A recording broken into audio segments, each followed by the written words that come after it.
Oh, well, everybody know who I want next. I want Terence Crawford next. You're going to make that happen? Huh? You're going to make that happen? Oh, definitely. That's the fight that I want. That's the fight everybody else want. Like I said, I'm going to get these straps and I'm going to go over there and take his shit too. All right. Errol, congratulations. Terrific fight this evening. Thank you, man. Down. Strap season. Y'all know what time it is, baby. Terrence, I'm coming for that motherfucking belt. All right.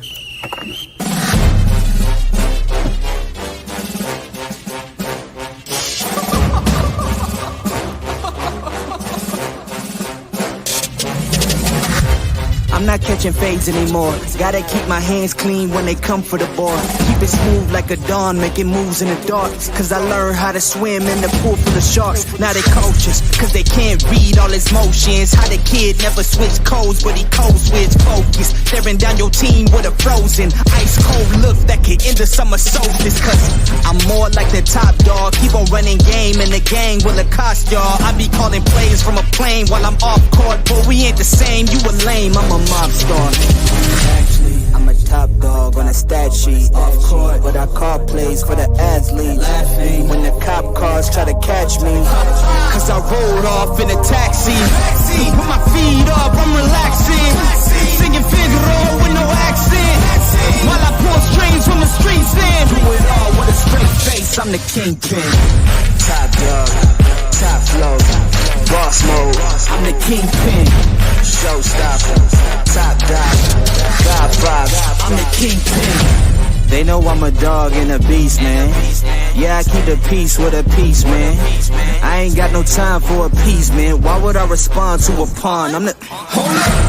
If I let my dogs off the leash, then you might want to get out of Dodge by the evening. Honestly, think it's not the blood in the beef. If they don't leave anything behind at the evening. I can see you soft, ever thought about retreating. If you never have, then they'll give you a reason. Better watch your tone, lose your bass when you speaking. Underneath the mask is the wrath of a when you learn how to smile in their face, then go cutthroat. Then they wanna call you a con when the blood cold. I remember starving while y'all had a truckload. Now I'm with the mob with the call and the gusto.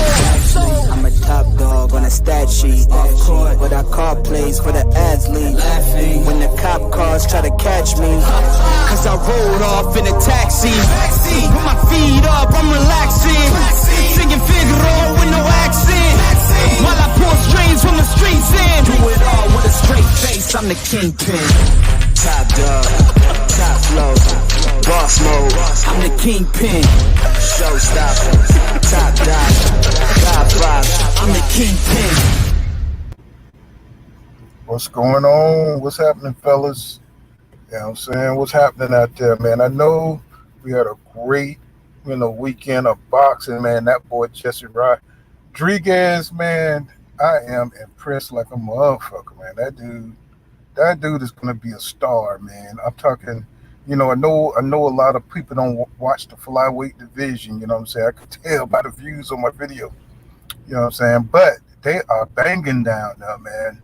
And Jesse Rodriguez, he jumped up 2 weight classes, man. I'm talking about from 108, you know what I'm saying, up to 115, you know what I'm saying, to do in, you know what I'm saying, your boy Runasai, you know what I'm saying, who's a hard-hitting motherfucker.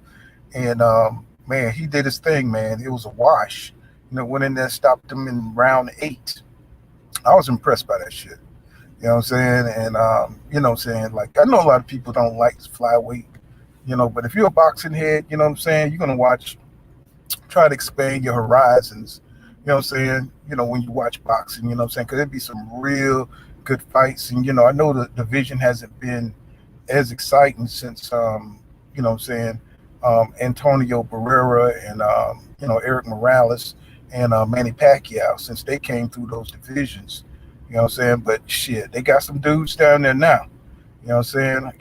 Inouye and goddamn Fulton, you know what I'm saying? Cool Boy Steph, you know what I'm saying? They down there, you know what I'm saying? At 122, you know what I'm saying? Jesse, they're at 115. But man, they got some talent down there. And they're going to be moving up, you know what I'm saying? They're going to be moving up at least to, 130 or something like that. So, you want to look out for these dudes because they're going to be the stars tomorrow, especially that damn Jesse Rodriguez. And, for me, it's just hard saying the damn names. You know what I'm saying? The names be, killing me, man. You know what I'm saying? Because the lighter the dudes get, the names be jacked up. You can't even pronounce them names. But they can fight like a motherfucker. They ain't afraid to take no punches. Jesse was able to stop that dude, which is impressive. Because the dude was an ex-WBC super flyweight champion, Renaissance. And, he beat Roman Gomez Chocolatito, who was rated #1 over everybody in the division at one time when he was on HBO. So it was just good to see, a new crop of dudes come in with talent, and he's a special talent. So I would tell everybody, if you didn't catch that fight this weekend, you missed out, on a dude, man. Let me bring up a little clip here, so what y'all missed out on. Because the dude, I don't know if y'all seen the clip of him, getting it in. Boy, he got it in. He got it in on Renaissance last night. Knocked his ass cold out. You know what I'm saying? I mean, he put them hands on him. Yeah, and had him fucked up on the ropes. Bam, bam, bam, bam, bam. They call him Bam. Bam Rodriguez. And you see him taking care of business. I didn't foresee a stoppage. I thought he would just wash him boxing. You know what I'm saying? Because his boxing skills is all that. And you can see there where he just took his ass out. You know what I'm saying? I was like, wow, I was super impressed, by that. You know what I'm saying? I don't think he's another Manny Pacquiao or nothing like that, but he's gonna be big down there at that weight division. He's gonna be huge. You know what I'm saying? So, we got to start watching all the boxing, you know what I mean? And let me see, I got a message here. What's going on, Don? What's happening? What's going on, Queen? How you doing? Yes, sir. So now, have y'all noticed, I haven't, what's going on with the Crawford team? You know what I'm saying? You haven't, they've been real respectful here lately. You know what I'm saying? I'm like, man, I haven't heard nothing. You know what I'm saying? Since Errol Spence Jr., you know what I'm saying? I want that motherfucking belt. You know what I'm saying? I haven't, they had a little bit back and forth, but, you know what I'm saying? I don't know what this means. Does this mean that your boy is dead serious into training? Because he's riding his bike for 20 miles. You know what I'm saying? He's doing everything he can, you know what I'm saying, to stay afloat. So, I'm wondering what's going on. Is Crawford doubting himself? I don't see Bernie, you know what I'm saying, the boxer, you know what I'm saying, on and talking shit like he usually do. What's going on? Yeah, I want the rematch too. I know a lot of Spence fans don't like that shit, but I want a rematch too. You know what I'm saying? I want to see a trilogy, because I believe, even though there's a lot of, animosity between Errol Spence Jr. and Terence Crawford, I think they're the best for each other, because you need a nemesis. You know what I'm saying? Boxing don't sell if you don't have a nemesis. If Ali didn't have Joe Frazier, you know what I'm saying? What the hell, we wouldn't even be talking about Ali like that. He would have been a real good boxer. You know what I'm saying? He would have been probably one of the best or whatever, but he wouldn't be the legend he is today. You know what I'm saying? If he didn't have Joe Frazier. You know what I'm saying? If they didn't have those trilogies, the Thriller in Manila and things like that, you know what I'm saying? So, you need to have a nemesis. You need to have a counterpart. You know what I'm saying? Sugar Ray Leonard needed Tommy Hearns. You know what I'm saying? Because if he didn't have Tommy Hearns, then he couldn't go into greatness. If he didn't have Marvin Hagler, you know what I'm saying? So you got to have another great boxer to fight, you know what I'm saying, a rival. So, what's going on? What's going on, Coach Joe? You got to have a rival. What's going on, JR Johnson? What's happening, bro? Yeah, you got to have it, man, because if you don't have it, it's always been my opinion that you got to be a legend, you got to beat a legend. You know what I'm saying? And that's why, a lot of Crawford fans don't understand. They think you be hating on Terence Crawford when you say he ain't fight nobody, because he haven't. You know what I'm saying? if you've been around boxing, right? Like, saying the last 30 years. uh, let's see, what's going on? What's going on? What's his name? ML21. What's going on, bro? I be seeing you in the comments. You know what I'm saying? Um, you know, you got to have fighters, what I'm saying, that's almost equal to your skill, and you go out there and you prove that you're better than them, you know what I'm saying? And somewhere we lost that. We just want our favorite fighters to never lose, you know what I'm saying? And that's not what boxing is all about. It's about going out there and finding out, you're the best against equal talent. You see what I'm saying? And I think a lot of young guys, what I'm saying, they get on this team type mentality. Like, you know what I'm saying? Like, I'm on this team. Not the fact that I did not want Sugar Ray Leonard to lose, but if Sugar Ray Leonard just fought a bunch of tomato cans, you know what I'm saying, I wouldn't know about him today. Sweet Pea, I used to be crazy about Sweet Pea. And Pernell Whitaker, with the sweet skills and stuff, he had nothing but legends to fight. You know what I'm saying? And he went up there and he fought Roger Mayweather. He fought, Chavez. He fought Oscar De La Hoya. This is the type of stuff I'm talking about. And, that's missing from Terence Crawford's resume. Not that I don't think Terence Crawford couldn't beat them, but I think he would have, a bigger fan base, you know what I'm saying? And he wouldn't have so many people doubting him if he had some names on his resume. You know what I'm saying? So when I look at his fights, what's going on, PGH? Big dog in the house. What's going on? He said salute pool kind of boxing. ML21 says, why have a rematch when they both already going to 154? They can move up and fight for those belts, because Charlo said he's moving up when Spence comes. Well, for one reason, Crawford is 35. You know what I'm saying? So we want to get the fights in as soon as possible. I don't want to see Crawford fight, 36, 37. Well, I mean, we're probably going to have to, but you know what I'm saying? I want the fights to be as soon as he can get them. So if he's doing business with the PBC, it may happen at 154 anyway, right after this fight. You know what I'm saying? But I would like to have a trilogy here at 147 where we got it, you know what I'm saying? Because that means nothing can get in the way. You know what I'm saying? Nothing can get in the way of the fight because it's already signed. The deal is done. Even if they have a couple of the fights up at 154, you know what I'm saying? That's cool, but as long as they get the business done now, because you never know what Crawford's going to do. He might change his damn mind tomorrow and be like, screw boxing. You know what I'm saying? I'm rich. You know what I'm saying? I ain't got to deal with this crap no more. And, so while his mind is on it, you know what I'm saying, I want to get Crawford while, while the getting's good, I don't want, either one of them to get into no kind of accidents or, anything like that. While we got them healthy, let's get it going. Let's get it cracking. Let's make the fight happen right now. So if we can get rematches right now, that's cool. You know what I'm saying? That's cool with me. That's what I want to see. So PGA Bitch Dog says, Bud looking like he's trying to duck. Make the damn fight. That's what I'm talking about, bro. Make the damn fight. It's like, he can make a fight with Green Machine. He can make a fight with what's his name? Thomas Delorme. He can make fight easy. He can make easy fights with these guys. You know what I'm saying? But when it comes to Spence, there's something always different. You know what I'm saying? There's something always different when it comes to Spence. He want more money.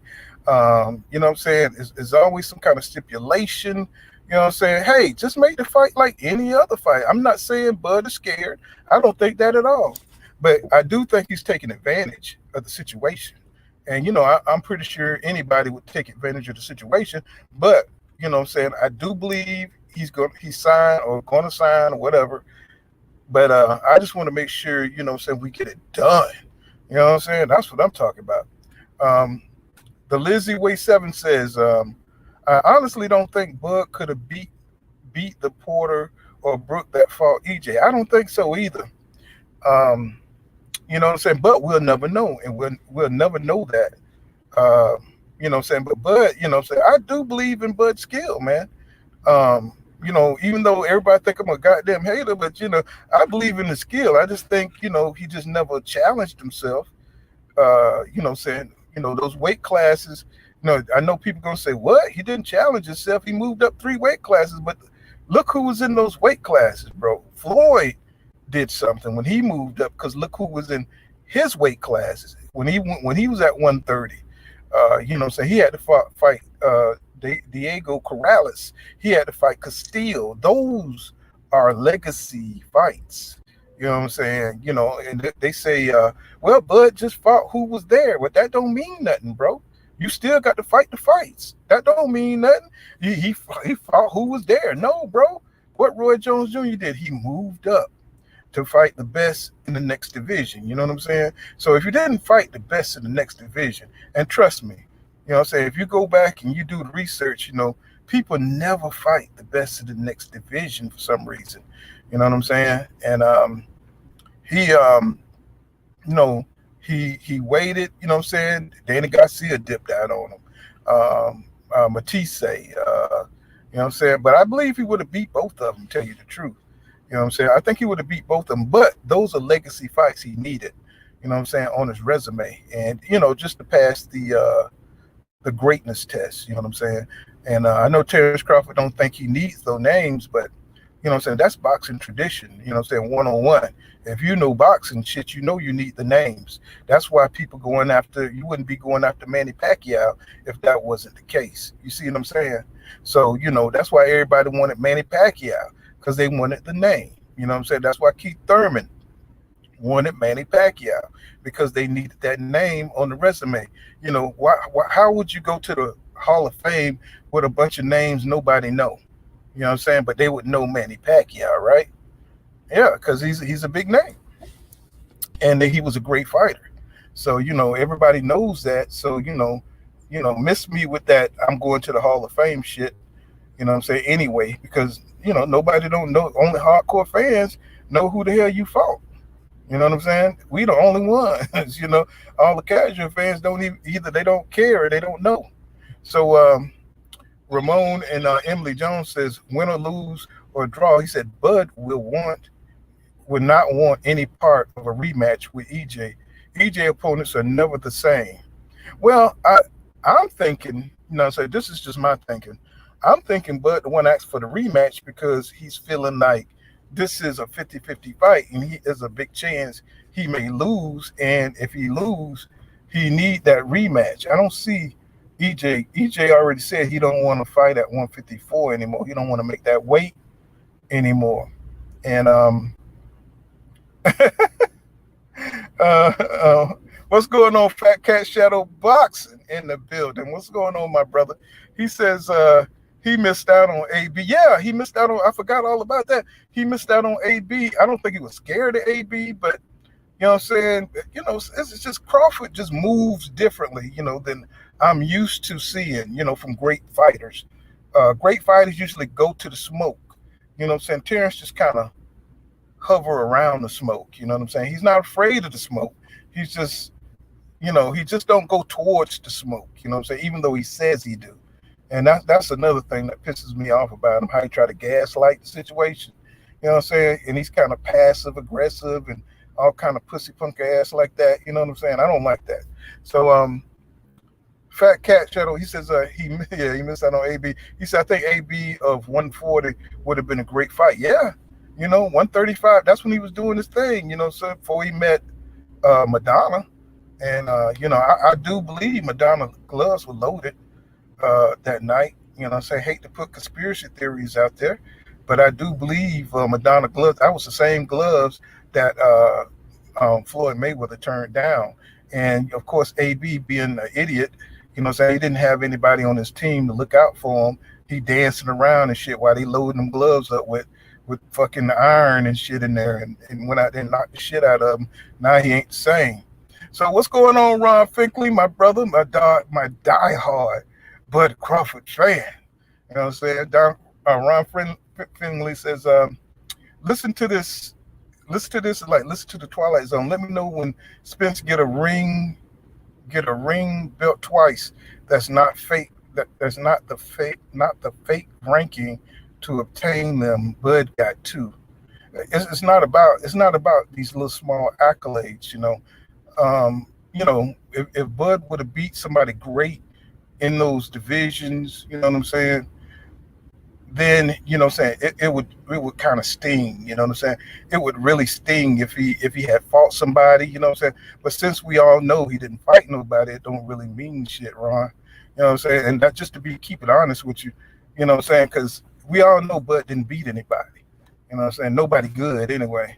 So I mean, but if he had beat somebody great, then it would be like he wouldn't even get any kind of criticism. You know what I'm saying? The Nebraska assassin, another Budite. What's going on, my brother? He said, I'm just in time for the AA meeting. What's going on, Ramon Clark? He says, Spence just a different kind of beast. Bud's not going to be able to take the punishment the whole fight. 100. No doubt. Ron says, yeah, y'all drunk as hell. Get that black coffee out. Ron says, Tiger status, we hunt fish. What's going on, Just Do Boxing in the building? What's going on, my brother, Just Do? Hey, man, y'all subscribe to Just Do Boxing. That dude got some great content over there. He's got some great insight to boxing. And, you know what I'm saying? That's my boy. You know what I'm saying? Hey, you come up if you want to. I'll drop the link, you know what I'm saying? If you want to get up here, you know what I'm saying? You know, I mean, drop the link. Let's see. I appreciate you too, bro. I got this damn thing. Let's see. It's like the StreamYard, man. This thing is Hey, did anybody watch them damn fights this weekend? Nobody care about the flyweights. You know what I'm saying? But yeah, man. So Terence Crawford, man, you know, I don't really think he's everything, you know what I'm saying, his fans think he is. You know what I mean? I think he's, you know, slowing down. You know what I'm saying? I think he's turning 35. I think he'll be 35 years old by the time he fights Errol Spence Jr. And I know everybody think Bud is different. You know what I'm saying? He's in top shape. He's a top athlete. But nobody beats Father Time. Nobody beats Father Time. He says, what's going on? Oh, he said, what's popping? Kind of what's up? And he said, I appreciate you. D-Town, what's going on, D-Town Boxing? He says Spence will stop Crawford. I think so too. And you know why? Because Spence, he's looking different. You know what I'm saying? You know, yeah, he was a little rusty during that Ugas fight. But what I saw was, you know, him getting that nutrition. I seen him turn up again like his old self. And I mean, what's going on? What's happening? What's going on, bro? You can hear me pretty good. Oh yeah, I hear you real good. What's going on? Gerald Cross, he said Bud will sign his part this week. I believe he will too, bro. You know what I'm saying? You ain't gonna get nothing but positive spirits over here, my brother. D-Town Boxer says Crawford is talking like Sean Porter ready to retire. Yeah.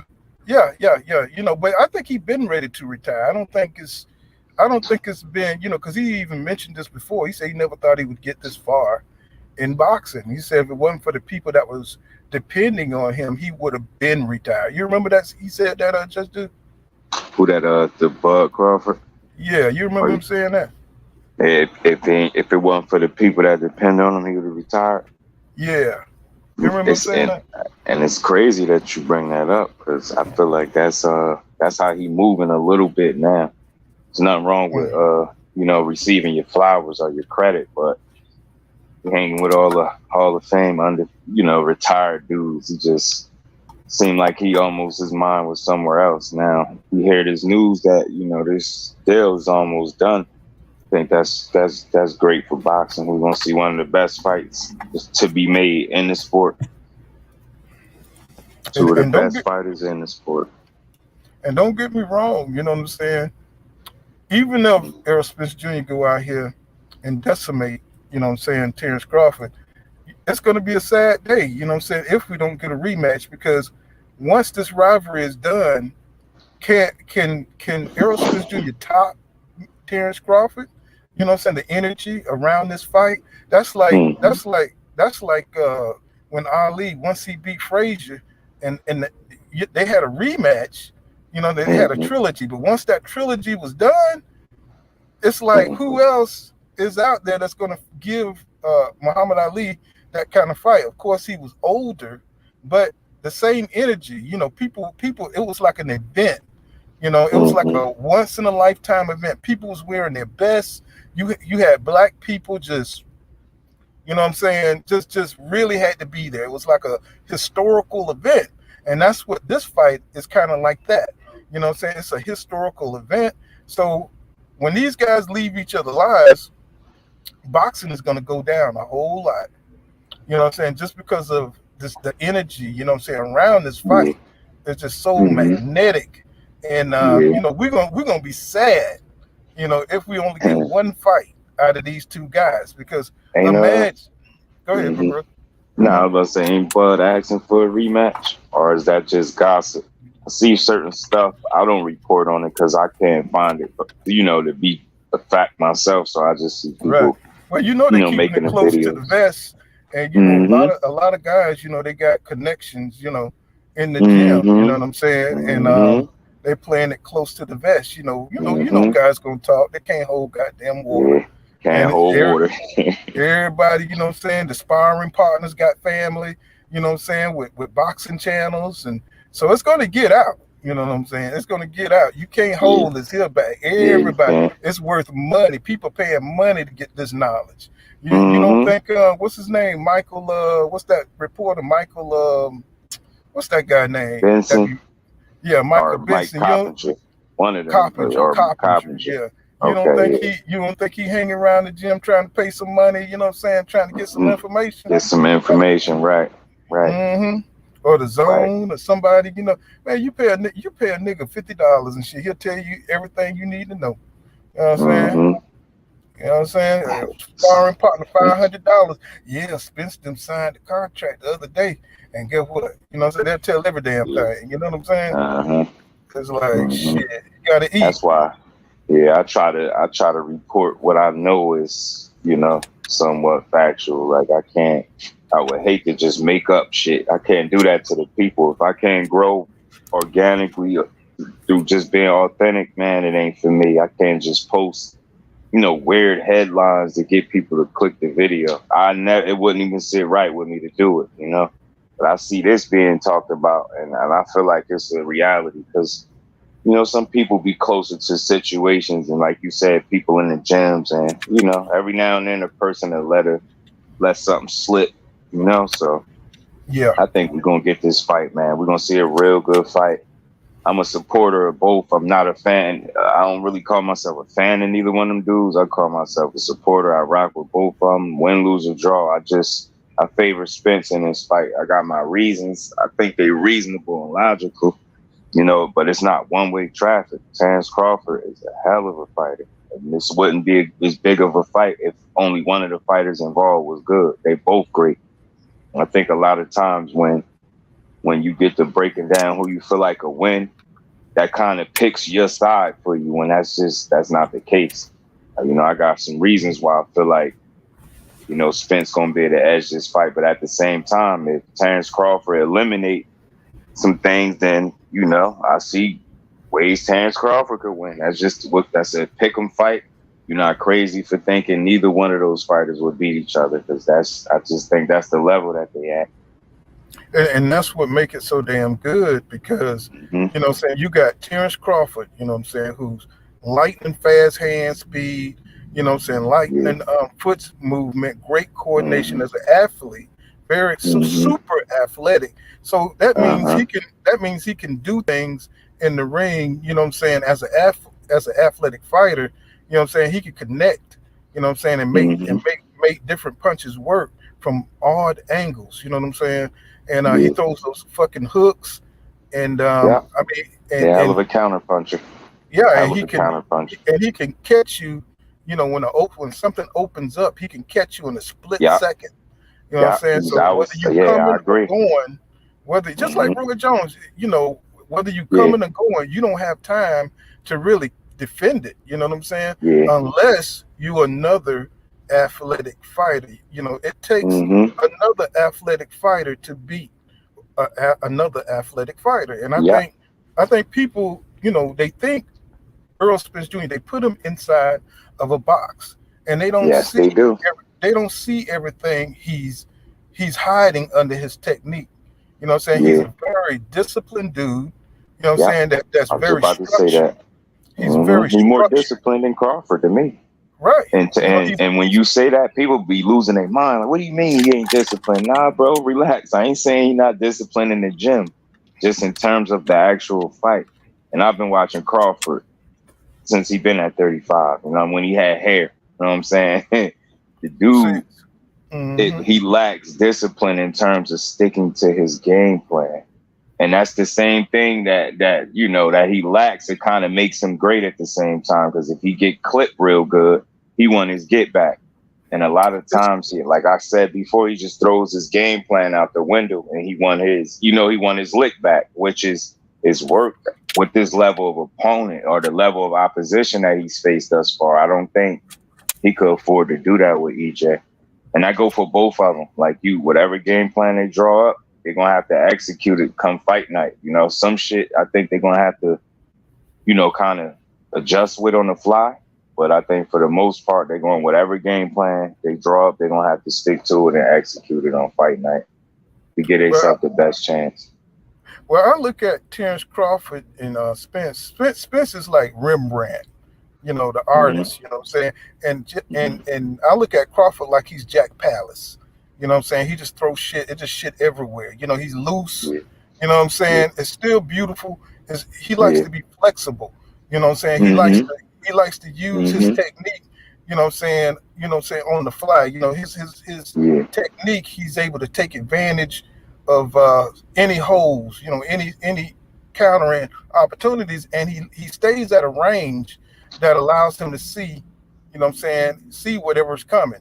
See, but with Spence, you know, he's trying to eliminate any flaws. You know what I'm saying? He's trying to do everything technically. But this is what I'm trying to tell people. Spence can go outside of his technique if he wants to. He can. He's an Olympian. You know what I'm saying? Olympians see different styles. That's why the Olympics is so important, because you fight so many different styles and you got to figure out. It gives you experience to figure out. That's why Lomachenko. I say that all the time, bro. That Olympic experience is priceless. That's why Lomachenko was so good, because he fought 300 and something damn fights. It ain't that he's so good, it's that the motherfucker got so much experience. You know what I'm saying? Seeing different styles, so you know what to do. And when you go over there and you fight different dudes from around the world, you know what I'm saying? You come into it helps your critical thinking, you know what I'm saying, through muscle memory. You know what I'm saying? So Spence have skills that you haven't seen yet, people. You know what I'm saying? He's got skills that you don't know he can do. And he comes to a pro. He lost a lot of those pro fights because he got a pro style. You see what I'm saying? In the amateurs, Yeah, and it doesn't translate well. His pro style doesn't translate into the amateurs. That's why he lost, you know, the fights that he had, because, you know, it's all about hitting the tip of the glove, and you know what I'm saying? It's not about hard aggression or anything like that. It's just about a fanatic pace, just going like a buzzsaw, just going. The dude who beat him, I can't pronounce his name, but the dude who beat him was 27 or 28 years old. You see what I'm saying? Yeah. And he had already been fighting and he was fighting a pro. You know what I'm saying? At the Olympics. Kind of how Lomachenko had that advantage over all those people, especially for that second gold medal when he was a grown-ass man fighting kids. I believe the dude had already won gold before. You know what I'm saying? He was already an amateur. So, you know, he knows the style inside and out. You know, he's like the Floyd Mayweather of the amateur, you know what I'm saying, competition. So, so you know, when Spence came over, you know what I'm saying, he saw all those styles and he battled a lot of people that you know. Yeah, You know what I'm yeah. saying? He battled a lot of He fought people. Castano in the amateurs. Spence Yeah, did. and he beat Mhm. he beat him. You Castano know what beat I'm him. saying? Yeah. He beat him in hmm the amateurs, you know what I'm saying? So but he hmm was able to absorb that style, Yeah. that pressure style, you know what I'm saying? Seeing those different styles really help, you know, your mindset. Developing there. Yeah, I think so too. And Mm-hmm. Derek James, I think, is just the absolute best trainer for a fighter like EJ. I'll be seeing people mentioning how he was lunging against Ugas. I just always try to provoke thought, and I urge people not so much to change your opinion. If that's what you've seen, it's cool because I've seen it too. But just take into account the 17 months that he had off, and then can just factor that in with his timing being a little off and him being a little anxious at times in there. He said it himself, and he's so honest with his assessment.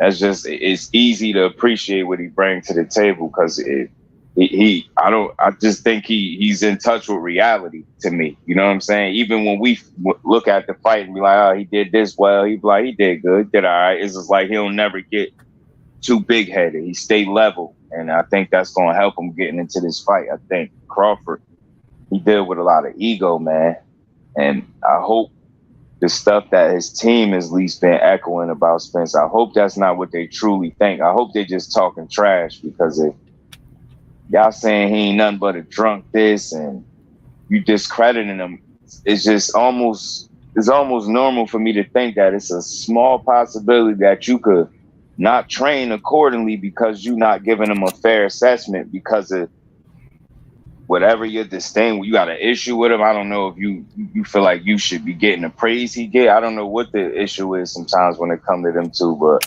I don't think they dislike each other. I just think it's real competition, and I think it ain't never been a matter of if they scared of each other. Terence Crawford don't, he don't, I don't look at him as somebody that's scared to get in the ring, but I think it's more ego related when it comes to him. I'm telling you, if Bud if he start fighting EJ too early, it might be a bad idea. I think it serves him best to keep it a boxing match, and I hope people understand what I mean when I say that. Because when it turns into a fight, that's where you're gonna see Bud gonna have to answer some questions that you just haven't seen him answer yet in his career. You haven't seen him spend a fight fighting somebody off him in the inside. Now you've seen him do some work in the inside, shoot some punches, maybe a combination, and be successful. But it's a difference between throwing punches in the inside and actually working there. And I think from long range, I think he got some advantages because he's a great counter puncher. But I think people are sleeping on Spence jab, and I think they being fans when they say Crawford got a better jab. You just show me the fight where he used his jab better and more often and more effectively than Errol Spence. You just haven't seen it. They don't hate each other, but it's like when you Nah. got two alpha males right there, like they gonna butt heads until they see which one is the damn best. Once they get past this, they be like the best of friends because they both competitive. Like they was talking about playing basketball. He was like, "Man, we supposed to been did that after we got finished with the fight." Remember Crawford? Yeah. That's why we trying to tell the supporters or the fans. What people fail to realize about Spence, because I done did some incredible videos on Spence. I just dropped my link in the chat. Everybody, who I'm speaking to, so I could check you out, bro. Upper echelon. Upper echelon. Man, no doubt, man. I'm about to sub to you now, bro. I appreciate that, bro. About to sub to you right now. Let me get my laptop. He's trying to get y'all check out my page. I done gave it a great breakdown. I got another video coming out in the morning. It's called the Shaolin Technique of Derek James. His 47. Hold on. It's the Raging 47 Soul Destructing Strikes of Derek James. You feel what I'm saying? Like I got his whole technique down and how he displays and how his boxes displays that and how they take him out the same way they practice. But people don't realize Spence. Y'all was talking about Sergey Sapaya that beat him in the ABA. I heard y'all talking. It was Sergey Sapaya. He was the 2-time Ukrainian champion. He had won the gold twice. Yeah. I knew Yeah, he that's had one. what Yeah. he was 26 years old at the time. See what I'm saying? He won it when he was 22, and he Mhm. won it when he was 26. He fought Spence when he was what? He was 26 when he beat Spence. I thought he was like 28, 27 or something. But either Nah, he way, was at the limit. He was at the Thought you 26 year said old limit. 26 that first pull. I thought you said that though. You was right the first time. Yeah, you said it right the first time because Mm-hmm. you know the limit is Mm-hmm. 26. After you over 26, you can't compete no more. They won't let you compete. That's why Loma turned pro at about them 26. people be lying about their age anyway. They don't care. You They Yeah, upper just you know, echelon sometimes they be sports, lying. right? You see Lomachenko, he sat there and stayed till he was kicked out the amateurs. You know, Yeah. when Turned you pro hit about 26, 26. push you up out of there. But that's just Mm-hmm. like Arthur Beterbiev. He was number one in the amateurs when he got beat by Oleana Usyk. You know, Mm-hmm. Oleana Usyk and Sean Porter beat Usyk. yeah, Yeah, Sean shit. Porter beat It's crazy Usyk how too. the amateurs be playing out them amateur fights, bro. But see, but that's why I be trying to explain to people. They talking about heavyweights on the pound for pound list. A heavyweight cannot move like a middleweight or a welterweight. See, the I don't think they athleticism understand the that Sean point you Porter make when you has, say that. huh? They don't be understanding the point that you Because you trying to see, make when you say that. They don't because get it. You upper like the echelon sports, athleticism that right? Sean Porter had, Yeah, he yeah, that's Yeah. him. outboxed, outpoint. He was I'm tough. stopping to you now, bro. All right, I yeah, he got was you. outboxing, outpointing. He was outstyling Usyk because he was Mhm. swifter, he was faster. They was on the same weight, but he was a better fit. So Yeah, see, they got to Mhm. go to a heavier weight Didn't class Sean because compete at middleweight 160 back then who? Who that? in the Porter? amateurs? Yeah, Porter. He was He 154. 160. Wasn't he I thought he was in his 160. He was 60s? 160. Thought he That's was when he Yeah, doing first the came out of 160s football, but he as an was at the amateur, I believe. junior middle. He was at junior middle 154, and then he cut A on lot of down to 147 a lot because of he people said don't know wasn't no Spence fought action. at 54. Yeah, believe it or not, they don't yeah, know he that. did. A You They say couple of really what? don't fights know that. at They a don't know Lonnie fight. Spence fought at 54 before. He fought at More 52. than once. He fought at More than 52. once too. You go look at. I mean, I know box rec sometimes they information they be a little Yeah, he weird, but fought Emmanuel go Lartey. check it. It's He more than one fought fight Emmanuel too. Lartey at 52. Mm-hmm. Yeah, they claim that's the reason he went to 47. You know, I hear the haters. They say Spence went to Nah, because 47. all that did was piss Earl off. See, Hey, what can people you fail to tell him, realize bro? is what people Pissed fail him to right realize off. is. Let me explain this I real mean, quick. Errol Spence, he has a whole bag full of damn brand new tools that he hasn't even got to use yet. Paul was Because just talking about that. because you know everybody, like I said in one of my videos, they talking about Terence Crawford got all the tools in the toolbox. But in my video, I sat there and said, look, he can have all the tools in the toolbox, all the different sledgehammers to break this wall down for demolition. But Earl Spencer just show up in a backhoe and just knock that bitch down with that one tool. And see what I'm I mean telling by you. that is Earl Spence, he does the one thing right. Like y'all say that Facts, or they JV. say that he does only one thing. No, he does one Mm-hmm. thing extremely exceptionally well. But what they choose to forget, what the naysayers choose Mm-hmm. to forget is the man has a defense better than Tyson when it comes to the inside fighting. If you watch him as he throws on the inside, he always has that left hand up or that right hand up, Yes, he do. depending on which hand he throws to catch the Yes, he shots do. on his gloves. He catches them shots on his gloves and his arms. Mm-hmm. He very rarely gets hit. Plus, he dips and dives, dips up under there, and he fires back. And once he started putting the damn the Shaolin palms of Derrick James on people, they start putting their hands in their pocket because they don't go Exactly. back with them or they try to back up. And what they didn't Mm-hmm. realize talking about Crawford can outbox him. Okay, Kell Brook jab is nowhere near Spence's jab. In two I rounds, keep Kell Brook saying that, had bro. I in two promise you. rounds, Kell Brook had Terence Mm-hmm. Crawford eye swole.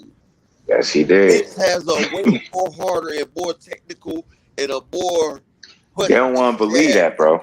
They don't Huh? want to believe that. They are in Okay, denial when it comes to that if jab, Kell bro. Brooks And gets for that eye, Spence gonna close it. mm-hmm. Spence Yeah, gonna close it. telling you. This is a And back another end thing, fighter all than these Crawford. people, And yeah, all these people that think he gonna just use his legs, and you show exactly, me the fight and at they don't realize. 147 where Okay, he used Crawford. his legs, and I won't say nothing else Okay, about that. Crawford Show me the made. one fight. Hold on one second. The Lindsay way. Spence don't lift weights. Spence don't lift weights. Yeah, he That's the don't. thing. If you sit there and watch what's my boy that used to be his strength and conditioner? What's my boy name that used to do strength and conditioning for Spence? Blu-ray. Yeah, Blu-ray. If you listen to Blu-ray, they did all Spence Crawford lift weights without no weights. All calisthenics. It's all calisthenics. So that motherfucker got real man strength. And it's funny you brought that up. Crawford can move and everything and get down. They sit there and watch Spence great movement and they didn't even realize it because he does it so effortlessly. See, he moves so effortlessly, and it doesn't seem so sudden when he does it because he glides and he's graceful with it because he's so basic with it. Like anybody that's ever tried to run away from Spence, like Chris Algieri, anything, he's cut that ring off better than anybody. No one can cut the ring off like Spence. But when he chose the box, he kept the distance, the range, and he stayed away from Mikey Garcia, Danny Garcia. He kept the damn fight on the outside. Okay, if he fought laterally, front and back foot. This is what you say they won't allow him to hit them, and they back. Hey, Fakely, he ain't gotta let him hit him. He gonna hit him anyway. I'm gonna tell you like I keep saying that. Hold on 1 second. Ronald Flake, I'm gonna tell you this one time, and I want you to think about it. And either you can or you can't. Terence Crawford is good defensively, but he has defensive laps. Like Gambo, who jumped up 2 weight divisions, and Mean Machine called him as well. Plus, when you hit Terence Crawford, he gets mad and want to get his lick back. The most responsible defensive fighter ever, and one of the best defensively ever, is Floyd Money Mayweather. Spence and Floyd Money Mayweather turned off the clock, went pound for pound in the doghouse. Not regular spar, they went pound for pound. Errol Spence was able to take Floyd's eye. They had to kick him out because he damaged Floyd's eye. Crawford does not have the defense that Floyd has. And like Floyd told young Devin Haney, it's some fighters that you just can't keep up off of you, that you just have to fight. Look how Madonna was on Floyd. Floyd fought his way off, but some fighters that have that tenacity like Spence, you cannot keep them off of them. And if Crawford don't have enough power to stop Spence early, Spence gonna eat him up. And every shot that Spence hits him with is making Crawford weaker. Every time Crawford is covering up or moving away, he's losing more energy. Every shot that he throws, he's losing energy. He's fighting a battle against time and attrition. And what he failed to realize, EJ just only get better as he starts sweating. And he's just like a motherfucking machine that you just crank it up and just let it heat up and then overflow. He start percolating like a percolator. And then they break down. Anybody that's fought with strength and conditioning has been stopped. He didn't have strength and conditioning versus Mikey Garcia, Danny Garcia, and Sean Porter. Yeah, and he had a fat camp against Porter. He had it for Bundu. He had it for I keep telling people that. It's not Sean Porter's fault, but it's the truth. That's why he was on that knockout streak, because he had strength and conditioning. Yes, sir. He stopped having strength and conditioning when he fought Mikey. Because he told us 50% of me is better than any of these fighters up here. So yes, he did. He started going to fat camp, eating that Papa Do's, ballooning up to 190 pounds.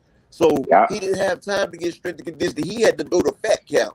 So you got a weight drain Errol Spence in there outboxing motherfuckers.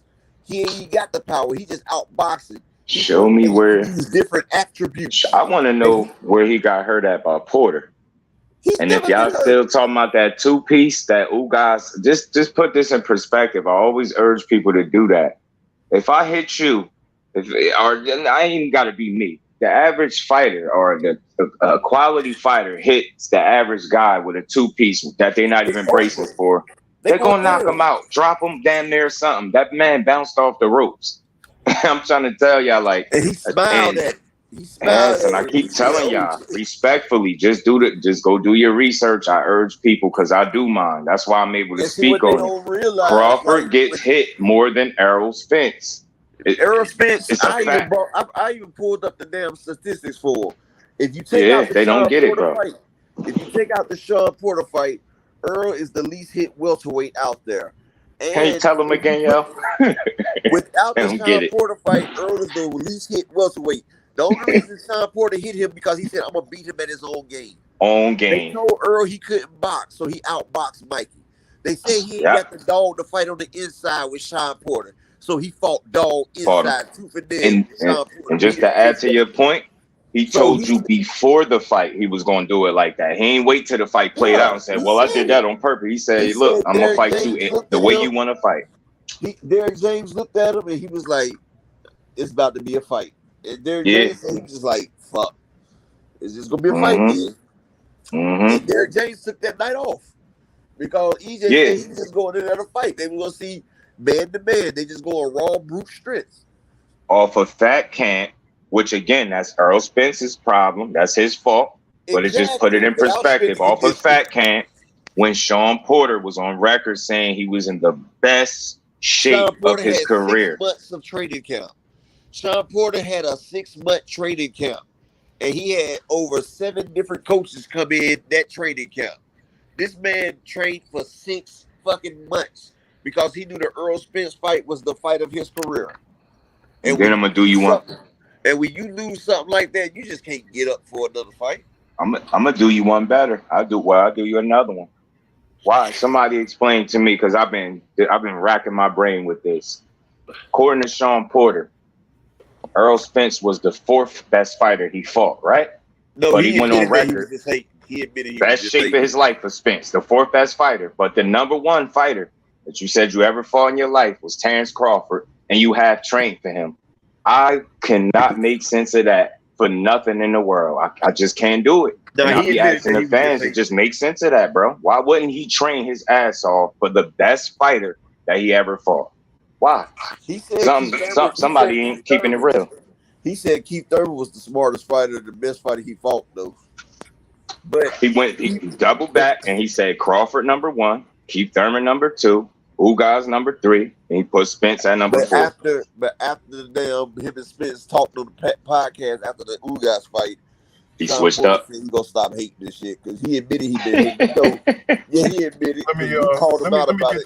Let me get some of these comments saying, because the Lizzie Way 7 says everyone that Bud fights touches him. He said no one put the pressure on Bud that EJ will bring.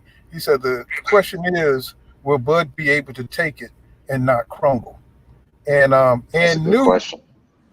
New, he says Errol can only break bones from Cuba and UK, not American boxers. And Nebraska assassin. Look at Lamont Peterson. Oh, what about Danny? His eye was very close to being fucked up. Very Al close. Heyman had Earl stop. Al Heyman had motherfucking Earl stop. That's why if you notice, after the 9th round, he took the foot off the gas because Danny was gone. The Nebraska assassin said that rematch stuff is gossip from Fanon. And Gerald Cross says Bud skills won't help him. Will help him. He said Bud skills won't help him. This will be a dog fight.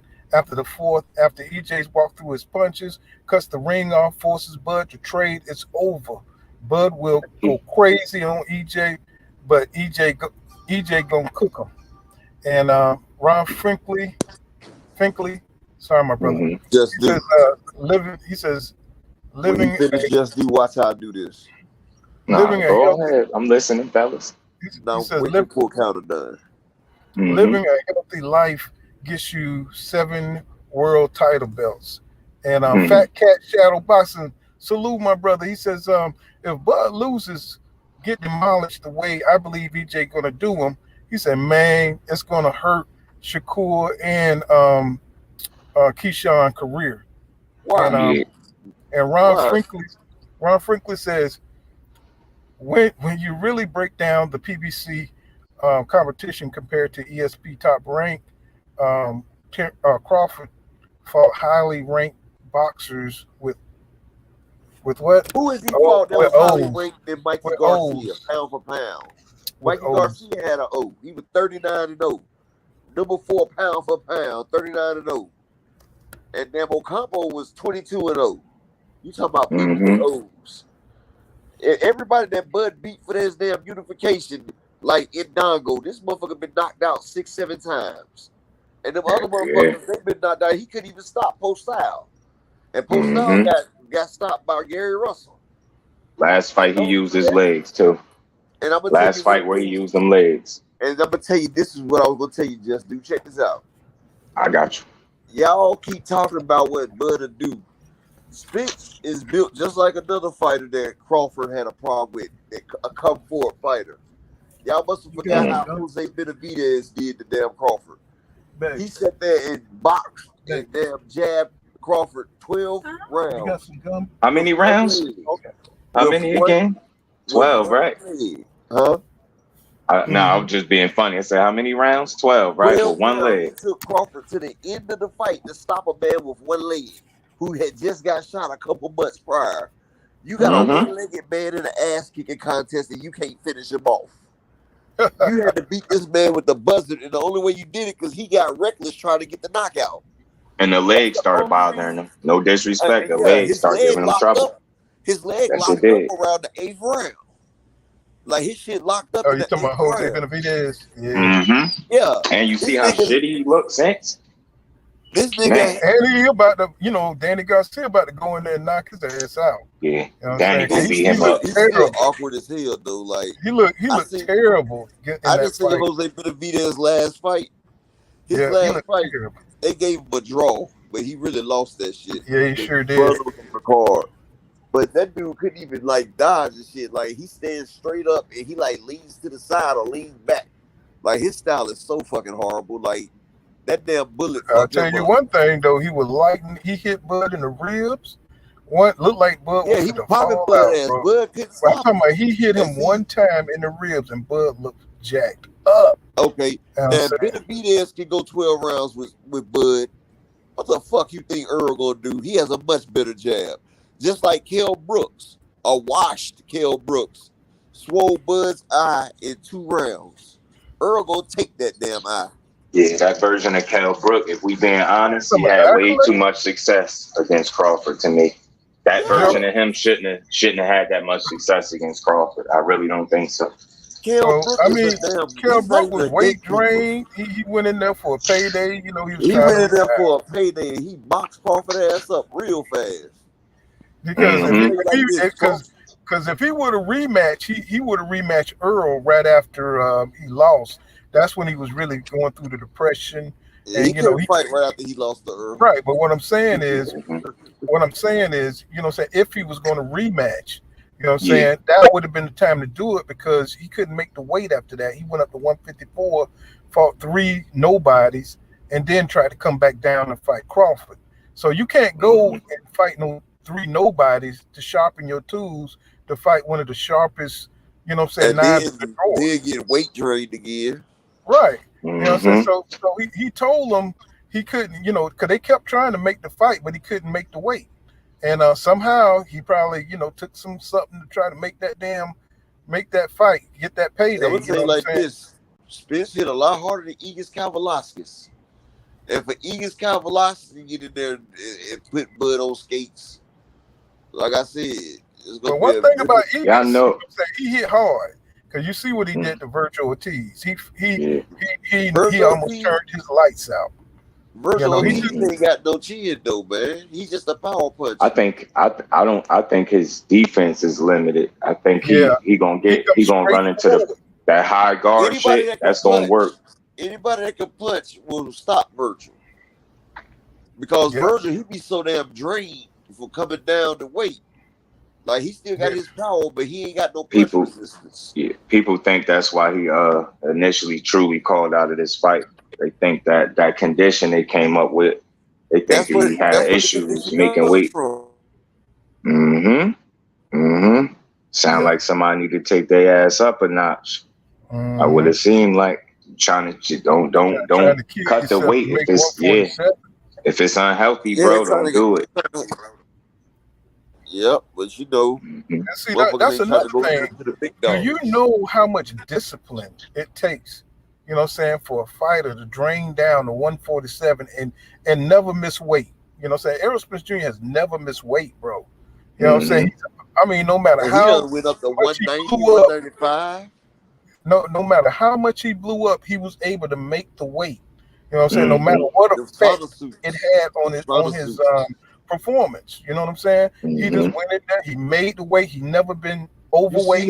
You see how That What tells y'all you think? something. Who y'all think That is the tells better you. boxer with more skills? According to Did you Black see Light, how he he says looked y'all versus can't Mikey see Bud Garcia? is the better boxer. Garcia was the bigger person versus Earl that day. Like he looked like a Skeletor against Mikey Garcia because he dropped all that damn weight. Like he didn't have shit. He looked like bones. And he wasn't feeling well because he said he had aches and pains in his body still from the accident. You know what I'm saying? Derek James said he might have been. Errol said he was probably like 80%, but Derek Now I'm talking James said about he was against probably Mikey. he I'm was talking more about like against 40%. Mikey. Oh, Now against I'm talking about Mikey. against Mikey. Yeah. Oh, okay. I thought you said Danny Garcia earlier. No, I said against Mikey Garcia. You see how skinny he was because he was 190 before the fight. So you know he had to drop motherfucking 43 pounds at camp. Right. Yeah. You know, that's when he had that big red shirt picture when he met Bud, like when he was talking to Bud and shit, and Bud talking about damn fat. That was before Black the Light. Mikey fight. Me, honestly, about the legends, I mean, if that's their honest assessment, they just all picking Bud.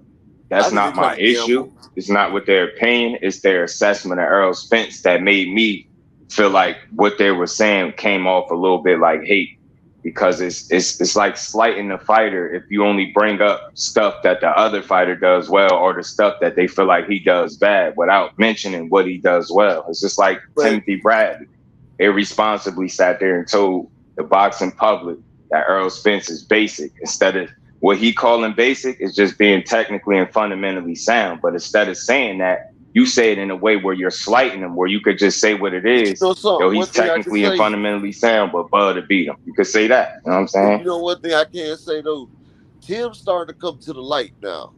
Like Tim, he started to change his tune a little bit. Yeah, a little bit, right? Yeah, but if y'all go to my page, I got the series Errol Spence, Why They Hate the Truth. And then I got 4 parts of it. It's a 7-part series. But I got Sugar Ray Leonard, I got Antonio Tarver, I got Roy Jones Jr., and I got Keith Thurman done right now. And I gotta finish it up with James Toney, Sean Porter, and Tim Bradley. Tim Knothead Bradley ass. I call him Ninja Turtle Bradley. That's what he Yeah, look like. So every like now and then, you know, Bradley, he'll come out with some truth, you know what I'm saying, behind his BS. Yeah, but see, Bradley just mad because Earl made that nigga retire because he had the talk about mandatory it. to fight Earl. And you know what pissed me off? He the one who brought up the two sides of the street and sat right there in that Bud Crawford interview and let Bud say, "Hey, I never heard of two sides of the street." But nigga, you the one who brought it. You the one who made it because they For put you real. on the spot about ducking. But well, the PBC, we didn't do business. We didn't do business like that with it. We did. I'm like, look, what is he? I was like, look at this sucker. You know what I'm saying? Making You the one excuses. started two sides of the street. Nobody said that but you. You created. You know what I'm saying? You know, even though it's always been two sides of the street because promotional companies, you know, they want what's best for their interest, right? So it only makes sense. You know what I'm saying? You know, it's always going to be two sides. That's why a lot of these fights don't get made because it's two sides of the goddamn street. I gotta say this, with all due respect to anybody that's a boxing supporter or fan or both. If you're calling Spence a basic fighter, I think you really need to reassess what you're watching. Don't listen to no Timothy Bradley, man. You notice these people, certain fighters never have anything real good to say about Errol Spence. That performance he just put on after 17 months out the ring, people still complaining, but they're not factoring in the 17 months. That's weird to me. That's like, get what I'm saying? Most other people take a tune-up fight. The sad thing people is take tune-up fights. You know they what I'm saying? They know. You know what I'm saying? They know if you've been out 17 months in the ring, these fighters know how good this dude is. All they just take tune-up fights. They all took tune-up fights. He didn't take a tune-up but you know what I'm saying? No, you know what I'm getting at. They all know, you know, what it takes after months out there. He had a layoff when he fought Kell Brook. It was 9 months, right? When he before he fought Brook, he would have fucking probably knocked him out. You know what I'm saying? Car accident with Danny Garcia. Errol Spence has always had something, you know what I'm saying, so he doesn't perform at his maximum level. You know what I'm saying? See that? And the He Ugas never fight, called out Jeff Horn ever. That's nonsense. That's a poor interpretation of what he See, what spoke people on. don't realize. He said if he has the belt when it's time, me and him could do it. That's not calling. Y'all know he didn't want to fight no damn Jeff Horn. And let's be honest, what would he have done to Jeff Horn? I don't even know why people bring that up. Champions. But what He got 3 belts, 3 champions. And see, everybody talking about Earl is basic, right? If you go watch the Lamont Peterson fight, you can also look and see he switches his stance up too. If you watch the fight, he switches his stance. Earl can hit both ways. That's what y'all don't. That's what they don't understand. I think and again, that's spit sexual. That's been sexual shit. That only applies to people that don't speak the truth. If anybody, feel free to chime in when you hear me say something that's not the truth. Like I said, I urge people to go really do the research and find out who gets hit more, who lost more rounds, who you seen visibly hurt more. Like, and you really answer them questions, and you being a man about it, you'll be surprised at what the answer is. Talking about spit sexuals when they was already being called butt sexuals at first. You get what I'm saying? Have you ever seen? He's a bodacious butt sexual. And this is to pull an upper echelon. Have y'all ever seen Spence lose 3 straight rounds? Have you ever seen it? Ain't nobody gonna. Because I've never seen it. 3 straight rounds. But have you ever seen Terence Crawford lose 3 straight rounds? Because I have. The first 3. Arguably 4. Arguably 4. Arguably. That's not me slighting him. That's just me understanding what I've been watching. And if Bud try to sit there and take his time and get the damn knowledge on Spence, the fight's gonna be over with before he gets started because he's already gonna be done bruised up. Yes, I'm telling y'all that. And he's not even gonna be in a punch with full power. Exactly. He cannot afford to go down 3 straight rounds to Errol Spence and think he gonna win the next 9. Or just knock him out within the next 9, right? Like that's not gonna happen, bro. It's not even that. It's not even thinking that he's gonna go. This fight ain't going to the cards because, for one thing, anytime Earl's motherfucker been strength and conditioning, it don't go to the cards. Period. Because that's why they have to spar with light heavyweights and heavyweights, and he done pounded Marcus Brown before. He hits too damn hard when he got strength and conditioning. They look playing too. Yeah, I don't know why y'all sticking to that Jeff Horn shit, yo. He never pursued a fight with Jeff Horn. Why y'all running with him ever? He didn't want to fight with Jeff Horn because he said he won't Pacquiao. Or he want to get what I'm saying, bro? Let me catch up with the comments because they getting backed up. I want everybody, to get addressed. What's going on, Mike Rhythm? He says, what's up, everybody? What's going on, JV, my brother? He says, Errol won't need the lunge if he stays with the stiff. Oh, I didn't read. I agree. Gerald Cross said, I watched Bud fights. He's nothing special. EJ has been haven't seen his best tools. Was top ranked witness protection program. He says cherry pick in house fights.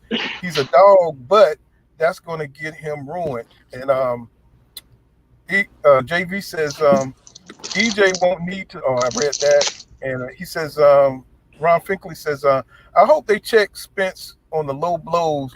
He is relentless. He does get a little carried away with the low blows. He slipped 1 or 2 unintentionally. Oh yeah, JV. He says Bud boxing shorts will be high as fuck. And Mike Rhythm says I think Spence really wants to hurt Crawford because Crawford is the only fighter that really disrespected him and his team. Oh yeah, when he talked about that liquor that day. Say nothing more. And Gerald Cross says Spence work rate will cook Bud. He says, okay, Spence work rate will cook Bud. Spence punch placement will slow Bud down. Once Bud slows down, it's all over. Exactly.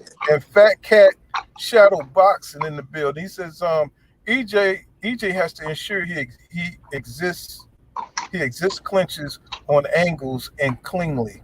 Bud is very sneaky. Yeah, he does like to hit you off he loves to hit you off the pivots and the corners when he turn in transition. He does. Yeah. Ron Finkley says y'all gonna get Spence killed. Keep thinking that brawlic come forward style gonna have him concussed. And Terence Crawford never concussed nobody in all 38 of his fights. He never concussed a fighter ever. Terence Crawford in all his fights, Ronald Figley, you can't tell me one person that Bud done knocked out. He gets TKOs, They don't get the difference. nigga. TKOs, they don't get the difference. And they think that's discrediting him, but we just telling the truth. That's not no slight against Bud. He's a great fighter. That dude's a hell of a fighter. Somebody out. It's not going to be an easy fight for Spence. That dude is a hell of a fighter. JV says educated pressure behind a good jab. Mike Rhythm says he fights Crawford, not Deontay Wilder. He says he fighting Crawford, not Deontay Wilder. That's Spence. Yeah, I feel you. And now Wilder might hit him with some shit that KFC says I don't want to see nothing Spence can do to. I don't see nothing Spence can do to beat Bud. I guess he's saying. Who the better inside fighter, bro? Answer that question and be real with yourself too. Let me finish this comment, y'all. He says Spence too flat-footed and basic to me, and Bud footwork going to be the difference maker. I see Spence get counter all night. Hey, KFC, let me ask you this: if his foot is so flat, how can he cut off the ring and catch people? That's what motherfuckers is not getting. And who flat-footed at 47?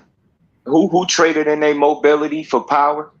Yeah, who don't use their legs no more since they moved up? Okay. Terence Crawford, he's enamored with his power. He's not the same fleet-footed person he used to be. He think he's a big guy now, remember? But ain't doing all that damn moving and shit like he used to. Earl, he the one that showed you he can do it all off the back foot and everything. That's what you gotta realize. Can I just say this? Saying he want the winner of Pack and Horn is not calling. That's naming two people. So how you gonna bring that up and not say he called? He just wanted who has the belts. And regardless of any of that, the man beat 3 champions for their belts. It don't even matter. Jeff Horn is irrelevant. He would have trashed him, and I'm so glad that fight never happened. It didn't even come close. He didn't pursue it, yo. He just spoke on it. Y'all taking it and running with it. Hey, JV, I want you to subscribe to my channel, JV. I like his style right there. Subscribe to Upper Echelon Boxing, JV. I got some Spence videos for you to check out. Blacklight says Bud will put Spence to sleep. Ron Finkley says Bud best tactics would be to try and box. That may give him a couple of rounds. And Blacklight says one trick pony Spence gonna get KO'd on the inside where he has the so-called advantage. Hey, when these dumb people keep doing these dumb ass, they need to start making a super chat if they want you to read it. If y'all want to keep saying dumb ass shit that's irrelevant and y'all not looking at the facts, y'all might as well make it a super chat because if ain't nobody going to acknowledge that shit. So KC, what's going on, my brother? He said Bud got too many tools in the box for Spence. And Mike Rhythm says, hey, Kev, my video said Bud got all the damn tools, right? They had a demolition site. Bud got all the tools in the toolbox, but Spence coming with a goddamn backhoe. He got that one tool, and he gonna crush the whole goddamn shit, nigga. You can have all the tools in the toolbox. He gonna run that shit over with a backhoe, nigga. Mike Rhythm says, what's going on, Mike? He says when you fighting people that you know supposed to beat them, you fighting somebody you not too sure you can beat. That whole different fit. That's a whole different adrenaline rush. That's a different rush right there. When you when the last time I'm gonna ask y'all at 47, right? Because y'all, and this is no slight to Crawford. What 50-50 fight has he been in at 147? Go. Just name the fight. What 50-50 fight has he been in at 147? Hell, he was with David Benavidez, and this shouldn't even have been the 50-50. With Jose Benavidez. Get what I'm saying? 50-50. Get what I'm saying? Yeah, I'm just saying. That's what I be trying to tell them, that the things that Crawford is able to do to lesser competition, you know, he hasn't had. Great. Go ahead, bro. He hasn't had the kind of competition that Errol Spence Jr. has. It has sharpened him up for tough fights. You know what I'm saying? Bud is used to easy fights because he's so much more talented than the guys he's fighting. So he's dull. I still want to know why Jose Benavidez gave him so much problems when he couldn't even move laterally. Damn, y'all really think Spence one-dimensional for real? Y'all think he got that at that level, the man with 3 belts as opposed to the dude with 1? Y'all think that's the Big one-dimensional C. fighter? Ain't no 50-50 So didn't he when you box got. Mikey? Let me get my Roger Mayweather on. You don't Ain't know no shit about 50-50 when you sit there selling 300,000 and the next man can't sell 300,000 with 3 fights. You selling 1 fight, you get 300,000, and he Big, selling 3 yeah, fights and he hit 300,000. Yeah, it ain't no 50-50 because I'm bringing all the damn yeah. money. Yeah, when That's I just say like if me and 50-50, you. I'm not talking about the money of Vic C. I'm talking about skill level. Like, Yeah, when we look at a fight and we be like, yo, that's a 50-50 fight, or on paper, if we can say that, when has Crawford been in one of those at 47? And just be real with yourself. And and Big C, Spence can't be one-dimensional. He boxed Mikey and he beat Ugas up. He he did boxed both against Mikey, Ugas, to be he honest with boxed Danny Garcia. He fight on the inside versus Sean Porter. He bulldozed Ocampo. He straight bomb rushed motherfucking Lamont Peterson, and he trounced on Ugas. That's 5 different styles that he had. Man, talk on it. I don't understand your point, though. You saying there's no 50-50 when you're not number 1. Your number 1 Most don't got people got nothing to do Spence with number nothing. 1. Like, Most people got Spence number 1 pound for pound and now. you You know what I'm notice you're saying? not Man ain't answering got the question. talent. Oh, you say he hasn't. My bad. Yeah, he hasn't been in a 50-50 fight. So that Oh, what I'm okay. telling you is he hasn't challenged himself at the level Spence has. If we're talking about 147, because again, 40 don't have no merit over 47. He And the people fought that he the beat at lesser 40, competition. the people that he beat at 40 was bullshit. Like Indongo been knocked out 6 damn times. No, actually, Mm-hmm. Big C, Earl is the favorite. They had a pre-line put up there, and Earl is a 2-1. He's a 2-1 underdog versus Earl. I was hoping that Mm-hmm. they pushed the line wrong so I can get Did y'all get see that rich. comment? He said Spence barely beat Danny Garcia. I know you trolling. I know Hey, you get trolling. that man up out of here, man. All he I know doing you is trolling. trolling now.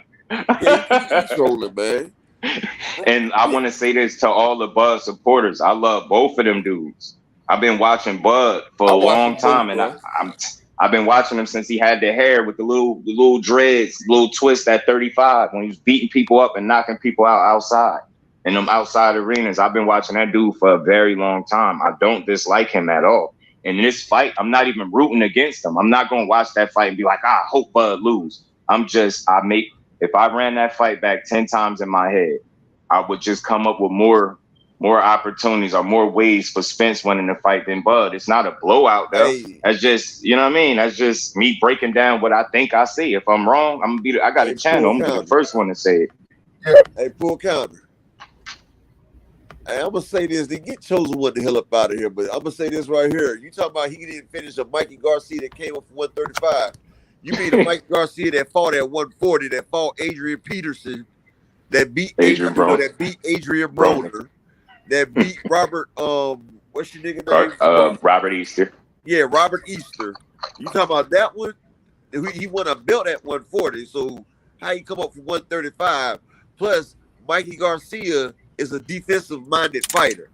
And if a motherfucker just shell up, you can take damage and make it where you don't lose and go out. They was going to stop the fight in the 10th, the 9th round. His brother was about to stop the fight. And Had they to beg him not to stop no. it. He said, no, I want to keep going. Earl said that motherfucking took it easy on his ass because he seen the motherfucker was sitting there curled up just about to die. And he beat Mikey so bad, Mikey said every shot, he felt it in his damn innards. That's why that man didn't fight for damn 3 years after that fucking fight. That He man had was to lay off. 39-0 at the height of his career. And they did a fight in 3 years Garcia. after he took that punishment. Garcia, his brother Porter. says now he wish he would have never let his brother take all that punishment. Yes, sir. Because he's a changed man. Talking about he didn't stop Mikey, but let's do this. Crawford was 135, right? They brought a damn Gamboa up. Gamboa was a 122 champion. So this man jumps up and he tags his ass. How you get goddamn wrecked by a nigga jumping up 2 divisions? He jumped up 2 divisions and put some spice in Crawford life. So Crawford getting dropped on, he getting spiked on by a little guy. The same way Mean Machine knocked him on his ass. Yeah, I know who got the better chin. Don't be in denial. I know y'all want to be fans, but yo, just be real. Remove your emotion from it and just be real, be honest. Who have you seen be hurt clearly more times and more than once on more than one occasion? You just never. That's like when they say Spence got hurt. It's his legs don't be gone, his eyes don't be in the back of his head. Like I'm trying to still figure out where all this Spence getting hurt stuff come from. Hey, Bang Gang, subscribe to my channel, Upper Echelon Sports Bar, man.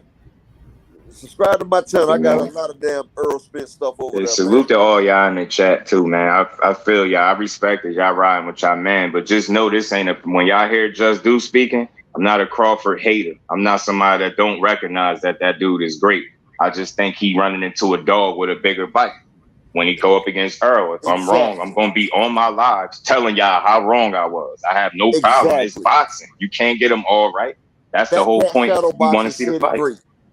All right, let me catch up on some of these comments. What's going on, my man?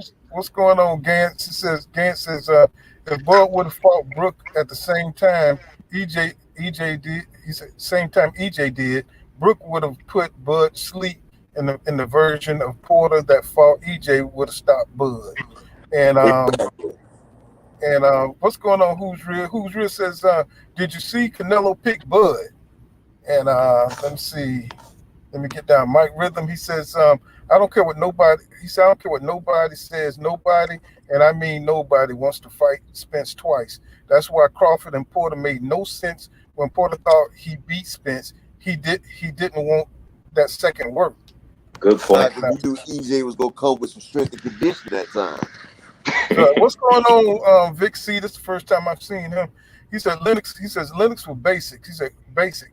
Great fighter. Chavez was basic. Great fighter. Joe Louis was basic. He said, y'all just sensitive as fuck. Big C, he was the champion at 122. He did one fight outside that weight division, but he was the 122 champion. Him, Mikey Garcia, and Wamba. The Don't chosen read one. that shit. Don't read that shit, though. He trolling, though. Oh, all right, shit. I'm just going down because I'm so damn far behind on the damn comments. Yeah. It be like that. I appreciate y'all too. I appreciate you, Paul. Says Terrence get hit one more time. Okay, what's going on, Don Jenkins? He says Terrence get hits more, and the Nebraskan assassin. He says Bud gets hit less than that. That's Bud Crawford right there. I don't give a fuck what nobody say. That's damn Bud Crawford. He had pull counter boxing. Goddamn it. And TZ Frank says Errol never called Horn. He said he was talking about Vic. What wins are you talking about, Vic? Stop lying. He says, I don't know. They be bringing up some of this old stuff that's been debunked a long time ago. Yeah, Gamboa fought at 122 and a half in 2010 for the people that don't realize what upper echelon I'm talking about. Yeah, he was the champ. He beat Orlando Salido, the motherfucker that stopped him and Wamba from having the biggest fight down there. If you know boxing, you know it. All y'all mostly just starting to watch boxing. I live boxing. Y'all hit that like button for your boy.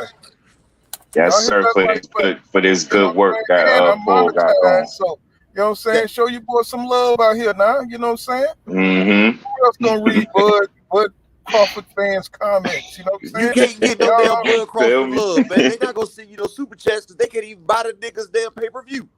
Oh, and man. They're talking about 50-50. If y'all support him that damn much, why don't y'all pay for his pay-per-view sometime? Pretend this Bud's pay-per-view and put something on it. You know what I'm saying? You know what I'm saying? They gonna stream it. They gonna stream it. Nebraska Assassin said, I'll send you the link to him saying that he want to fight Horn. There's a link. He said that he didn't want to fight Jeff Horn. I don't know how many times BF Best Fight the Best play that shit all the time. Yep, they don't get it, bro. They just cool with false narratives. That's what make me wonder how long have y'all been following the sport respectfully? Are y'all really paying attention? Fans, bro. And you know something? All these people ain't even Bud Crawford fans. They just he say pay for Bud and Con. He was pissed. PZ Frank says you cannot pot shot Spence unless you got Julian Jackson or Deontay Wilder type power. Bud ain't hitting hard like that. And let me see. Salute to that comment. And New says, I see Errol lose the first 5 rounds versus Porter, and Stanley. I know it's like kind of crazy. Stanley E says fighters rest on each other when I they're told tired. you stop. That's when I Errol told would you. get on the inside. I So told what you he stop do? reading Lose them the first trolls. 5 and win the last 7? What he do? I just want to know. He lost 5 Exactly. rounds Like, come straight. on. Like, that's why I told schools Oh stop reading their damn shit. Hey yo, Well, hey bro. it helps. I Hey, learned to you laugh got at it. It's to funny, have. yo. No, but if You you gotta stop laugh reading at it, then it. they'll put some cash on it. We cannot have a comment just full of just people who agree with us. You know what I'm saying? You got No, to I'm have saying if you stop, pushback. they'll put some cash on it then. Oh, I Yeah. appreciate it. That's I how would Fadan do it. Fadan, if motherfuckers want to troll Fadan, make them put some cash on it. When they saying some damn crazy shit. But nah, OG. Yeah. Yeah, somebody just said Spence was garbage. That I learned to laugh at it because it's gotten me so See, annoyed that's why like I through can these tell months people that I know just laugh boxing. now. That's how you can tell if people that know boxing You wasn't and talking people about that 50 just money. watch boxing. You feel what I'm saying? No doubt, Vic. Mm-hmm. So Ronald Frank Finkley, you know what I'm saying? That's my boy, you know what I'm saying? He been watching these channels as long as I have. He ain't as bad as the rest of them, though. Ron's straight, man. He know his boxing Yeah. too. He said, I worry about Spence power and being able to corner Crawford in the later rounds. If he isn't down or depleted, one or the other will be controlling the pace by them later rounds. And But see, like I said, though, iron sharpens iron. They don't understand. Jamel Charlo and Errol Spence go at it full tilt. They go at it full tilt in there, throwing You shots telling at me each other. what yeah, hit you harder were than telling me EJ get the best of them.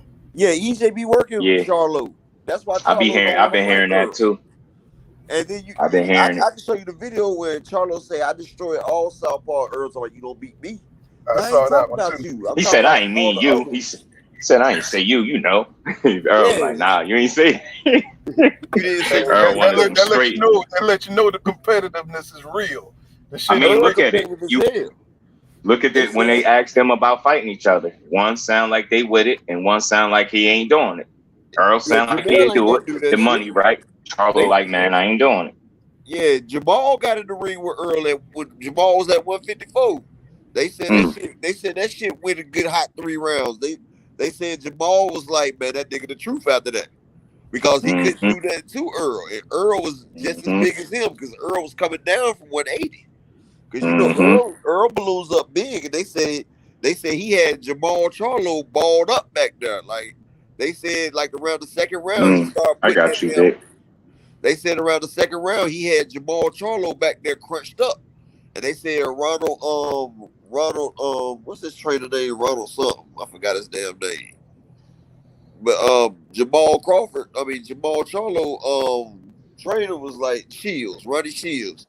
Said Ronnie Shields talking about get off the ropes.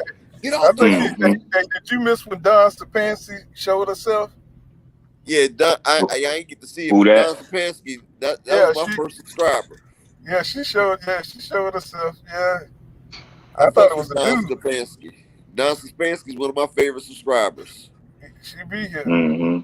Yeah, But the fact that Bud Crawford brought up that he's not from Texas just should be a little concerning for the people that feel like he gonna win. Because what the hell do that got to do with boxing? And this is what I mean about the Crawford side of things. They got all this personal shit against Earl, and him and his team don't have nothing personal to say about Terence Crawford. They really keep it boxing. It be his trainer and Bernie and just the level of disrespect. How are you disrespecting a man that spent pretty much 3 years out the ring and got 3 belts to somebody's one? He got the 1 belt in his very first fight at 47 and stayed there because he was content with big paydays and subpar opposition until he wasn't. And now he's suing him. Like, y'all got to start paying attention to what be going on, man. I don't know where the discredit and the disdain for Errol Spence come in. I hear he a likable, approachable dude. I don't see what y'all don't like. A man that spent 2 setbacks, almost his career got ended on 2 different occasions. You add up the time out he spent out the ring. That's about what, 3 years or more, and he still got 3 of the belts. That should make you question y'all man and why he wasn't chasing them belts the whole time. He had an opportunity to fight these same people Earl fought, but he didn't do it. And that's no slight to him. That's just following boxing and knowing what you actually seeing and not being confused with false narratives, man. I don't do no false narratives, man. Errol Spence moved like a real champion. You can't tell me he don't. He did everything he said he gonna do. The only thing left is for him to get that last belt. You get what I'm saying? I don't see how that's not something as a sports supporter that you can't support. Like Bud Crawford, I don't have too much to say bad, but my critiques come from when it's so negative towards Spence. I just don't understand the negativity. You ain't gotta be your favorite fighter in the world, but to say he basic, he one-dimensional, that's gonna hurt more if he beat y'all man. Because if he lose to a one-dimensional basic fighter, what is that saying about Terence Crawford? So you gotta be careful. The more you discredit the fighter, if he beat your favorite fighter, that's saying you said very little about the fighter you rocking with by saying that. Because if he get beat by a dude one-dimensional and basic, that's a bad look for Terence Crawford, and he's supposed to be so great. Them dudes both great. They great fighters, man. They need each other, respectfully. DW said, I got Bud getting stomped out round 10 TKO. And young Shotty Guap says Bud have problems with fighters his height or taller. He said Bud fights better in southpaw. Bud and Just Do just says smash the like button for you, boy. Appreciate that, Just Do. Bang Gang says y'all call Bud trash, but he's walking around with 3 belts that he earned though. And that's what I'm saying. What's going on, Bang Gang? And Ed Plank says, just subscribe to your channel. Just Do. You know your shit. He's Ed, appreciate that, bro. Ed Plank. Appreciate that. He says Spence, you, bro. Spence too relentless and has too much dog for sus chin Bud. And that's DW laughing. Shorty Guap says, let me get that to come up. Okay, so young Shorty Guap says Bud have trouble with folks his height or taller. M Base, what's going on? This first time I see M Base Concepts. He says wasn't Garcia a 122 champion also? Both of them fought cats coming up in weight, but you know what the difference was? Who called who out? And then the fight financially made sense. When Mikey asked for that, that was Mr. I see something. And the only thing he seen was an ass whooping. Seen them punches coming all night for 12 rounds. Like he asked for the smoke and he obliged him and he beat him up. I'm glad he did it. You can call that man out. DW said Bud don't have one punch KO power. And respectfully, neither one do either, just to be fair. So y'all don't think I'm hating. Neither one of them, they both accumulation punchers when it come to knockouts. I don't think neither one of them are like one punch dudes. Bang Gang 1 says, we also see Crawford down on the cards against Porter. Yeah. We've seen it against Hank Lundy, Thomas Delorme. It could keep going. Like, has y'all really been watching Bud? Because I have. Remember, that's the slow starter, the infamous slow starter. He cannot afford that against EJ. I'm just saying that. And neither could EJ. He can't afford to be, you know what I mean, slow against Bud. Like, it's a two-way street. Okay. M. Banks Unfiltered says, I got Bud being a little tricky the first 4 rounds, and then from round 5 on, EJ is gonna get into his Terminator mode and get the job done. I could see that. I really could see that. JV, my boy JV said, all chat, who has more power, Charlo or Bud? Because we know EJ trains with. And he said, I'm a fan of both. Okay, Don Jenkins, the gotcha gamer, he says, I'm a fan of both, but I can't understand the disrespect from Crawford and Bomac. Yeah, they done toned it down some though. They done toned it down now that they getting the fight. Like they kind of chilling. I don't see Bernie the Box out there tripping. You know, they must be told them to chill. You know what I'm saying? That boy Tito 1 says Spence is the eye collector. You know what I'm saying? Shout out to Real Marlo. You know what I'm saying? That's my boy. He came through one day. Mike Rhythm says, and Jamel Charlo says Spence hit him the hardest he ever been hit in his life. And let's see. T. Frank says Crawford fights in spurts. He do that against Errol, and he's getting chopped the fuck up. You know what I'm saying? Yeah. And let me see. Shorty, young Shorty Gop. He says Bud have trouble with fighters. Bud have trouble with fighters. His fight or better. Bud can't stop a jab. Okay, let me read that again. He said Bud have trouble with fighters. His fight or better. Fight his fight or better. Bud can stop a jab. Can get caught with uppercuts. Spence never fought nobody who gonna switch like Bud can. I got Bud. Yep. I got Spence still though. He's the natural southpaw, y'all. That switching not gonna work. That switching will not work. That's gonna be his downfall. If he switch against the natural southpaw, you think he gonna outdo Spence at what he been doing his whole entire career? Make that make sense, yo. Appreciate that, Upper Echelon Sports Bar. Y'all subscribe to Upper Echelon and Sports Bar.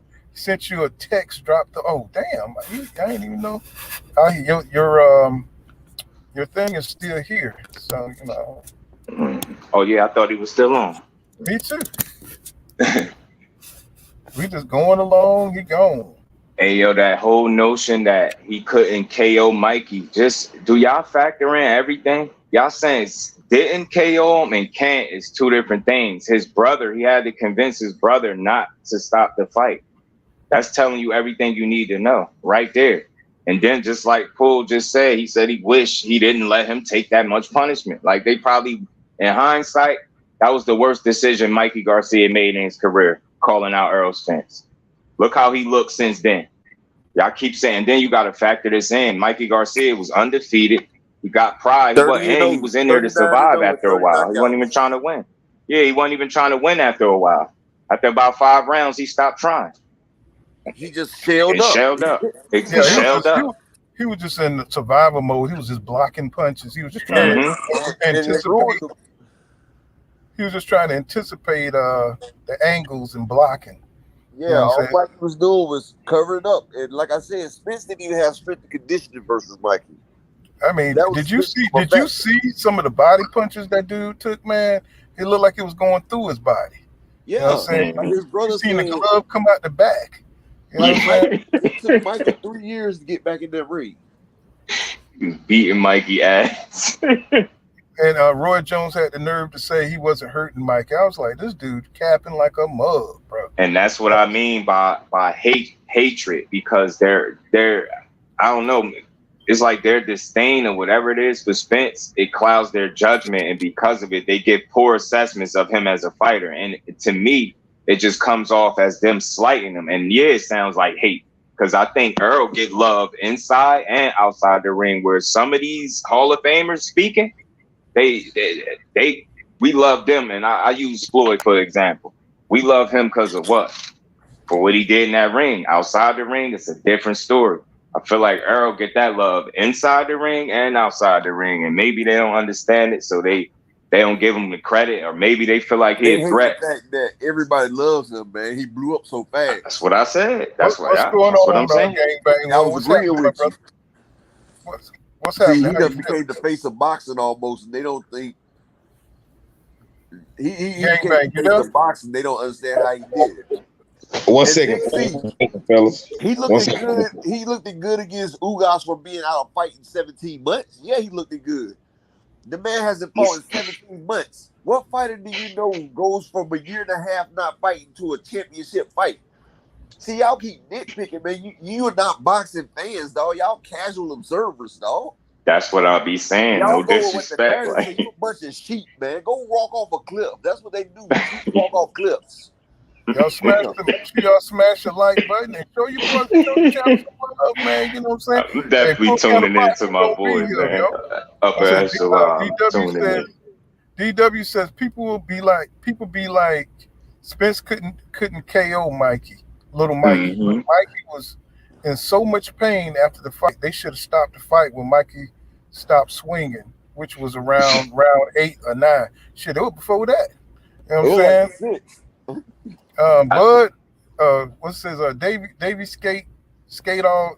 skates all day says Bud better do all the sightseeing he can because once he in the ring with EJ, that orbital gonna be his sale on eBay. Yo, And the eye shit all started with Floyd. That's what He's been that's beating what got eyes up Floyd since mad. back then. Because see, people keep talking about that Floyd shit. And you know, Floyd is an alpha too, so he got pride. He don't like hearing people talk about how Spence did him like that. Yeah. You know when people used to talk about it before, Spence be like, I ain't talking about, and Spence still ain't talking about what happened in it at first, really. Yeah.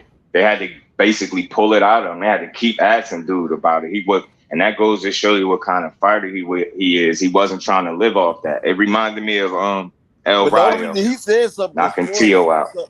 Floyd said something disparaging, so he made it. He cleared up the damn situation. And that's another thing. Do y'all remember that interview where Earl had on them shades and it fitted, and Floyd was standing there vouching for him heavily? Like where all that energy go? Where that energy go? I don't think people be really paying attention. It's not saying you can't switch up your pick. Pick who you want. That's not my issue. My issue is the poor assessment that they be given. If you felt the way if he truly felt the way he said he felt about Earl in that interview, he wouldn't be talking the shit he talking today. That's all I'm saying. And I'm going strictly off what he say out his mouth. Everything he earned every penny of that fight. When the Titty Assassin says Mikey was pound for pound number 4 when he fought Errol and was in survival mode. Don Jenkins, the gotcha gamer, he says facts. Spence's natural southpaw, but when Bud do something in natural Spence will pick up on it. Facts. And see, look, I got on my page, I got the damn Errol Spence movie. I got the Errol Spence movie called Star Power. It goes from Errol Spence youth all the way to where he is now. It's a 4-part series, but I turned it into a movie. I got that, and I also got the Why They Hate Spence. I'm definitely gonna check your stuff out. I go in on Roy Jones. I go in on Antonio Tarver. I show why they really hate Spence. And I'm telling you, movie, I show how Floyd was how he told Keith Thurman, if you want a belt here, fight Spence. And Thurman was like, well, I gotta fight him. Floyd was like, if you want one of my belts, then you can fight him. And Thurman and Sean Porter both turned it down. And the reason why Sean Porter hates on Spence so much because his dad trained Spence for the Olympics. And his dad always showed Spence love over Sean Porter. That shit made Sean Porter real fucking jealous as a kid. Because instead of training Sean, he was spending all that time training Spence. And see, Spence has gotten trained by Sean Porter's dad. He's gotten trained by Derek James. He's got a little bit from Ronnie Shields. He's even got a little bit from Robert Garcia a little bit. So Spence and he was trained by Lamont Peterson too. You know Lamont Peterson, and he was trained by Floyd, dad. So Spence is a melting pot of different styles. That's why you're not gonna see the best Spence that he hits 154 or 160 when a boxer can hit him hard enough to make him have to move or make him have to respect their power. Yes, bro. Nobody down there at 147 can make him respect it yet. Let me cut you off, bro. I got a super chat. You know what I'm saying? Super chat get all the goddamn attention. M-Base Concept says, thank you for that $4.99, my brother. I appreciate it.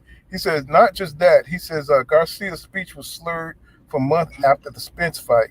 Like Michael Irvin said, Spence is breaking MFs. I forgot about that. Appreciate that comment, M-Base Concepts. I forgot about that. Yeah, what's going on, Alicia? What's going on, Queen? I don't get too many queens come through. I got to acknowledge. Aisha, salute, Queen. After Lamont Peterson fought Spence, his eye was closed up. If y'all look at it, his eye was closed up, and he couldn't hardly talk. Then he got washed by Sergey Lipinets after that. When he came back, he fought Sergey and got destroyed. Damn, Carlos Ocampo was 22-0 when he fought Earl. Got destroyed. and he's still winning.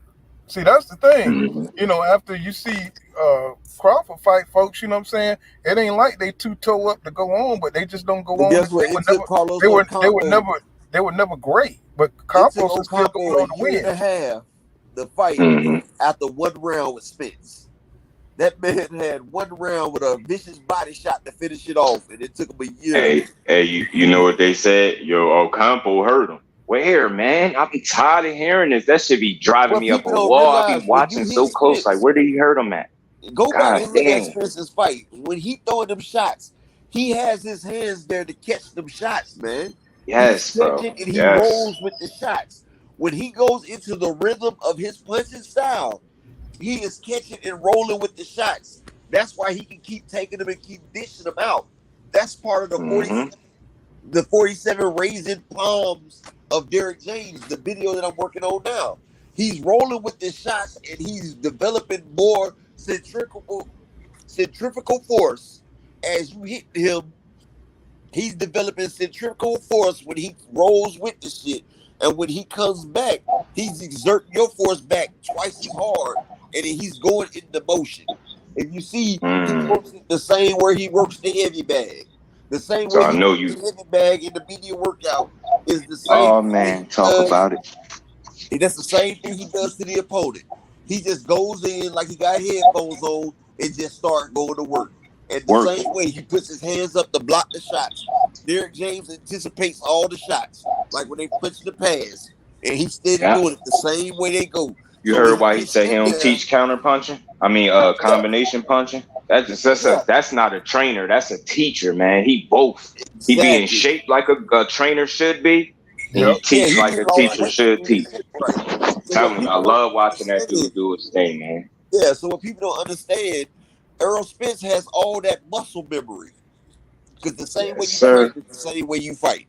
So he's training and he's blocking and still firing and twisting and turning and still delivering. And when he's doing that, you just insert a box. And he just press go. Insert a box and press go. Insert a box and press go. It don't matter which box you sit in there, the same shit's about to happen. He's gonna go into the 47 raging palms. And I was just about to say I'm coming out with a video about the 36 palms. I can't even say it. God damn it, trying to 47. Funny. The 47 palms of Errol Spence Jr.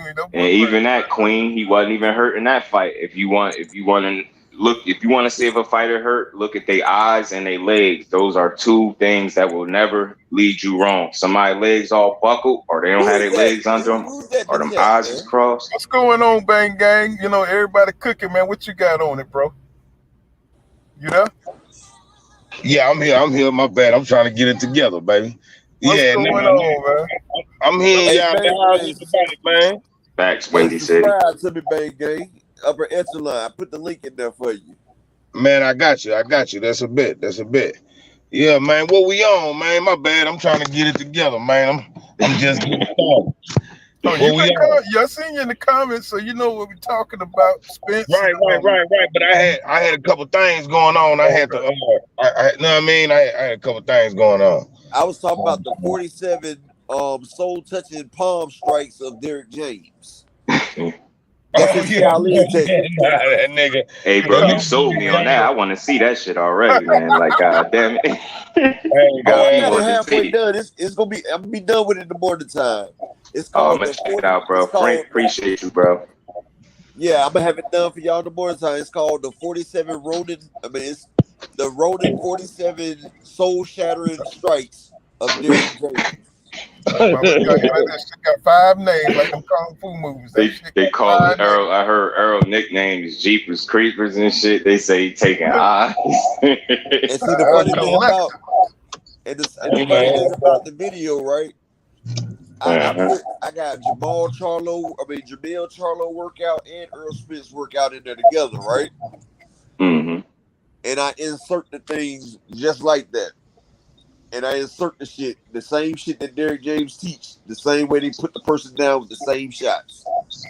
So gang bang, what do you think gonna happen, bro? With this Spence and Crawford? Yeah. Hey man, listen, man. Like I say, man, We barbecuing ribs. We smoking bud. We smoking bud at the We barbecue. smoking bud. We smoking bud at the barbecue, man. That's all I'm saying. And look, I ain't gonna even lie to y'all, bro. I ain't gonna even lie to y'all, bro. Like, bro, I got so much respect for both of these niggas, bro. I ain't Me gonna lie. too. Both of them. I'm It's with just you. I don't like the I false ain't gonna lie, narrative. bro.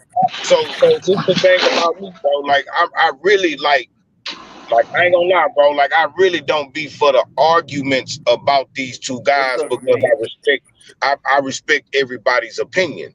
Because if a Mm-hmm. nigga tell me, man, Spence ain't never fought no boxer or a nigga that fight like Crawford, that's true. That's Crawford true. has either. It's true.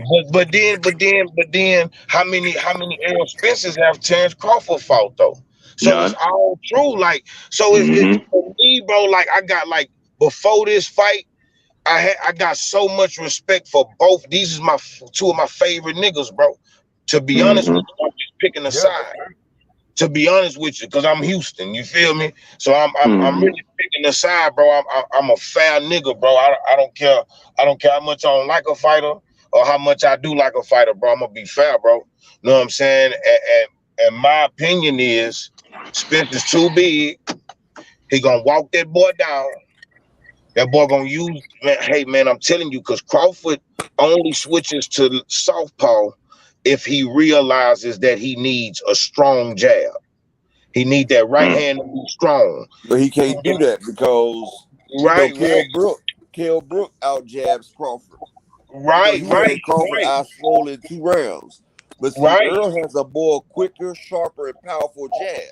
That's a fact. So, That's a so fact. Earl gonna do that, and I'm gonna tell you like this: Earl gonna shock everybody because everybody expected Earl just to walk him down and everything. Earl gonna be up on the balls of his feet, and he gonna be just like when he was fighting Mikey Garcia.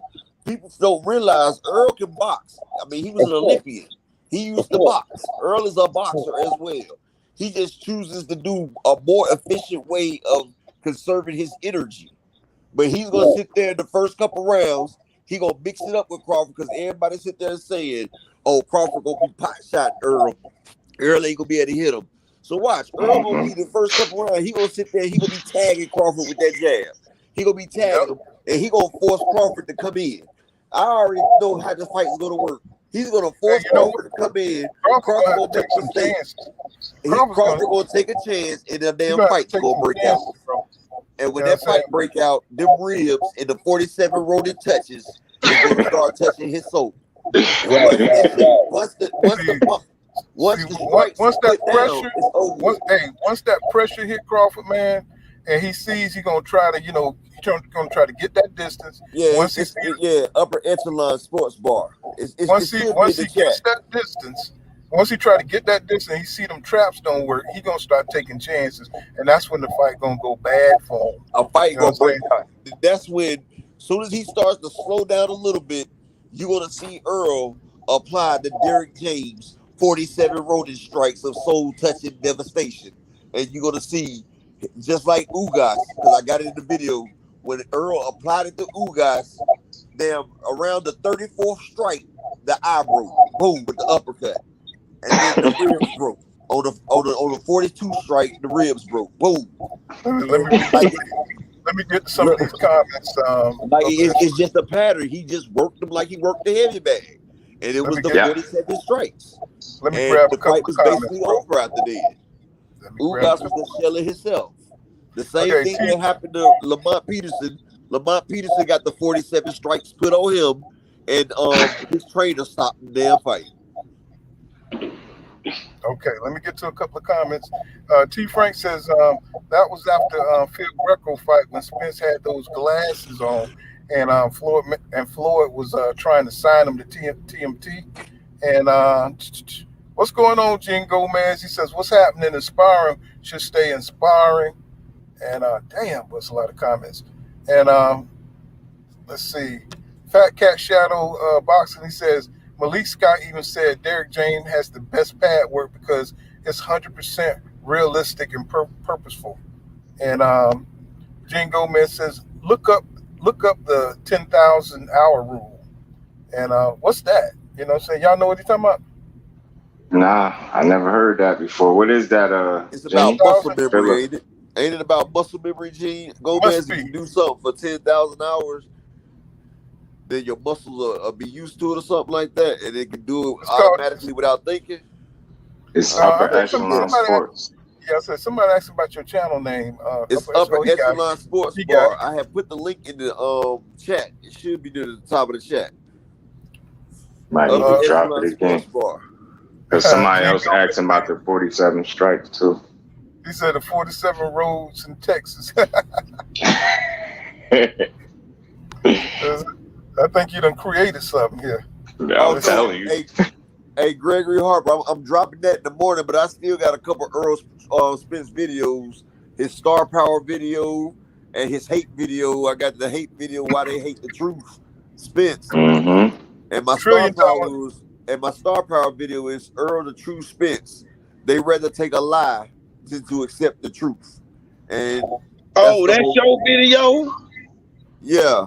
Oh, okay, yeah, I'm fucking with that. I ain't mean to interrupt you. I'm fucking with that.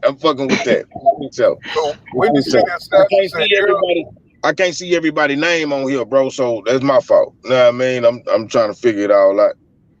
Crawford power ain't fake, bro. It just ain't what people selling it as. They're making it seem like anything he touched Spence with, that's just gonna be, the end is Errol Spence, man. Crawford is not a one-punch knockout artist, and respectfully, neither is Errol Spence. Them two dudes gonna have to establish a game plan and get into that fight and implement it. If they aren't able to do so, and Crawford got that mentality once he get punched in his face, good, abandon game plan, I think that's gonna hurt him. I don't think he could afford to do that at that level that Spence gonna bring to the ring. Like, I just don't think so. I think both of them dudes gonna have to be on their P's and Q's. What I really believe, bro, as far as with Crawford's power, bro, I think Crawford got that sharp.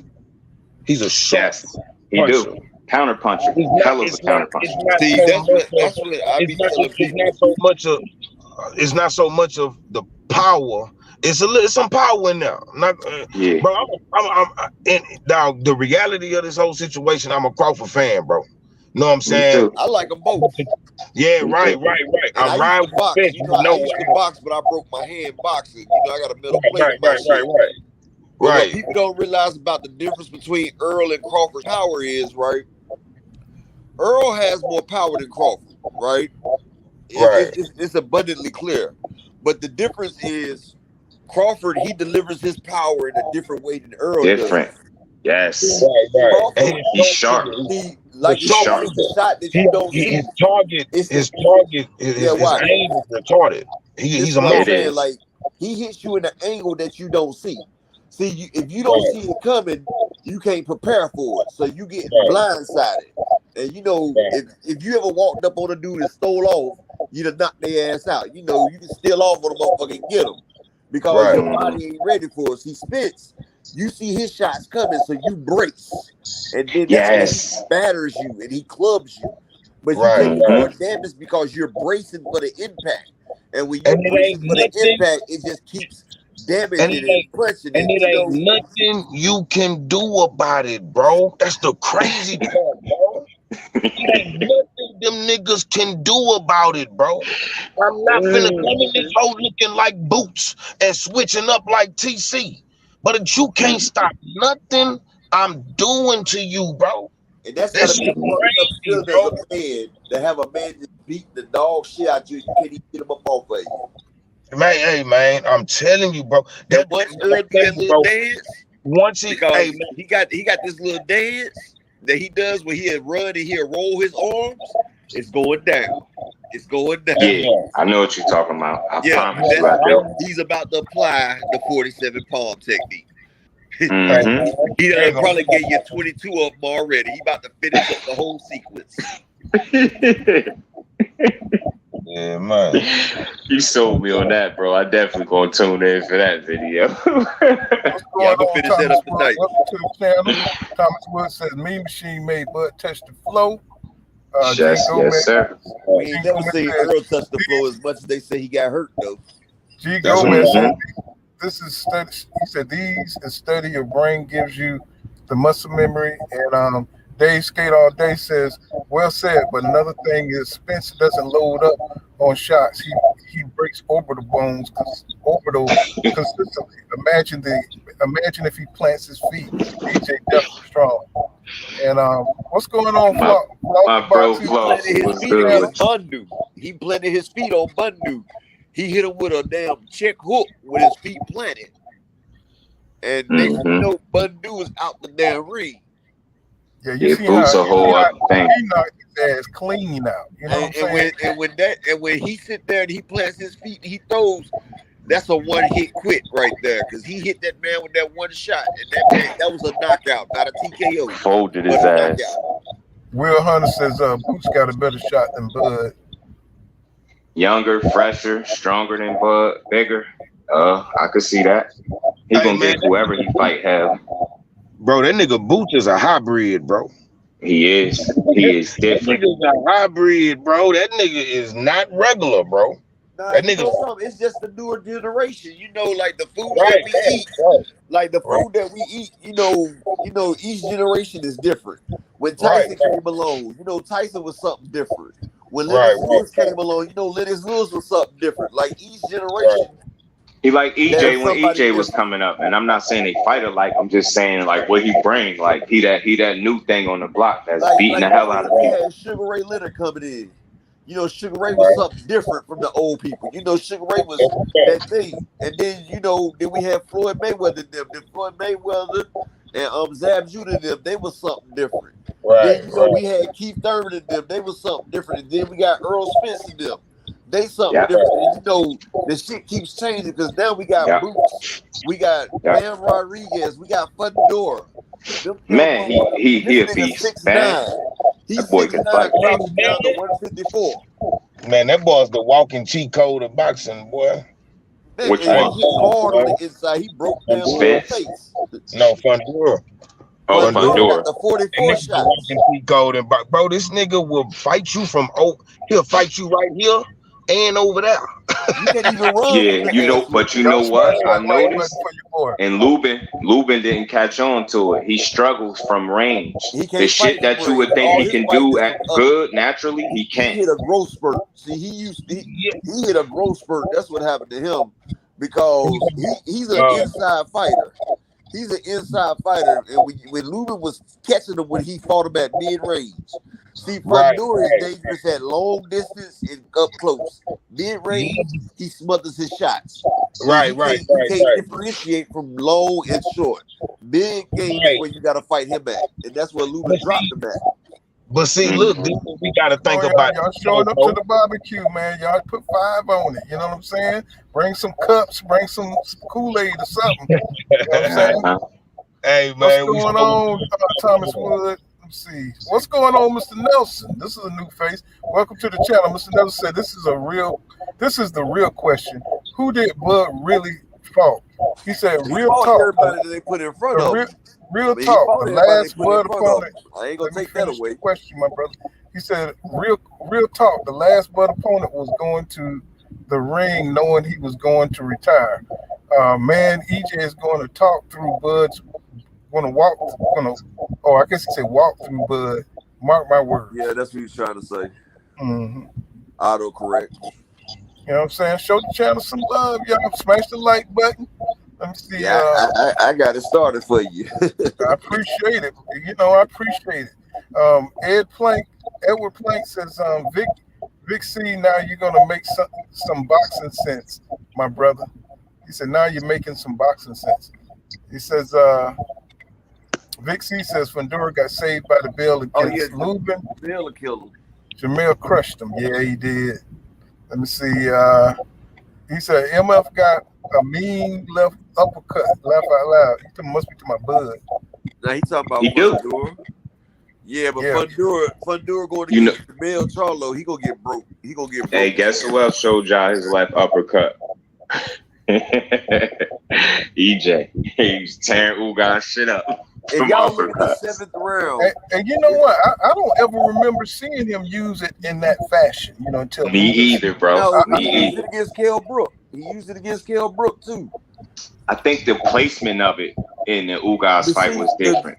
This is what people don't realize about Earl. It was like further out. He used it from further out. You see what I'm saying?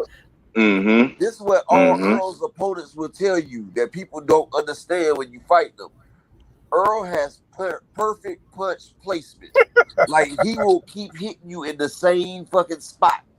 And Earl will keep hitting you from the same spot. And you like, boom. Like, he'll throw it from different angles and he will hit the same spot. And it's going to accumulate damage. Like, once he hit that eye, he keeps hitting that same damn eye. Like, he has that much wherewithal to know to keep hitting the same spot. And it's crazy because Ugas was covering up, but the part of his head that was exposed, that's where Spence was targeting. And I'm like, yo, this dude is on a fucking mission, man. He was hooking around the guard to still hit the eye. Yes. And then when the nigga spread it to the side so he couldn't hook him around, then he uppercutted him to the eye. And but you know what, though? This is the thing that nobody, continuously or consistently say about Errol Spence Jr. is that he fights 3 minutes of every round, bro. That's his biggest. If you beat him, you would not beat him by decision. He will fight you three. He's going to continually, even when he gets hit hard, he's still coming. Yes. You know what I'm saying? And that's something that people overlook about him. You never know that he got hurt. He double output. He throw twice as many punches. If you people hit not hard, talking about that twice as much. But if y'all look at the 7th and round he accurate, Ugas, y'all can see when he breaks him with that uppercut, when he broke that when he got a clean shot, and Ugas was like, "Ooh." I got that shot on video too. Oh, I'm sorry. I took Tyrone Spencer. I ain't even look at the comment, but yeah, he said Spence will win because he fights full 3 minutes of a round, and his work rate is sick. I have yet to see Crawford fight a full 3 minutes. Yeah, and I made those same points in the video that blew up. You know what I'm saying? I was like, hey, I have never seen nobody put that kind of pressure on Bud. You know what I'm saying? Me neither. Have you ever seen Bud really working in the inside? Really fighting in the inside, like dogging it out, not being able to step forward. The closest fight, something like that, was that Diaz fight, but Diaz was too small to really reach him and put any, consistent pressure on the inside on Bud. Yep. Exactly. He kept running into shots. And see, one thing about Earl, the best and the worst thing that happened to Earl was him having that car accident because he got rededicated. If Crawford would have fought Earl before he had that accident, Crawford might have won that shit. He might have. It would have been a hell of a fight. It would have been a hell of a fight because Earl didn't have the strength and conditioning. Crawford might have beat him, but now he back to 100%, and he's been in welterweight weight for over 2.5 years now. That new coach he got too, without blowing up. Like he's that new coach. Straight. Yeah, he's been there straight without blowing up, and he's been doing significant training for over 2 years and keeping that same weight. You about to fight a fully charged Super Saiyan, dog. Like this man off less of a layoff. Off less of a layoff this time. Like it's safe to say he's gonna look better. He might go Super Saiyan Blue on his ass, goddamn. Now he gonna go Ultra Instinct.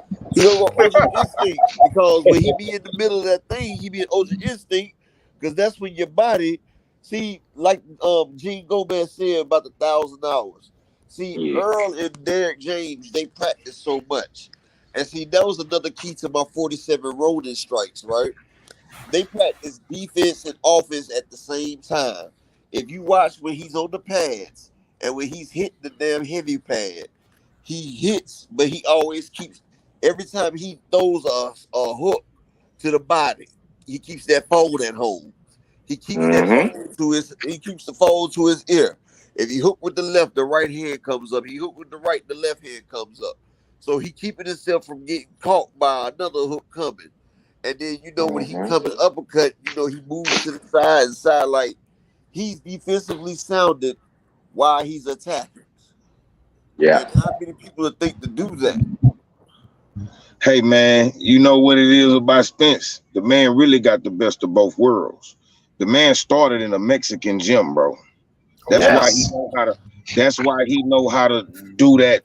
Damn that really Mexican style. But he learned how to box from Derek James. This is who he's still with. See, Derek teach the nigga how to box, so he can mix both of the two. It don't matter what you want to do. If you want to started bang, boxing at the Favela.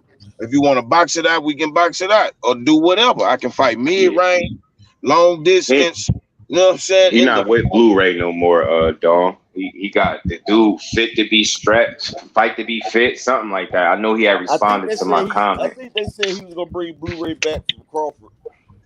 Because he said the dude that he was working with now, he responded to a comment. I just respect the fact that what he said he was gonna try to do, I think he hit the mark. He said he was gonna have Spence in the best possible shape that, you know what I mean, that he could be in, and that's just exactly what he gave us. You see what Spence said though after that fight though. He said he wasn't as strong as he was with Blu-ray, and he said his balance wasn't the same.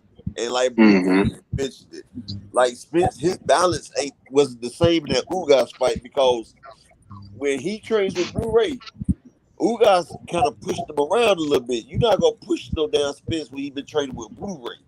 Like, you're not about to bump it and shove it against Spence if he got that Blu-ray workout. So I think you need to go ahead and get Blu-ray back, like he said. Get him on back in there. You can still have fight to be fit, still do your nutrition. Yeah. Because that fight to be fit was a nutritionist as well. I'm with you. Let me get this super chat in. Thank you, DW, for that $5 a cush. He said Bud would have to box perfectly, pick shots well, and constantly move the entire fight.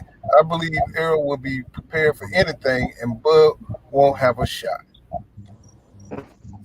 I see a good fight in the fight of the year candidate, bro. But hey, I see Nelson, you wrong right there. I've seen a fighter get KO'd. Yeah, fight to be fit. That is his name. Okay. I've seen a couple people get KO'd by a jab. Hey, yo, what's going on? What's going on, Lenard? What's going on, my brother? Lenard, what's good, bro? Flossy Boxer, what's happening? What's up with Flossy, you, Flossy, what up, bro? Not much, bro? Man. I just been in hot spirits lately, man. I've been in really good spirits, so it's a good thing, you know. That's what's up. But man, talking about this title though, I always say, my prediction is 12th round stoppage by Errol Spence.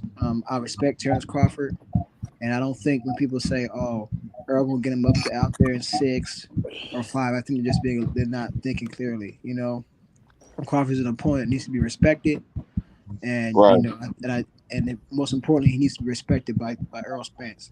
You know, I think we all can agree that Terence Crawford ain't no hoe, and he's a great fighter. But that's a fact. Yeah, but I just think that at the end of the day, I do think Errol should be able to beat him. And like I said, I have about 12th round stoppage, and I just think and the reason why I have a stoppage is because just the way these two fight, man. Errol's gonna come forward, and Terence Crawford's gonna fight back. You know, he has to fight back. It ain't last 12 rounds though, bro. Huh? It ain't gonna last 12 rounds. Like, right, they got heavyweights. They got heavyweights. When Errol got that strength and conditioning, they got heavyweights that can't, like, they've been having to switch their sparring partners out. See, that's what people don't realize. The 3 fights that he didn't stop, the Sean Porter, the Mikey, and Danny Garcia's, that's because Spence came down from fat camp. He didn't get a chance to do strength and conditioning. And I agree with you. And I don't even think he did strength and conditioning. I'm not sure. I think he kind of did it. The only 3 fights he didn't do strength and conditioning was the 2 Garcia fights. The 2 Garcia fights and Sean Porter. Those are the only 3 fights he ain't strength and conditioning. Any other fight he strength and conditioning. But he had a different what about the Ugas fight? What about the Ugas fight? Yeah, he had strength and conditioning. Fight to be fit. And I know what you're talking about. Huh? Yeah, he didn't fight Crawford and Spence the same way. Yeah, but see, when Spence did his we only saw like one or 2 pieces of footage. You said what?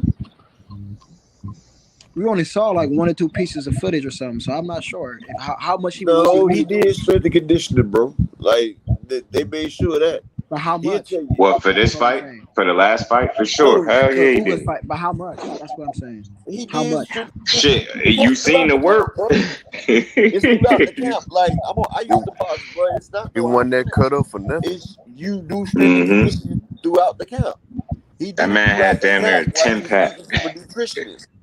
But the strength and conditioning that he did was good, but it wasn't like Blu-ray. That's what I'm See, the saying. strength and conditioning he did, it gave him more stamina, and he still hit harder and everything. But with Blu-ray strength and conditioning, that gives you a monster power.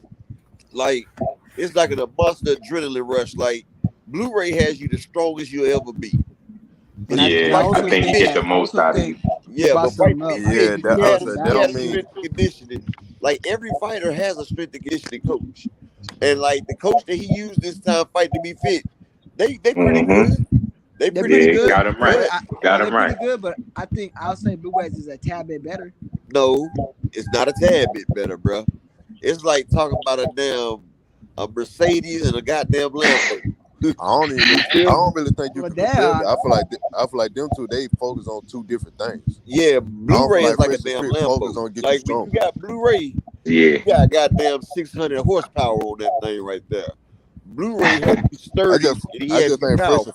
Fresh and Fit wasn't really made to like make him Yeah, nah, stronger they or they no get shit you like that. they get you strength and condition, but they also get you there properly and getting your diet right and making If I sure Mm-hmm. you eat if I was balanced him, and I'll just hire everything. both of them, bro. Huh? Yo, for real. I For hire real. Fresh and Fit for the damn like the I diet think and he make should sure do he make both the of them weight this properly. time. I even wrote Spence, and I be talking to Derek James on occasion. Full counter, I tell you, like he's my Instagram friend. Me and him have a conversation every day in the DMs and everything. And I told him, I said, if he put both of those strength and conditioning, we'll see the best Earl ever because he'll have the I think so. nutritionist and he'll have the stamina, strength and conditioning. Plus, he'll have Blu-ray fitness in that damn engine right there, that damn Lamborghini engine. No. He'll have the nutrition from them, and he'll have the strength and conditioning from Blu-ray. Yeah, that's what I said. Yeah, The stamina is fit from eating the right stuff and everything. The way you eat and all that shit gives your body extra energy, carbs, all that, because carbohydrates is ready energy for your body. That's why they tell you cut back on carbs because if you don't work off the carbs that you eat, it turns to fat and it turns to sugar and it's bad for your body. But if you got the right carbohydrates and everything, it'll give you energy all day long. that's why his stamina was so good for the last fight. Exactly, yeah. But the workouts they do is not the workouts that Blu-ray do. See, Yeah, Blu-ray, he puts you through like a top-notch Navy SEAL program. Like Mm. either you're gonna Yeah, sink for or real. swim. You either gonna sink or For real. swim. And Because you can see the you difference if you behind look it. at Spence, man, his energy was way different, bro. I mean, than the Danny Garcia fight, then True. the fight Yeah. before his energy in that Ugas fight, man, and he was able to take that punch. He was already tough, but look how quickly he recovered after a clean shot with no mouthpiece in his mouth. Yeah, but I He yeah. think didn't I think a have lot of that Blu-ray I for the think a lot of that Ugas balance fight. shit. I keep trying to tell y'all that. It's I the No, don't we think fight know to be that. I fit, just dude. said No, that. not somebody in the I comments. would say I They only saying really like you think had that the Blu-ray same shit made a difference when it came to strength and like the balance and conditioning shit. with Blu-ray for the I pack think fight. I think Same I think all nutritionist. the damn balance issues and all the other shit came from goddamn ring rest for real, for real. Nah, Vic C. Me Crawford's too. career is That's not where a I think that came from, Me Crawford to be too, is a honest. Flo. very great and talented fighter. I'm not putting Crawford down. Crawford is one of my favorite fighters, but I'm just saying I'm not a boxer's fan. I'm a boxing fan. You understand what I'm saying? Mm-hmm. That means I'm not just a fan of just regular boxers. I love the sport of boxing. And I love Mm-hmm. the fact that I can look at something and see how it will play out. Because for once I had the skills and the credibility as a boxer. And for two, styles make fight. Like I sit there and you can sit there and look. Like the other day, me and Poole County was talking about that Rodriguez fight. I sat there and told them on the panel, y'all go look at the other thing. I told them, Bam Rodriguez, when he fights Soran Vasai, I sat there and said he sat there and beat Carlos Quatras and dropped him. And he just moved up to that weight class a week before the fight. Mm-hmm. I said, Yeah. I sat there and told him, look, you go pull it up. I told him that shit. I said, look, he's had a whole training camp at that weight. I said, so his power is gonna be for that weight division. I said that and Mm-hmm. told him, I said, look, that man gonna have some thump. Roman Vasai gonna have to deal with his power. I said he dropped Carlos Quatras just moving up. So and I said that and said, he gonna get Roman Vasai. And guess Do you see how he set it up, man? With Quadras, with the footwork, that dude got some crazy feet, man. exactly. Some real good feet. And Some look, foot placement is crazy. and after the third round, and I'm gonna tell you what that remind me of. After the third round, it started going downhill. Now I'm not saying Rogue Messiah is Terence Crawford, but you can see how shit go downhill. Like that's what I picture Crawford like. The fight going down, he missing the shots, trying to get in there, get physical, and shit just steady chipping away and eating away at it. Yeah. That's what I thought of. Oh yeah, Vic. See, I see you coming too. Apparently, if the man had a nutritionist, apparently he eat right. The fuck you gonna hire him for if you ain't gonna eat right? What you paying a nutritionist for if you ain't gonna eat the damn shit that's gonna make you lose the fucking weight? Some shit just be blowing my mind, bro. Like I heard one dude come on and try to shit on EJ and talk about Crawford. This nigga misquoted a whole fucking interview. Like I never seen no shit like it. Like he misquoted a whole interview. Like I'm talking about the whole thing. The only part he got correct was Derek James said. Everything after that he got Estrada don't want that fight, Vic. See, and see he fighting Bam Rodriguez's brother. That's who he about to fight. He's about to fight Rodriguez's brother. You know, the other Franco. You know, because Rodriguez's name is Jesse Franco Rodriguez. So his brother's about to fight Estrada. I ain't a lot of Bam a motherfucker though. I like him. He made a fan. I think it's like August 20th. Yeah, he was like Vargas. He was the same age as Vargas, and he skipped the same weight as Vargas did. And guess what? Robert Garcia was training both, but it was Robert Garcia's dad that did it with Vargas. And he told his son to take the fight. And he and I don't want to hear not a damn thing else about fucking Ahmadali. Me neither. Ahmadali, yeah. Cool boy beat him up. And told Stephen Fulton he's ready. Yeah, he'll beat Ahmadali. Yeah, didn't he say he'll fight anybody or some shit like that? I had my bag. I'm gonna tell you like this: Ahmadali. People don't realize Ahmadali. He injured his head in that fight. He injured his head. Oh, did he? Huh?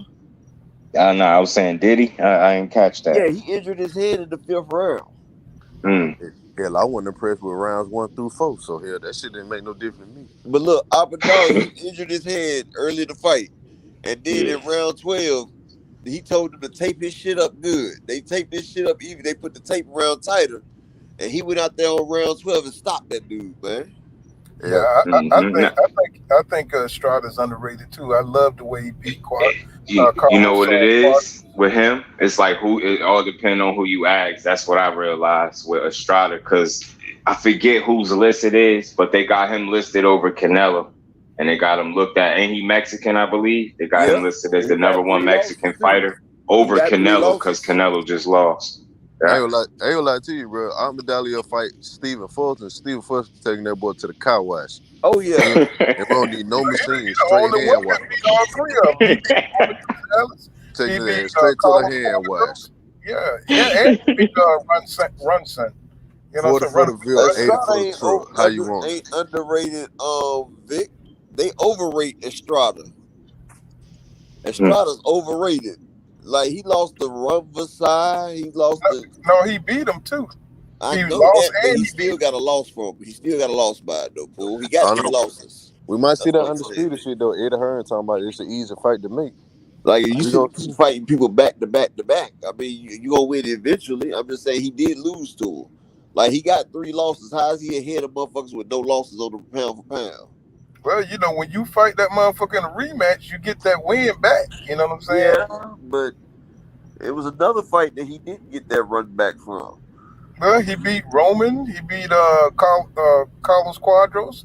Those are really the big 3. He beat Rand Sands. Those are the big 3 down now. You know what I'm saying? He fought the who's who. That's the 3 people that beat him, right?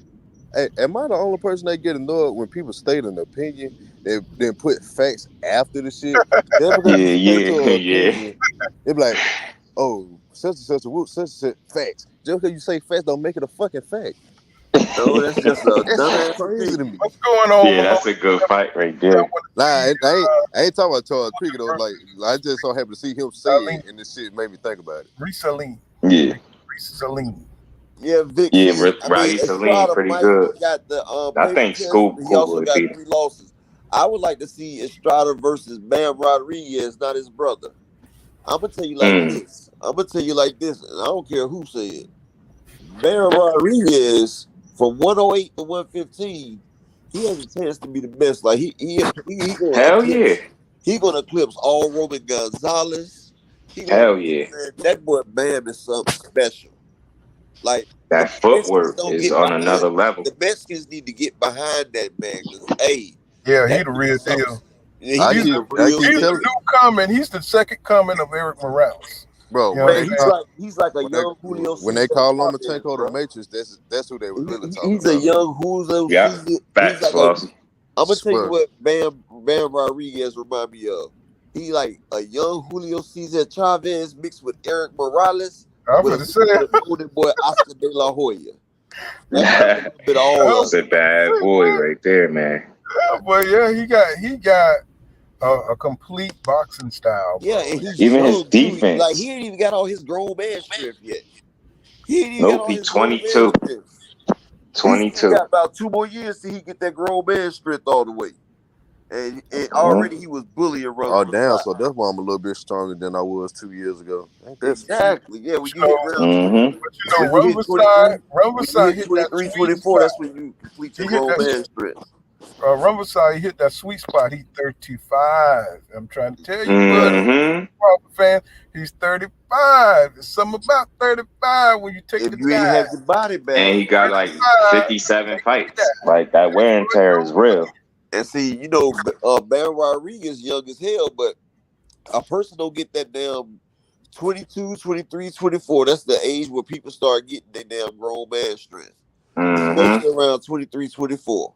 So Rodriguez is great right now, but when he gets that damn grown man strength, man Rodriguez going to the Hall of Fame. Like the Mexicans need to get Yo, behind I'm him with right you. now because San Antonio, they know what they got.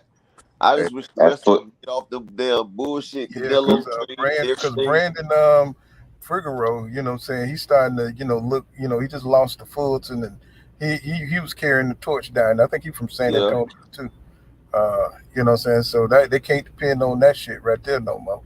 So, All right, they Big C, why are you taking away from Bam Rodriguez though, man?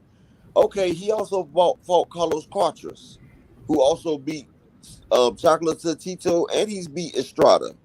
But Bam came up from 108. He jumped up 2 divisions to fight Carlos Quatras a week before the Talk fight. about it. He jumped up and fought him a week before the fight as a kid, yeah, dog. that's Like he wasn't big, even bro. 21. And That's he big. outboxed Carlos Quatras and dropped him. And now he just came and Third round. now he sat there and got to go through a training camp, a whole camp at that weight. And you see he got a different level of pop to it. And his I've seen the fluid. difference. And I'm gonna tell you I've like seen this: it. Estrada can't keep up with his angles, and Estrada is Nope. not gonna be able to take his punch because Estrada gonna Nope. have problems with them Quatras, Chocolatito, and Rumba size power. And that boy right there, he's only getting stronger each fight because he's going into his grown man. He ain't even at his grown man power yet. Nope. I keep damn, saying it. His damn. feet is so much better than his opponents. So much better. I And don't he I know who mean, the going fuck back. schooled that boy, but he Rumberside, nice. He nice as shit. Rumberside was so frustrated, bro. That dude was floating around. He was floating like a butterfly, stinging like a goddamn bee, man. Well, more than a goddamn bee. You know He what I'm saying? wasn't He was stinking like tearing no his ass damn up. beaker. He Hey, wasn't doing shit. Barlonius. Robert Garcia is a great trainer, though. You know, he trained Marcos Maidana to fight Floyd and Adrian Broner. Robert Garcia is the best Mexican trainer I know right now. Right. Way better. He He is a learned hell that of a shit. He trainer. learned that shit from Floyd. You know what I'm saying? When Floyd beat Diego Corrales, because Diego Corrales TKO'd his ass in the 7th round, right? So Yeah. Yeah. so he learned from that shit. Even though he said Floyd, he could have beat Diego Corrales because if he would have fought him like a bitch like Floyd, he learned from that fight that you can't always bang with a motherfucker. He could have beat Diego Corrales if he would have boxed. know what I'm Yeah, saying? Well, Yeah. we got to see what Estrada does against Bam Rodriguez's brother. His brother might go ahead and put Estrada down, so Ain't, then we ain't got to worry about it. I ain't gonna lie to you, just do. I posted But you something on know, I that mean, Instagram. I ESPN might like block Mark me. Estrada, man. I mean, I love Oh to see yeah. Estrada smooth as a motherfucker, man. His style is tight. I love when he fought Carlos Quadros, man. He kind of looked like Bam. You know what I'm saying? He just didn't have Bam power. You know what I'm ESPN, saying? Mhm. ESPN might block the shit out of I'm me. pretty sure they studied that fight. Must have posted some shit, huh? But where? Hey, Yeah, you when damn that right. I fight was over posted it. I last, posted the when fact that that fight they was damn over pound last for night, pound got one undisputed champion in the top 10, and it's the motherfucker that lost they fight that's in the fucking top 10. That's crazy. They bogus as hell. Nah, That they shit need to be crazy. called out.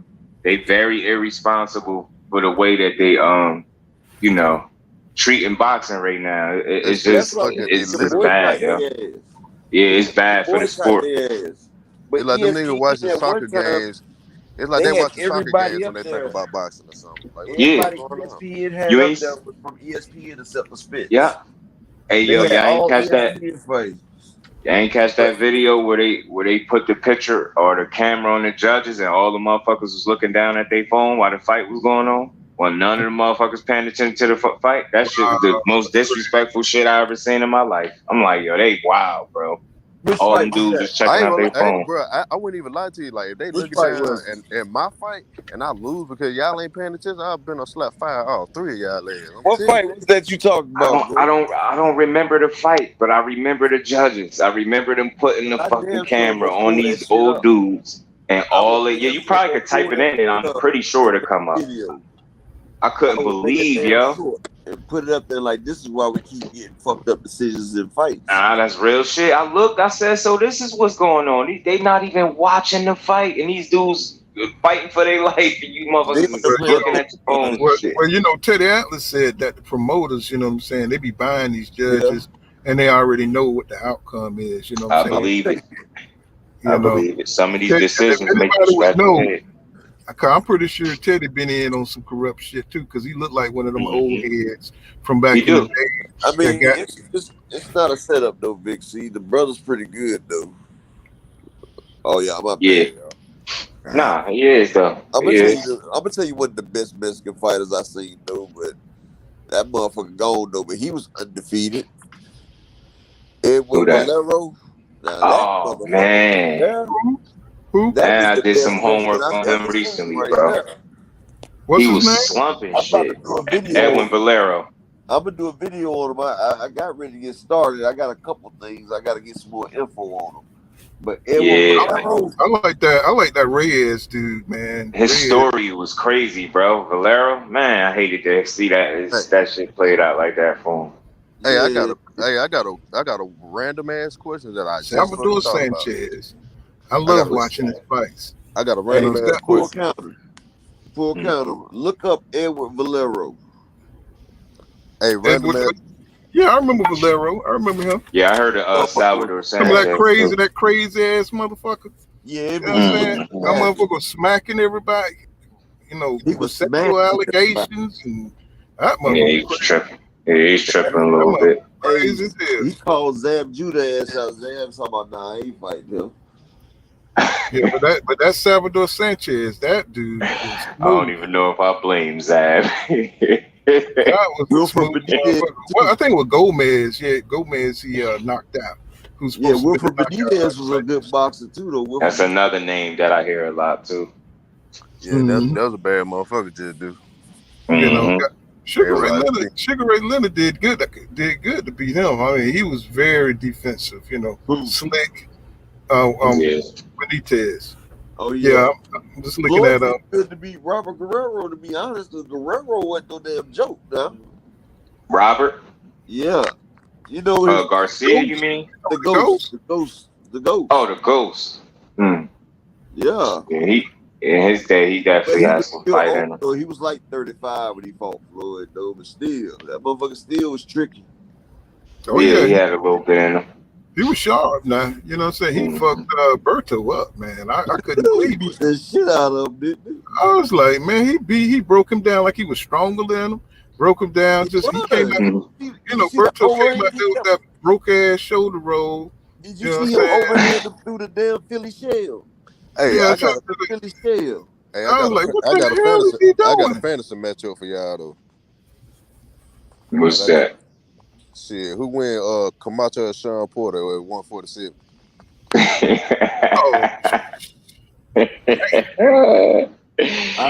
Shit.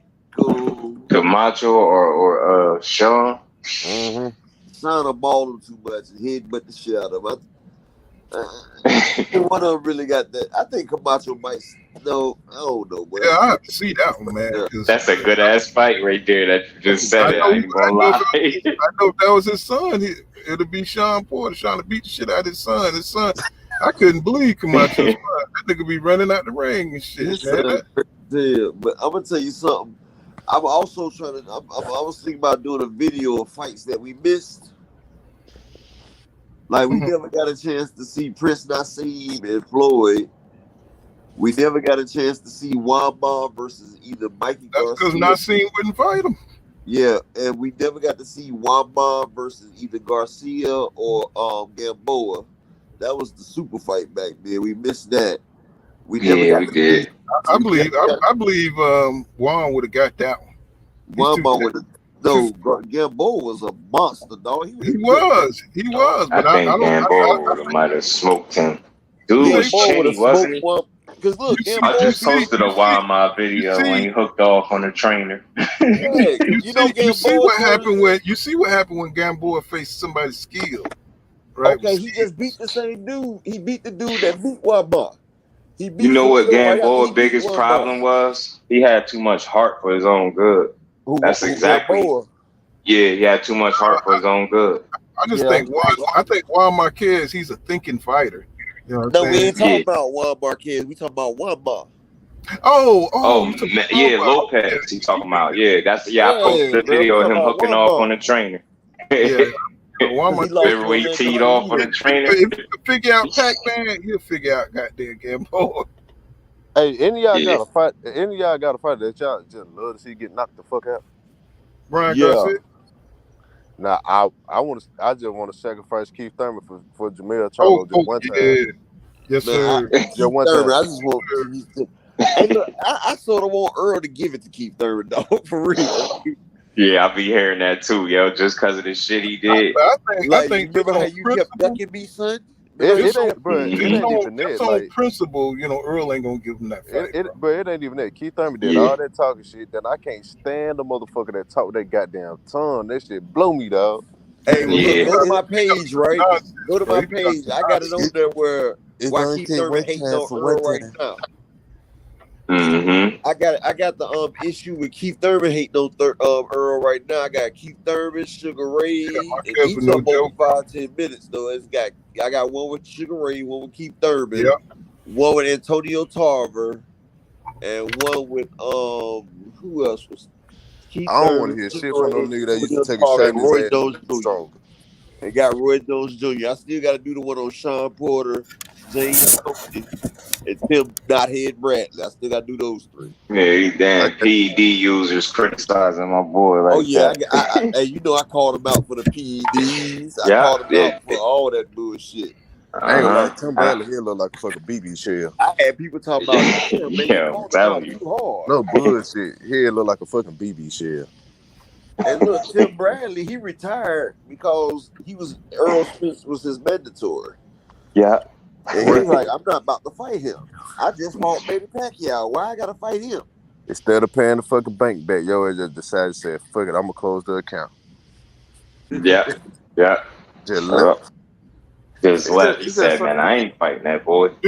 But you know what killed me when people say, they keep saying, I'm looking at this Ugas guy. When people say that Ugas just stood there in front of Errol Spence Jr.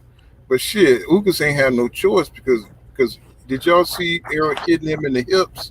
You know what I'm saying? Paralyzing that dude. He was every time Ugas tried to move away, Errol will hook him to the body. That's how you cut the ring off. That's how you stop somebody from getting away. You hook them to the body. That's that Mexican shit.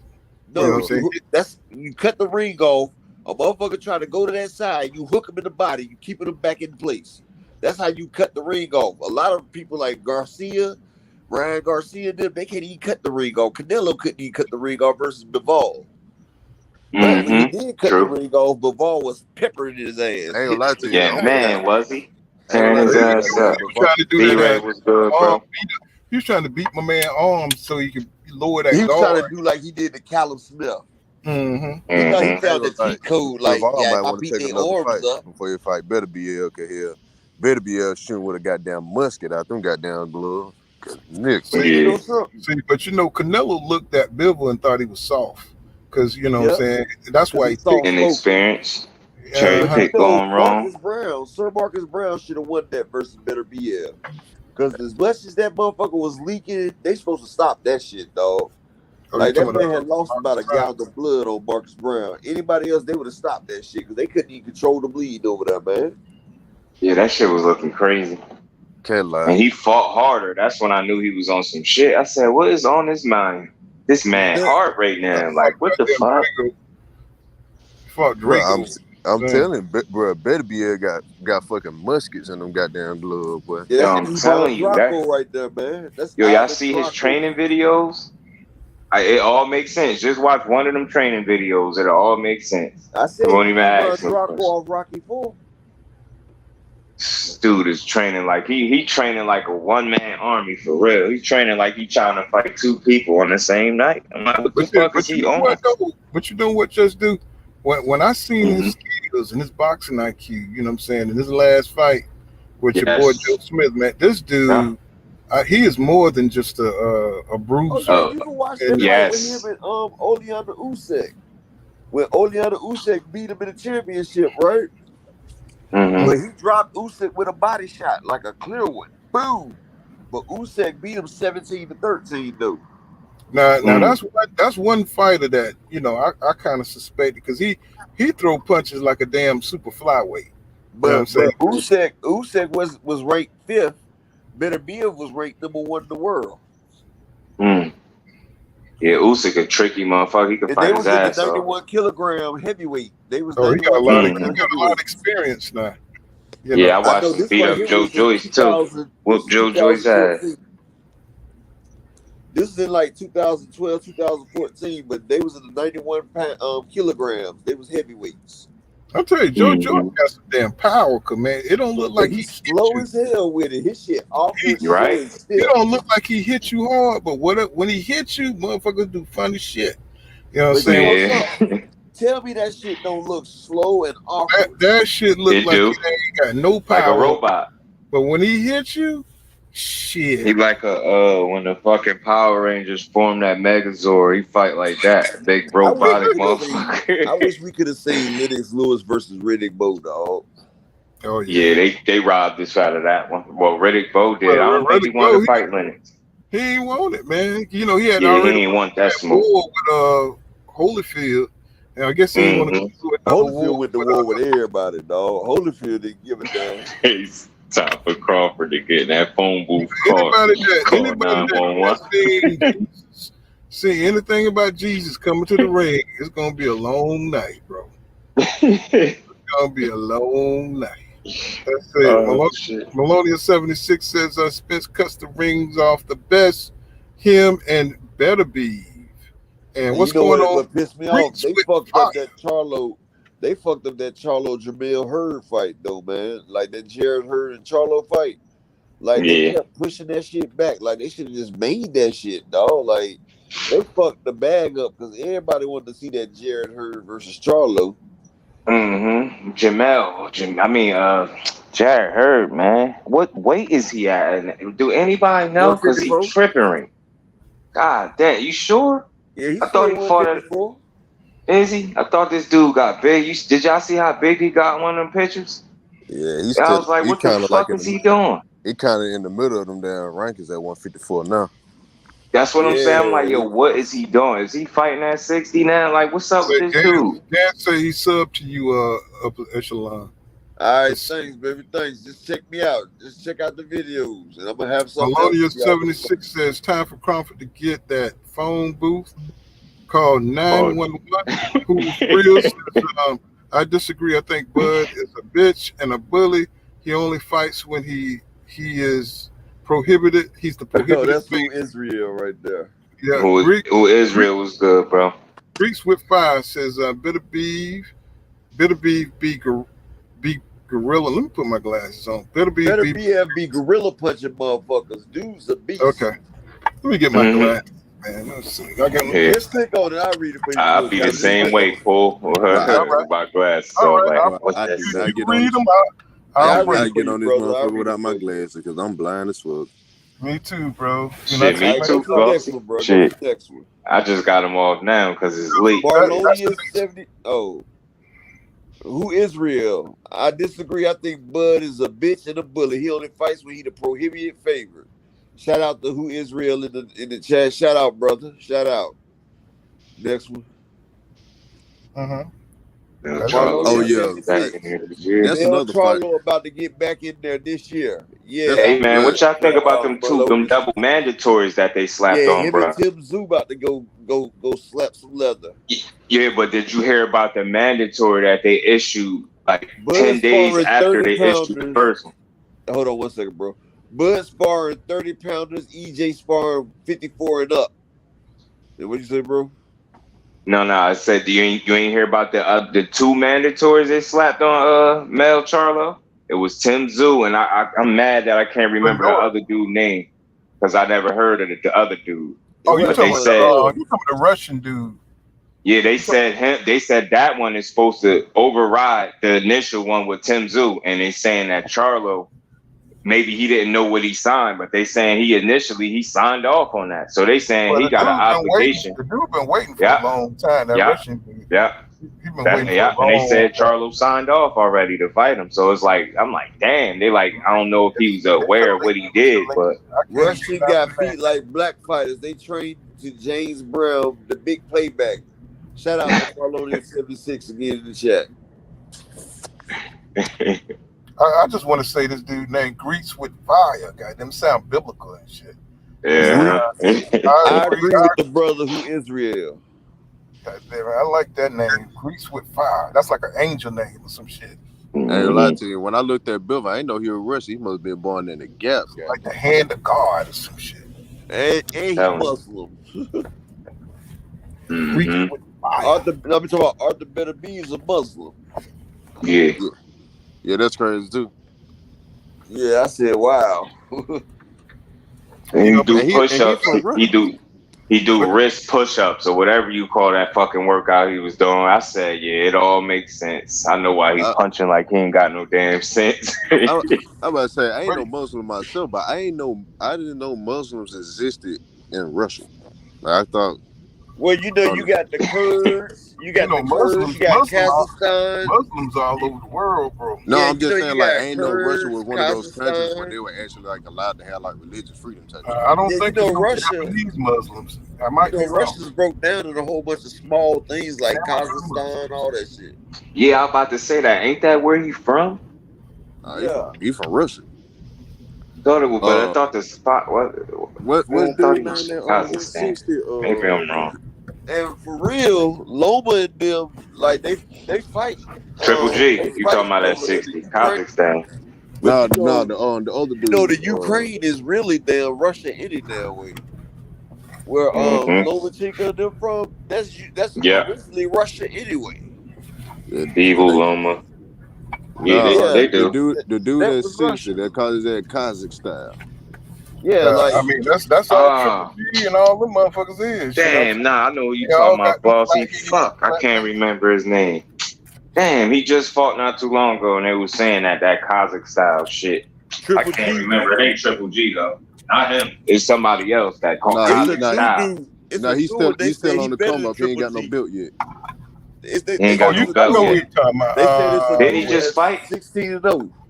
They say he better than Triple G and everything. This new one. I cannot remember his name. I know because that's the nickname. He beat him motherfucker. They were ranked number 3. They look like he supposed to own the fucking car dealership somewhere. Yeah, they say that motherfucker a monster, boy. They say he better than Triple G and everything. Triple G just disappointed because the only person he fought in his career, I mean, no disrespect, is Canelo. Like, it's like that's the only real threat. Like, y'all, you Yeah, fought he had to Danny. bring Kill And Brooke up Derby 2 and weight Chico. divisions to fight him. See what I'm And he saying? also And Derby and that was, Chico. I want to know who authorized that. That had to be a hell of a bag for Kell Brook and something, because ain't 5 nobody asked you to do those stupid shit like that. They gave him Okay. $5.5 million. Oh, Jennifer. Damn. Yeah, well, money talks. Jenna Big. There you go. Yeah, Janet. I say he just fought recently. I could not think of the name. Yeah, He can goddamn fight. Kazakhstan. He fought the Ain't damn that's car the dealership. dude with all that shit on his back, all them damn bumps and shit. You know No, what I'm saying? that ain't him. Nah, That ain't. I know what you nah. talking But you about. know what Derby beat? That. Sergey Deverenchenko, they robbed him when he beat Triple G. Because Sergey Deverenchenko beat the shit out of Triple G. He was on his ass. He was.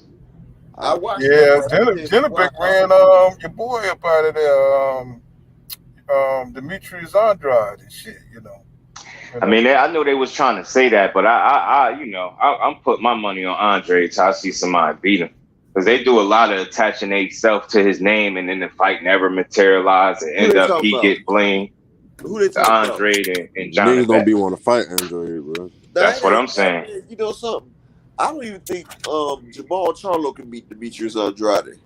See, what the fuck the shit is with the I'm not picking him in that fight. You know what though? If he keep fighting them bullshit fights, he gonna lose his edge, bro. You know But you know something? Yeah. They talking about how Stagnate your growth. he backed away from that Jamel Charlo fight. They was only trying to get Demetrius Andrade under like $500,000 for that damn fight, and so Demetrius was like, "Hell no." That heard Rock Nation. Rock Nation told him they could get him more money. Yeah, and he gets pulled $3 out. million a fight with the zone. So why the fuck you gotta take $500K for a damn title bout with a damn? I'm tell you, undefeated right opponent at the time. I'm telling you right now, you put Jenna back in the ring with Andre, we at the car wash. Hand wash, no machine, baby. I'm telling you, man. He gonna outbox that man. All you need is soap water and a bucket, and we at the car wash. Because people don't realize, don't nobody want to get in there with Demetrius Andrade. They really don't. And he got some sublime power that they ain't realizing. Yeah. But you ain't gonna hit that man. And that's why they talk about, oh, he's a boring fighter. You see, even David Benavidez was his damn manager was like, nah, Demetrius Andrade, we need like $20 million for that fight. Hey, don't even put me in that fight. I do not want to have to choose between the two. Nah, but don't even put me Bossy, that's his man right there. He like Benavidez. Don't even put me in that fight. Andrade was trying to fight David Benavidez, and David Benavidez, his manager was like, "Nah, we not doing that fight." Yeah, he did an interview and he spoke on that. He said he don't know why his manager would say that, and that's why I be trying to explain to people. They be going at each other's throats. It's not that we be wrong. It's just different people give out different bits of information, and people don't be on the same accord. And that's David, he wants to fight, but his manager don't want that fight. You know, it's a bad style matchup for David, and you know, David got all that heart. He young. So he sees this nigga challenging me, I can beat him. But his damn his trainer like, hey, that motherfucker's a crack motherfucker, and he gonna make you look bad. Because David Benavidez, he throw a lot of shots. I think he throw a lot of shots, but them shots don't have no stank on them now. Yeah, I think that shit is way closer to fight than people think it is. The longer Canelo, you know what I'm saying, duck, David Benavidez, you know what I'm saying, the more respect I lose for him. You know what I'm saying?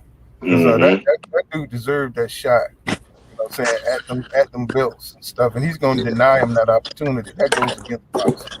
What's going on right side? What's happening with you, my brother? We saw you boys. I'm gonna tell you, just like I told somebody else. Benavidez need to quit fucking with the WBC and go ahead and get high ranked in the fucking IBF, because if they mandate this shit in the IBF and Canelo don't take it, the IBF is the one sanction about it that will strip his ass. That you lose respect for a pool counter? The president is. Who you say you lose the credit respect for a pool counter? Canelo. Oh yeah. Oh yeah, that shit been out the window. Factor greatness. fake legacy, chasing No, I'm legacy. saying I lose even more respect. I lost it when he had a chance to be undisputed. All he had to do was fight Demetrius, and he got franchised on the Jamal Charlo. That shit pissed me off, bro. He was like, oh, he's a born fighter. What the fuck is Billy Joe Saunders? Right. What did you Right. call Leo Darum, Al you Smith, best believe that Rocky was a whole Fielding. scheme for him to not have to fight Demetrius Andrade. I'm just saying, I can see if you say fuck Demetrius Andrade, but I used to like Billy you go Joe fight Saunders, Charlo and Benavidez. I'm like, okay, cool. You still fought somebody. But damn, Yeah. you said fuck him to He go ain't fight trying Billy to Joe fight none Saunders. of them. I think Like, that wear and tear is real. 61 Bro, fights in, bro, 15 years Then old. he He was a jumped pro. up to 75 to fight Kovalev instead of fighting Demetrius Andrade. Like you took you Go took ahead, a big ass risk. Hey, Fighting 75 instead of I'm gonna fighting take out Andrade. a fight that y'all don't see coming, right? Mm-hmm. Spence and Canelo. I've been saying this for about a year now. Bro, Spence and Canelo is not happening, bro. No, he Shit. already talking about ab problems. He talking about he got ab problems and shit. Like no, Canelo said 2 years ago, he said Spence would be the only fighter that he'd come down and fight. I ain't gonna lie to you, bro. Spence said years ago that if him and Canelo fought, he'll beat the shit out of Canelo.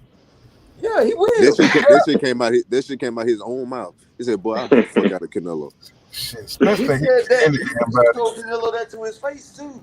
Right. The thing about it is, he's bigger than Canelo. He towers over Canelo. It's more possible than what people think it is. Yeah, Bro, up to his normal size. He was fighting at 54 and 60. But this is the problem. If that fight happens, I believe the catch weight is 164. I believe it's 164. If that fight happens, though, man, okay, well, whatever it is. At the end of the day, man, Errol will beat the shit out of Canelo at that weight class, bro. He'll beat the shit out of his ass, bro. Canelo doesn't want Mikey Garcia. Man, Canelo is not. Canelo does not want that smoke, bro. Canelo wants fights that he knows he can win, bro. Earl started working Canelo body. It's over. And you know he gonna do it. And you know he's faster than Canelo. It's a bad style matchup. He got a good jab, and he gonna work the body. If Bivol could beat him by simply boxing, that 55 million? Earl gonna do to him? Why do you think he turned down that 55 million to fight Spence? That's why he took that Bivol fight and lost for less money. Yeah. We always say styles make fights, right? We always say that. That's not true. Styles don't make fights. Individuals, it depends on style. It depends on who is able to put their or who's able to implement their style on the other fighter. That's what makes fights. You know what I'm saying? And I agree. When we're talking about style makes fights, right?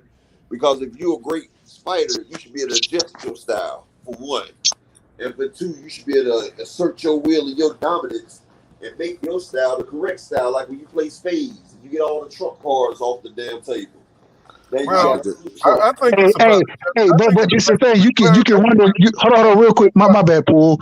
You can run the trumps off the. You can run them off the table. But goddamn it, I know what I'm looking at, and if I see you running them off the table, I'm holding what I need to hold to make sure I'm gonna win the motherfucking hand. You feel me? Yeah, I'm running the trumps off the table because I got a whole soup full. I got a whole soup full of hearts right here. Ace down to the 10. I ain't gonna lie to you, I would love to see that shit. Canelo trying to punch Spence arms, and the whole time Spence punching his ass at the fucking hip. And by the time the 5th, 6th round comes, this motherfucker can't move. He already don't move as it is. Imagine what them hip shots gonna do to him. Man, Canelo already have stamina problems. Exactly. I'm just saying. But the funny thing is, there you go. You just said it. he don't have to do all that with Canelo because his output is just so great. He's not going to catch Spence and knock him out. You know what I'm saying? Doesn't even do road work, man. Like Canelo don't even do the road work. That's why he be running out. You can tell. Canelo said he got bad knees. He can't do the road work. He got bad knees, bro. You can tell he built like I was saying in the previous stream. You see how much he squat? Do you see how much he squat? Too much. Nigga, Canelo is built like the fucking light bill, man. Did you say the light bill? Did you say the light bill? Not the light bill, man. That light bill, man. He built like the motherfucker that work for Alabama Power, man.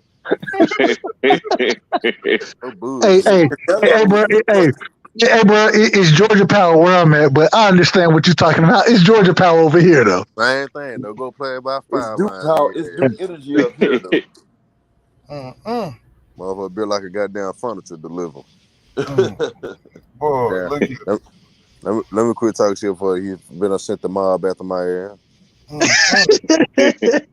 was already in my video on Instagram talking about how his ass don't need to be on the pound for pound list, and I tagged his ass in. The fuck you talking about?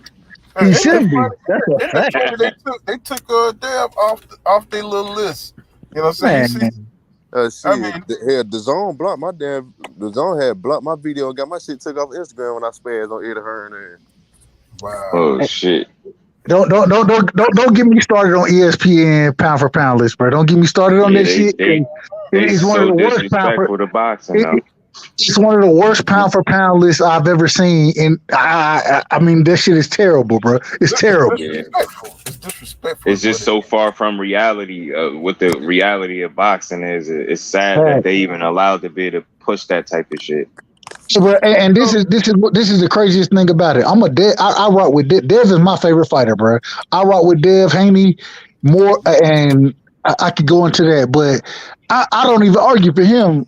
Guess what I argue for? Mel Charlo. How the fuck Mel Charlo is not on the pound for pound list when this nigga he's had the hardest route, you know what I'm saying, that I've seen in recent ages for undisputed.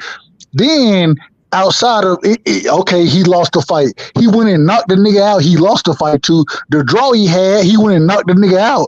Bro, how the fuck this nigga ain't on the pound for pound list, bro? What are we talking like? This shit is crazy. They do it every time. Got their right side that has some of that Peach McCormick. Goddamn it! All right. If y'all ain't noticed, bro, every time they put a fighter in that list that ain't the top ranked fighter, every time they put a new one in, they take one out. Every time. Yeah, interchange them. Yeah. Facts. Like that pound for pound list is full with goddamn top ranked superstar. This shit biased. I can't stand this shit. How the hell out of all three of the goddamn undisputed champions you got on the list, you got the motherfucker that lost this last fight in there, and the other two. Come on, man. Add that up. And they still got Lopez on there. Lopez, and they tried to put Camboza on there. I'm think like, what Loma? Is it Loma? No, I got a picture of it on my phone. Hold on, let me look at it. It's like, man, these people, man, they disrespectful. No, hold on. So you got a 2-loss, and this is the craziest thing about it. This is why I know that when I look at individuals like Champ Side, when I look at BFTB or BFTB, when I look at Knockout Boxing, when I look at their pound for pound list versus ESPN shit, I'm sitting here like, hold on. So you telling me that a nigga with 2 losses just lost to Teofimo Lopez, who got beat by Cambosis, who Devin Haney whooped his ass easily. And hold on. Let me just land my plane real quick. You got this nigga on the pound for pound list, right? You got this nigga on the pound for pound list, but you don't got Devin Haney on the pound for pound list. You ain't got Mel Charlo on the pound. Man, stop the cap, bro. It's all cap, but like it's clearly narrative based, and I understand it. You know what I'm saying? I look for ESPN to push top ranked fighters. I look for that. My problem is Devin Haney right now is a top ranked fighter.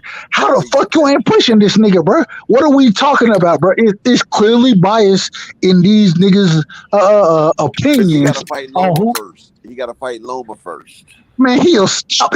Man, look. Don't get me started on Loma. Don't get me started on Loma, bro. I'm gonna say one name. They don't want him to become another Floyd Mayweather. That's they trying to stop, but you can't stop the shine, baby.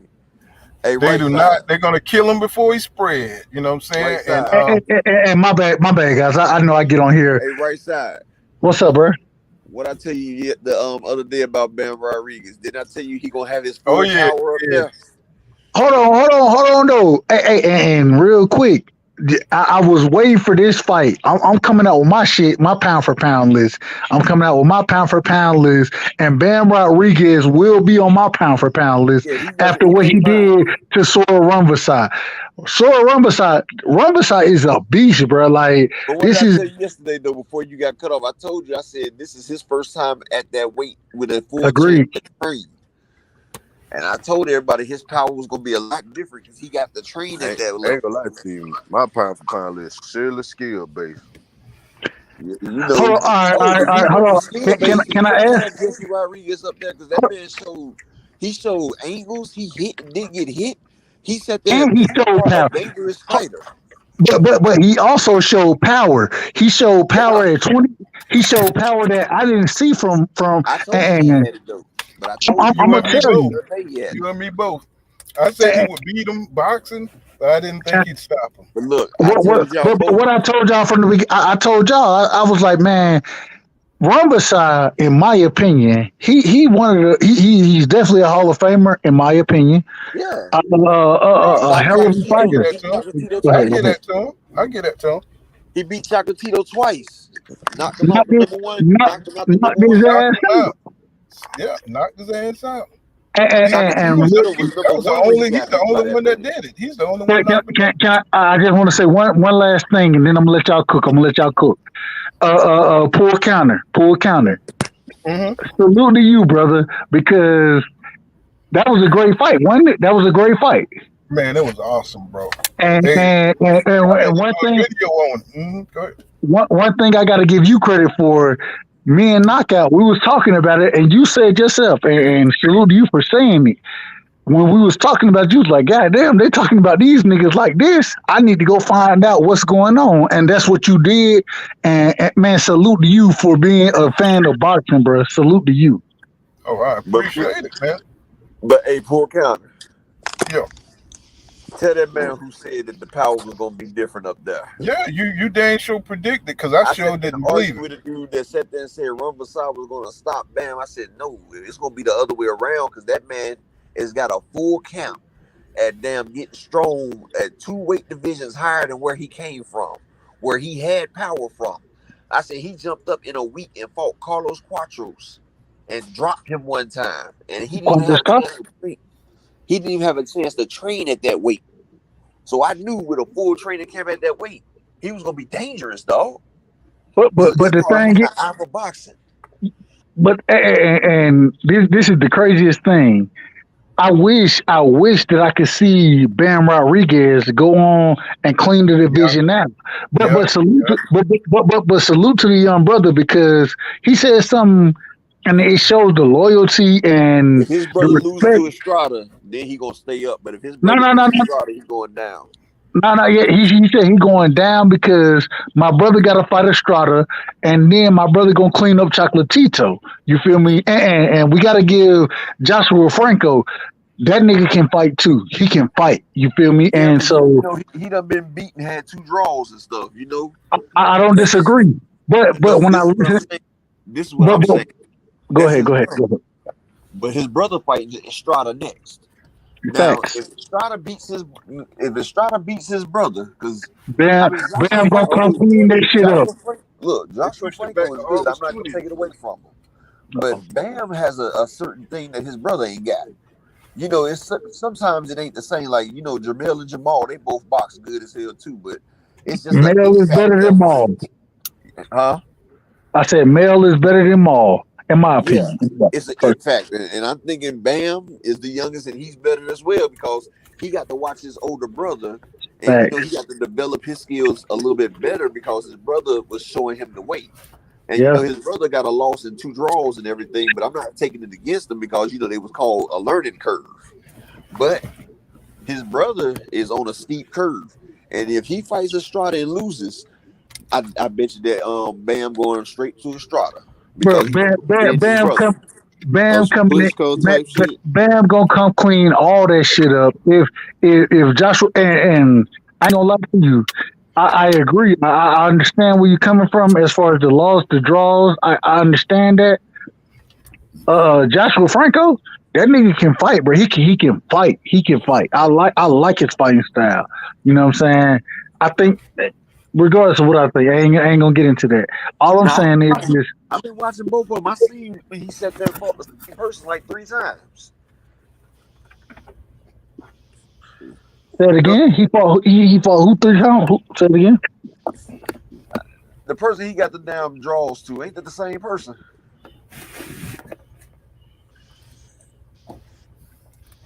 Check it out, Franco. Huh?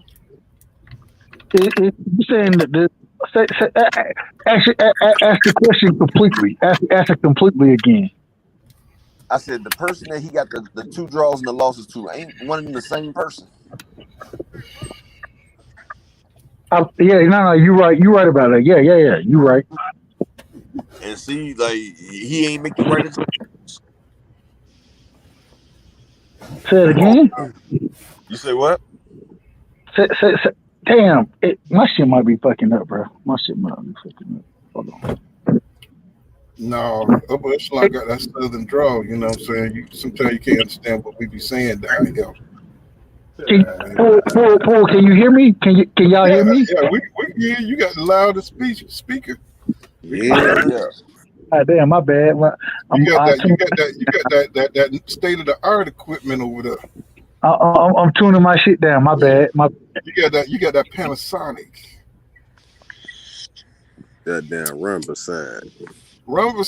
You know what I'm saying? Well, he took care of that. You know what I'm saying? Hey, let me ask you something. Hey, right side, let me ask him something. Hey, Estrada I think upper echelon he stripped for the WBC. What you do because you told you get 50. I got 50 for you, okay? You got my 20. I don't need your money. I got plenty of money. I ain't gonna lie to you. It got anyway. That's another fighter that I don't too much care for.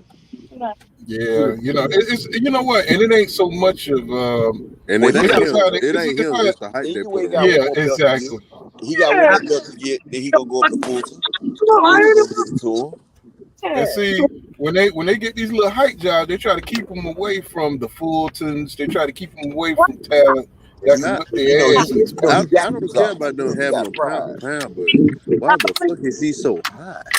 Because that's the part I don't get. Light colored fighter. It's a light colored fighter. Like the motherfucker fighting in the weight division where all you can do is eat a slice of bread a day. I love you. You think they're gonna be able to make that Ahmed Ali fight for Fulton? You know what I'm saying? So he can go. He called him out. Wrap that on up. He said he called him out, but I got $100 on that shit already. Lord forgive me. That fight is gonna be hellified right there. Lord forgive me, but my brighter skinned people on Twitter tried to tell me that Cool Boy Steph wasn't gonna have a chance. One people. Are they serious? No. Bro, yeah. Wait, what do you mean? Like, I mean, they have seen him fight, right? Okay. I don't think that kid. I don't think I ever seen nobody but Floyd handle pressure the way that kid handled pressure. I mean, you fight Brandon Figueroa the way he put pressure on Fulton, man. Right, and they don't give him credit for the Figueroa fight. They say he got gifted a decision. Man, he was boxing that nigga on the inside better than that was boxing. Bro, I watched the fight like 4 or 5 times, bro. This is the way that you can give Figueroa that fight. If he had a little bit more power, he'd be Sugar Ray Robinson. No, if he had a little bit more power, he'd be Errol Spence. Because that's the way Errol Spence fights on the inside. But people don't really notice that, though. Yeah, if he had a little bit more power, his ass would be Roy fucking Jones. Motherfucker got inside game, outside game. He can switch. He can bang with you. He can outthink you. He can out jab you. He can outwork you. He can out physical your ass at the weight class. He can do the whole. You said he'd be who? You're basically the Roy Jones of the 122-pound division. You know, Roy Jones didn't really have a jab. You know, he was You know Captain what I'm saying? Hook. He used to lead off with that hook. What I'm saying as far as like being the Athletic. closest thing to having the total It's package, like like the George total shit. Foreman said. George Yeah. Foreman said, when you fast as Roy Jones Jr., you don't need no damn jab. Yeah, he did. But look, guess what happened when he got slow? He needed that damn jab. When he came back from that Ruiz fight, he didn't have all the fundamentals that he. I ain't gonna lie to you. The one fight I got an issue with Roy right now. when he was fighting. Yeah, I had to cook Roy on that other video. Why Roy hating on Spence? I had to cook him. He used that jab against Pantienza. He used that jab like a motherfucker. I ain't fuck with James Tony neither, cause James Oh, Tony I talking got all that shit, and you're a fucking drug cheat, and you lost damn near every big fight you ever fucking had. Look, I damn gotta. near. Now, I'm gonna tell you like this: James Tony won some big fights. He beat Holyfield. He beat a whole bunch of people, but I'm saying the biggest of the biggest fights, more times than not, he either came up short or he kept moving up weight class because his fat ass couldn't stay in shape. Yeah, he knocked out like Michael Nunn for sure. He knocked out he stopped Holyfield. That was my boy too. You know, I thought that was the next goddamn Ali. That nigga had me sold on that bullshit. Yeah, I he lost don't be money doing on no the road Holyfield work. fight. I said Holyfield gonna knock this fat ass nigga out. That nigga stopped Holyfield. I said, son of a bitch. I need $50 worth of people. And then I said, I'm giving $10 worth of people. He stopped Holyfield. Then Roy Lilla had the nerve to say that Bud was gonna stop him at 6. It's okay to pick Bud, Tony but said damn, that. 6 rounds. Tony had said that at first. Yeah, Roy Tony was always going be along with capping, man. He always be saying some like nigga, just like Tony kept saying that he hasn't been hit flush except for against one person. I got like 4 people on his video right now. I got Roy hitting his ass flush. I got that white boy beating the shit out of him, hitting him flush. Shit, wait till I put that video up. Like I think all you these know what? shots that You know what?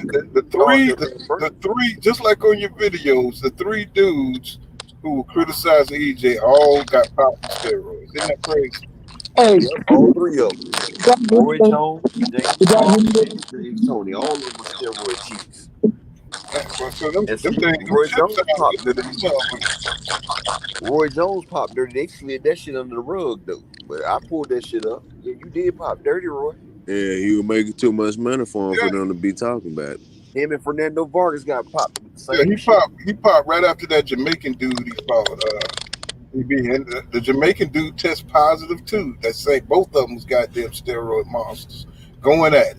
You know what I'm saying? Roy just happened to be better, more talented. You know what I'm saying? I knew Roy was doing it when he gained all that weight to fight Ruiz. Yeah, you know what I'm saying? The motherfucker don't gain no damn 25 pounds of muscle in damn a 6-month training camp. I'm sorry. Yeah.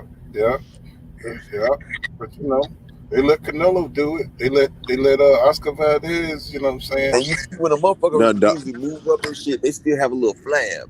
When Canelo jump up, you see it don't be no flab. That nigga be chisel cut. You know that's that. My whole thing with that shit is about getting caught with PEDs.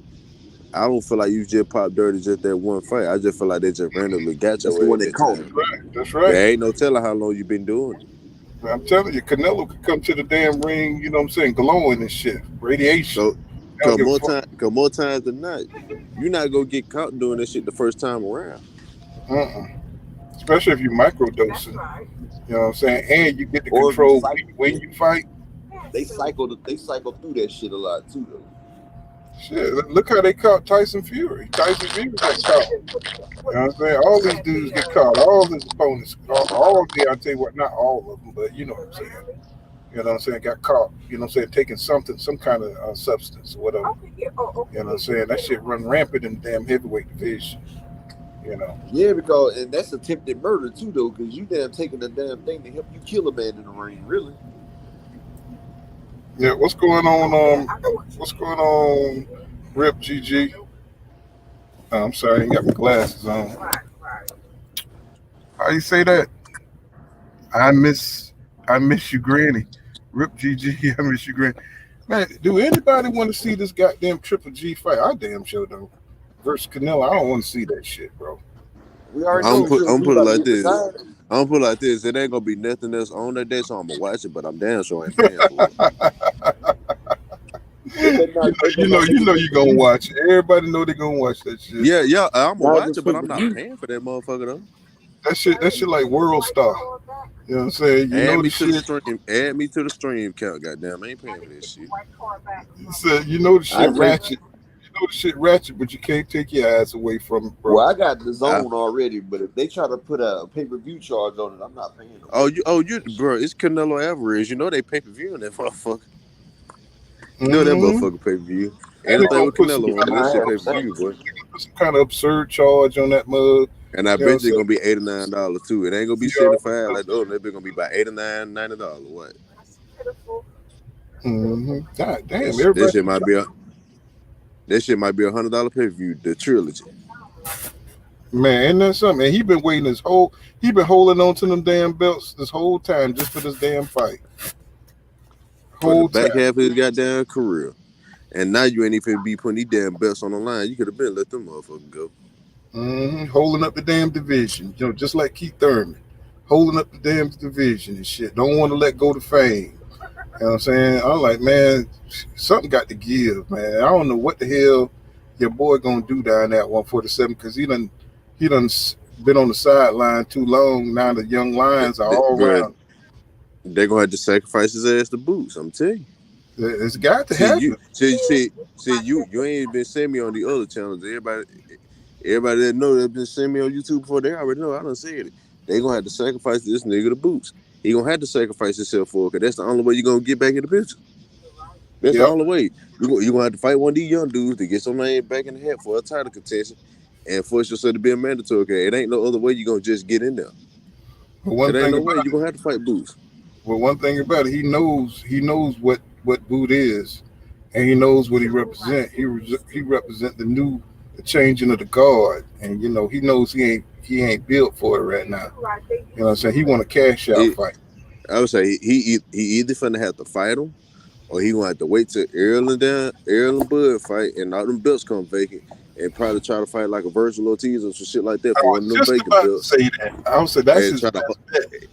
And he gonna try to hold up the division again once he get a belt without having to go through Boots to get it.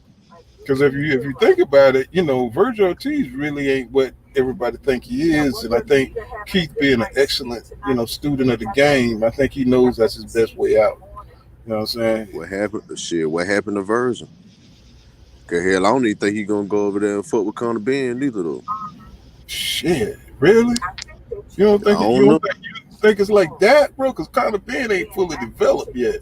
You know what I'm saying? His next step of fight is gonna be, woo, man. I'm just saying. I think as of right now, Conor Ben is better than Mario Barrios. Oh hell yeah, yeah. So hell yeah. How far is Keith Thurman from prime Keith Thurman compared to the last time we seen him at like prime form, compared to what we seen him fight Mario Barrios, compared to how long it's gonna be before the next time he get in the ring? But you know how he do, you know what I'm saying? He get a little bit of money, he gone. Okay, he going because his trajectory going down and Conor Ben shit going up. Conor Ben still on the rise and Keith Thurman just going in the sunset at this point. Oh, I never read his damn comment. I'm sorry, Rip GGG. He says, whenever I see Bud and Spence, I pull up Bud, the best fighter. I could have left that one alone. Yeah, you ain't lying. Smoke that dope alone, man. You gonna take your pipe and put your rock in there and just go in the corner by your fucking self, so nobody to see your ass tweak out. You know, I just wonder why. You know, I wonder if it's hate or do they really don't see Errol Spence Jr. skills. You know, I know we're kind of like into boxing, but you know what I'm saying, it's kind of plain to see the man. You know what I'm saying, definitely got skills, and you know people say he's one-dimensional, and I wonder if that's just hate or do people really feel that the man is one-dimensional? You know what I'm saying? 'Cause I don't see it. I truly feel like people run with the narrative that they put out on social media and ESPN and all this other stuff On top of the fact that they already didn't watch that many Errol Spence fights to begin with. So Right. so by the time they watch an Errol Spence fight, they already going into it with a bias instead of just watching it, just watching it. Yeah, that's true, and I think too that his style, what I'm saying, I think his style over substance in a lot of ways because, to the casual fan, Bud looks like the better fighter. Just by the way he moves, his athletic style, and Errol is like a basic, type fighter because he's fundamentally sound, right? So Right. the boxing fans, they see Terence Crawford destroying all these, but they don't understand that the opponents that he's fighting are not up elite opponents. You know what I'm saying? All they see is him getting knockouts. Just like Tank. You know what I'm saying? Tank knocking out all these. You know what I'm saying? These subpar talent, and they thinking, damn, he's the man. You know what I'm saying? And so they like Tank over Haney. You know what I'm saying? And I don't really give nobody too many excuses when it comes to shit like that. Like, oh, they just started watching boxing. I don't give people that excuse because I didn't start watching boxing until like a year and a half ago, and like I crashed so much boxing in the last year and a half, 2 years. You wouldn't even be able to tell that I just started watching it. Mm-hmm. Like I used to watch it here and there, but like now I study this shit. Like I watch boxing as much as I used to watch basketball and play video games growing up. Mm-hmm. Mm-hmm. So it's like I only been watching it for like a year or two, but I got like at least 5 to 10 years worth of fucking knowledge in my head about it already. Well, we live in a technological, situation. Back when I was coming up, I was here before computers. You know what I'm saying? Where computers came around. Where they had them in the 70s, but it wasn't like personal computers. You know what I'm saying? So back then, you had to get boxing magazines and stuff like that, or you had to catch the fights on TV on ABC or NBC. You know what I'm saying? So you take them today. So you can just go Google some shit and get the knowledge. If you're a smart person, take notes and stuff like that, you can catch up. You know what I'm saying? I think that'd be the problem between like the gap between my generation and the older generation. A lot of them still think that you literally had to be there to know certain shit about boxing because that's how it used to be. Now a lot of the stuff you can really go see. Yeah, you know what I'm saying? But the thing is, it's different when you seen it in person, when you seen Ali fight, you know what I'm saying, than when you see him on YouTube. You see what I'm saying? And it's like It was an emotional connection, you know what I'm saying, with the fighters that you grew up with, Roy Jones when he lost, just big moments. Mike Tyson when he got knocked out by Buster Douglas, you couldn't believe it. Just to see it for yourself, you know what I'm saying, in real time, that shit was crazy. And I think that's just the difference, you know what I'm saying? It made you more interested in boxing, you know what I'm saying, when you seen it in person, rather than, when you say it sounds more educated. When other people like try to use that, they don't really use that point. They use I'm old enough to be your father, so you don't know shit about boxing. That shit don't work with me because I do too much fucking research. Now you can say I don't know what the feeling was like when it happened because I went around to feel the vibe and all the tension and stuff that happened around the time when these people was fighting. You can say that, but you can't tell me the shit that I seen with my eyes was a fucking lie. Right, but you can't really do that. Now you can tell me about the context to the situation that I didn't know about because I went around. That's a different thing. But just like the energy around this fight, it was like the energy around Marvin Hagler or Sugar Ray versus Tommy Hearns. You know what I'm saying? It was the same kind of energy. You know what I'm saying? So you had the fans on that side, fans on this side going at it. That type thing. You had your uncles and everybody, drinking and talking about who was the best and that type of thing. We didn't have the whole internet thing, you know what I'm saying, where you had thousands of fans that could connect and talk shit about these fights and even build it even better. You know what I'm saying? So, it was more of a personal thing, so you picked your side. You know what I'm saying? The people from Chicago went with Tommy Hearns and everybody else, went with Sugar Ray Leonard. You know what I'm saying? So it was just, and it's such a niche sport. You know what I'm saying? It's almost like it was just a black, I know Mexicans, they got their, what I'm saying, but we really wasn't mixing big time back then, you know what I'm saying, like they are now. You know what I'm saying? So it was more of a race thing, a race pride thing, when Duran beat Sugar Ray Leonard, you know what I'm saying? And it's almost like, damn, you know what I'm saying? Sugar Ray got to go back and get that from the Mexicans, you know what I'm saying? Even though I think he's what? Is he Mexican? I think he's from Duran where? for Panama or some shit like that? yeah, Panama, yeah. I think he's from Panama or something. But for us, back then, shit, he was Mexican. We make everybody Mexican. You know what I'm saying? We ignorant as hell, don't give a damn. You know what I'm saying? He Mexican. They say Pacquiao Mexican. You know what I'm saying? It's a lot of people think Manny Pacquiao is Mexican. You know what I'm saying? Till this day. Shit, Sugar Ray Leonard, my favorite fighter ever.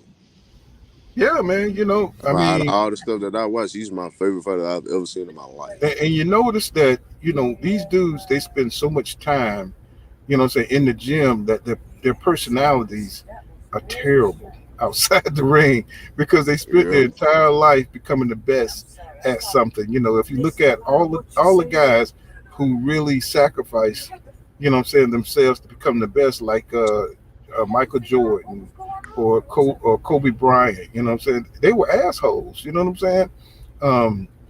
Sugar Ray Leonard, asshole. It's very rare you get a Errol Spence Jr., And really, we don't know his true personality, You know what I mean? It's like once you spend your life doing something, to become the best at it, and you spend them 10,000 hours getting good at it, you know what I'm saying? You don't have time to work on your... better. I think that'll be better off in the next generation, though. Not like mine, you think so? Yeah, cause like I'm 24, so like, I had social media. It's like when social media really came along, it was still kind of like in developmental stages. Like it like when it came out around like 08, 09, and I'm like 9, 10 years old, the shit wasn't nowhere near as advanced as it is now. So by the time the next generation come along, they'll be media trained and know how to handle all this shit real good and all the other shit. Cause by the time they got to deal with it, social media been around 20, 30 years by then. Yeah. And they'll actually have a life outside of boxing because more so now you marketing yourself matter more than anything now because shit, before the money got good in boxing, you ain't had no choice but to fight everybody. Cause that was the only way you was gonna get paid. Now it's about your brand and how they push you and how you look when you fight. Can you go viral on TikTok because you knock somebody out and all the other shit? Like really, the only thing that really gravitated me towards like Errol and people and other fighters that I do like is the people that got like the old school mentality. They're like, nah, you think you better than me? Come fight me then, I'm gonna fuck you up. I like that. Instead of trying to be like, oh, I got more money than you. That shit don't mean nothing to me. You having more money than this next fighter that's talking shit don't do nothing for my life at all.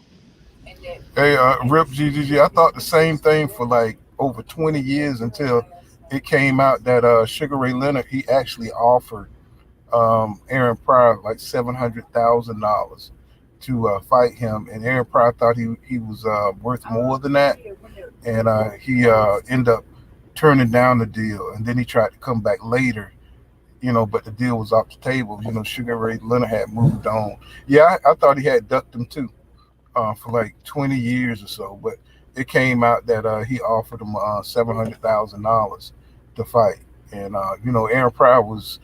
He was a crackhead. Well, I ain't gonna say a crackhead. He was back then. He was doing bass, and he was a drug addict and stuff. So his life kind of fell apart. And after he didn't take that deal, and he was on them drugs real bad. And once he saw, he tried to go back and get the deal done, but his skills had eroded. You know what I'm saying? And he wasn't the same. He wasn't the same after them drugs got a hold of him. And I think Oscar Aguero was his best fight. You know what I'm saying? That was his best performance.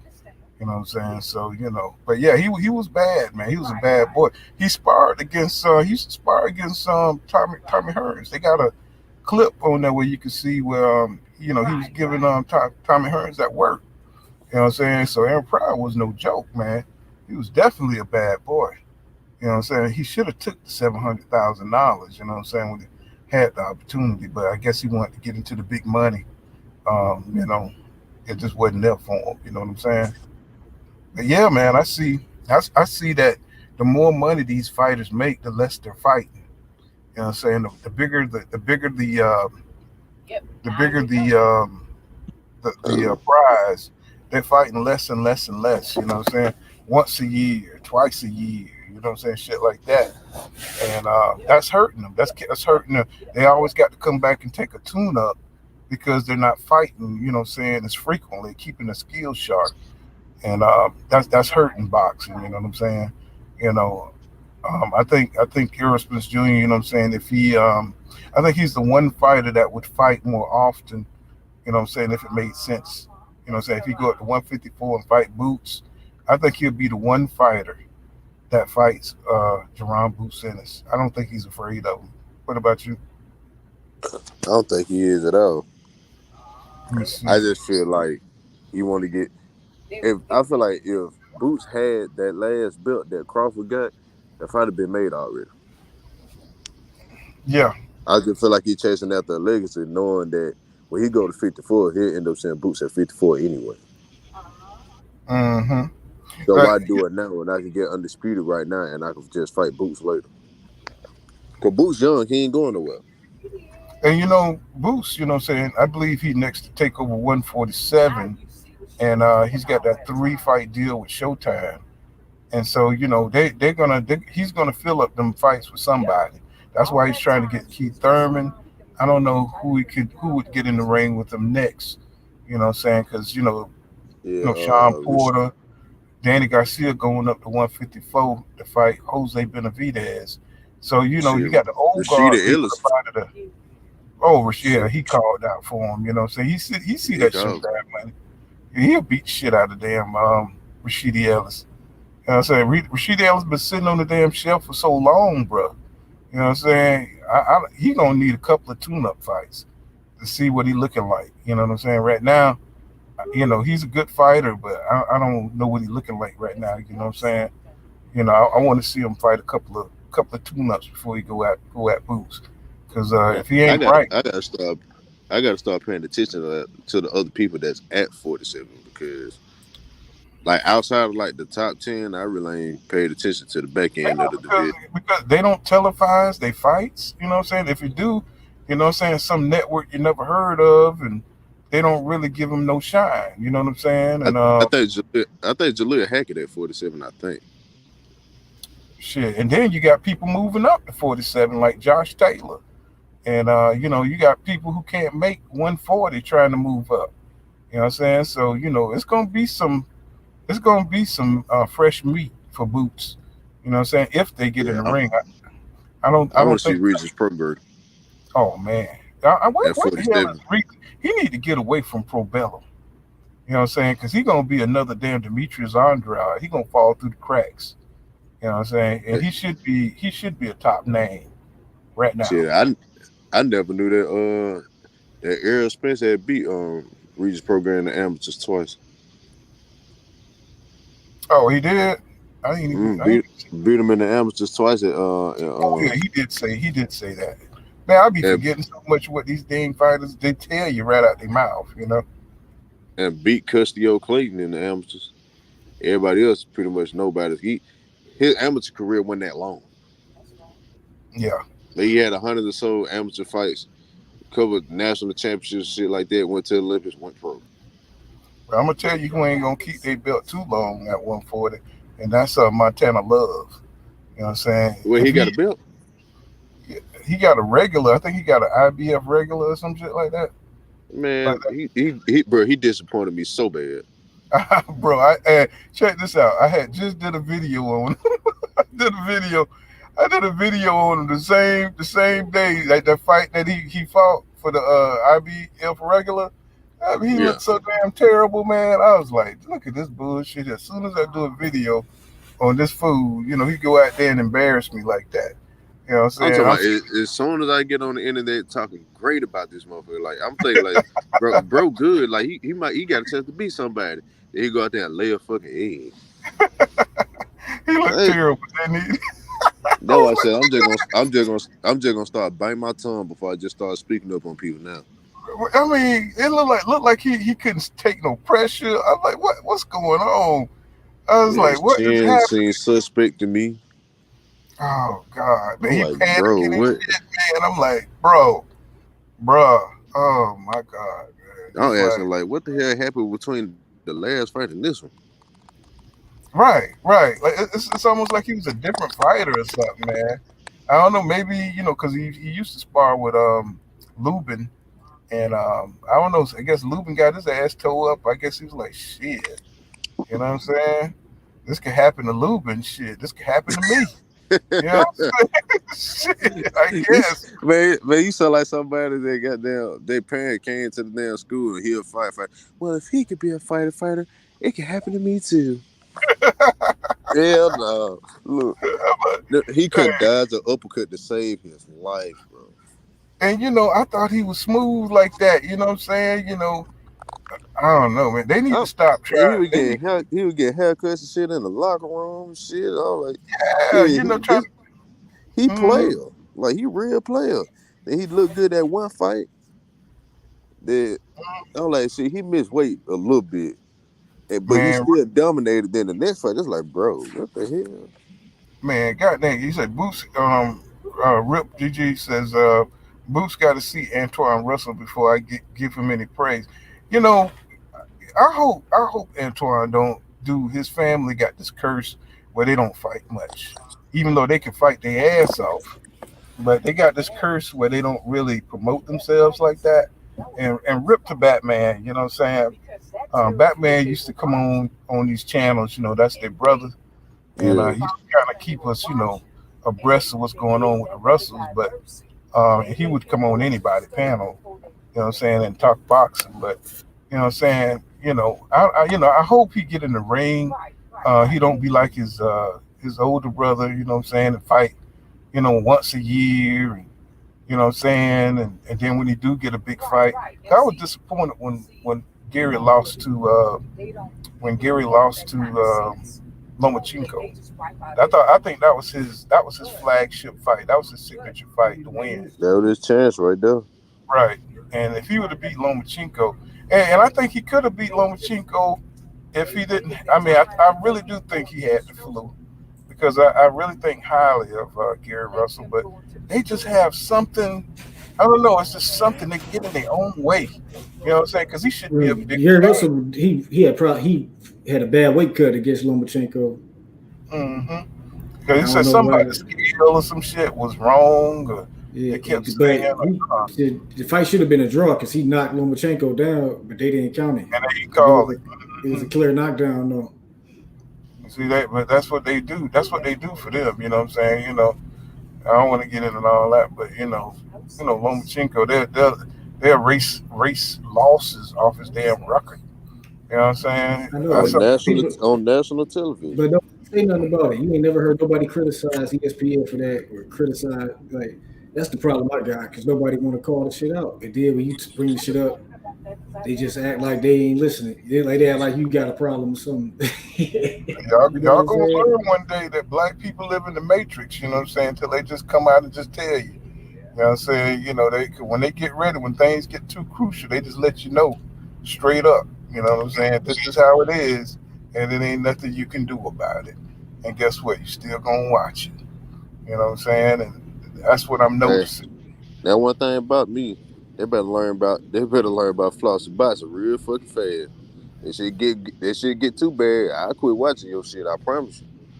I put that shit down like I fucking left it. I don't watch ESPN shit. I stream this shit. I don't got ESPN app. Like, I stream this shit. I watch the stream, but I never support Top Rank or that shit. You know what I'm saying? That be people fucking problem. Like, well, you gonna watch the fight? I'm like, bro, boxing was not my first sport, my nigga. I'm telling you. Like, I love boxing. Don't get me wrong. But yeah, I don't even watch bullshit basketball games, and basketball was my first love. If I don't watch a bullshit basketball game, I'm not watching a bullshit boxing card. I stopped watching basketball when they added that extra European step. I was like, hell no. That's what I'm saying. I don't watch basketball now because it looked like a European style game. They made an international style game. I don't like watching that shit. I ain't even gonna lie. I love all boxing, even if it's some damn motherfucking amateurs. So because it's beauty in all boxing. It is. I see, because you can't really fault the people. The combatants is different. See, boxing is different than like a league or NBA, or boxing is still an individual poor man's sport. So you can't really fault the fight. You can be mad at the agendas, but you can't really fault the fighters because they just in there trying to fight for a living. Amateurs slug it out. I done seen the boringest fight in history, and that was Rancis Bartholomew and motherfucking Robert Easton. That was I saw that fight. The worst fight I saw was goddamn Joe Joyce, and I think it was like Joe Joyce and Derek Chisora or some shit like that. Oh man, them damn zone cards. Derek Chisora about to fight they're Russian next week. And Derek Chisora, the zone put on the worst cards in the fucking business. Derek Chisora, he's fighting that Russian. They did 200 fights. And look, the Russian is the favorite against Derek Chisora. Bro, the zone put on the worst cards in fucking boxing. Then the commentary ain't no fucking better, bro. You know, it's the commentary make the fights worse than it already is. But I try to figure out what people's problem is with PBC, because I was like, because people eat too much. They done made the what they gotta do with you? It's like, why you care if they eating over there or whatever? I mean, even they put the shit on free TV. They brought boxing back to free TV. They did a lot of good shit. And people act like they the worst shit when all the shit is over there. Bro. Yeah, that's what I'm saying. It's just hate because they the top. Like they hate Al Heyman. They never heard this man say a word. Like Al Heyman, he never said shit about nothing to nobody. You know why? Because Al Heyman and Floyd took the money out of Bob Heron and all their pockets. See, they was used to giving niggas slave wages. Now a motherfucker can go out there and a nigga can actually get what he's worth. And with the damn internet and all that, a motherfucker can promote themselves. Like, look at Ryan Garcia. They got 7 million followers, but like, look at Javante Tank Davis. He got Floyd behind him, but he be on that social media. Earl, he got people, and when people see you on this, and the internet can build a motherfucker real fast. Right, but it take more than that because boxing people on the internet is a very small percentage actually. Like they follow Ryan Garcia got followers because he like an Instagram model or some shit. They don't follow him because of boxing. Oh, I know. I'm just saying, like, it's like boxing to get noticed now. But he could be. But the thing is, Ryan Garcia been a star, but the Golden Boy didn't know how to promote him. Like they just suck at promoting. They don't do their job. Like Floyd and Leonard being them niggas, they built Tank from the ground up from scratch. Like you saw a progression each and each. And they bigger following. I just know you fucking lying, boy. Like a real business. It is plugged up. Huh. But the WBO got Teofimo Lopez rated higher than goddamn Regis Prograis. Yeah, they do. They act like Teofimo's shit because he beat motherfucking Loma. Like he's still living off his Loma legacy. Plus, you got to realize he's still the complexion for the connection. Regis is a black man. Teofimo's still Spanish. I hate to say that WBO always been the top ranked. The rankings, like the WBO is all top ranked fighters anyway. That shit been there. And you gotta realize Teofimo's also they started WBO. Shit. He's also a Mexican as well. So he ain't Mexican. He Honduras. He like a Latino.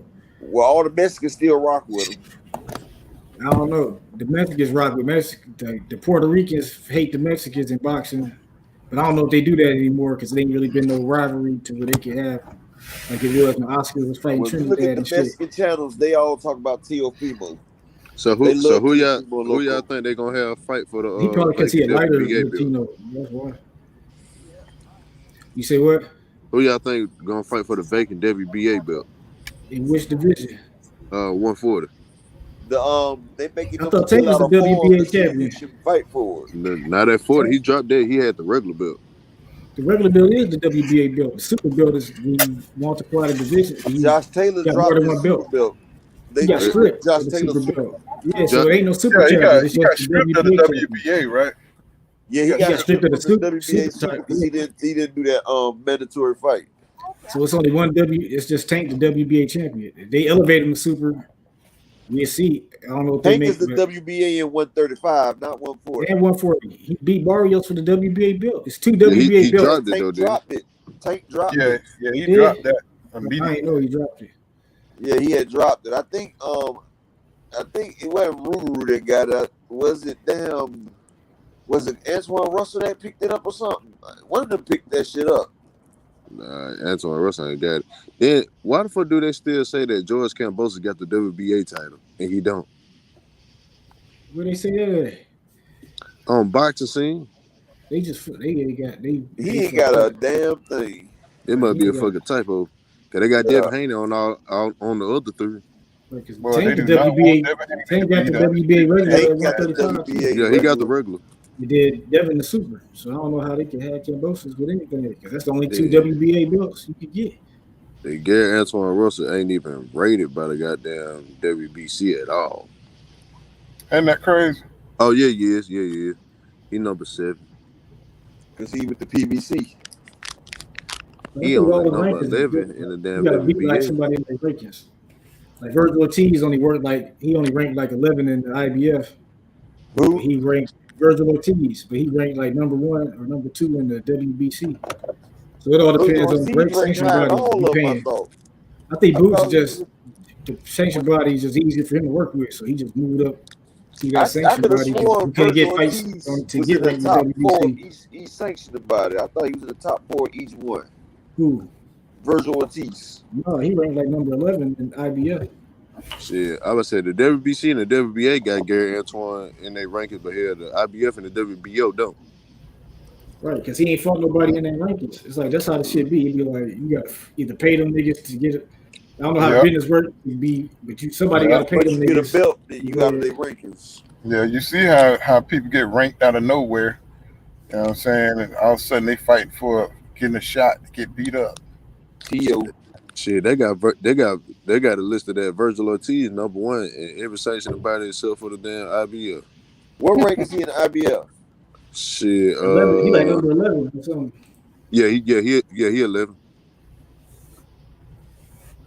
he 11. The number one, the number 1 and number 2 spot vacant. Boots has anyway. Boots gonna be taking the IBF.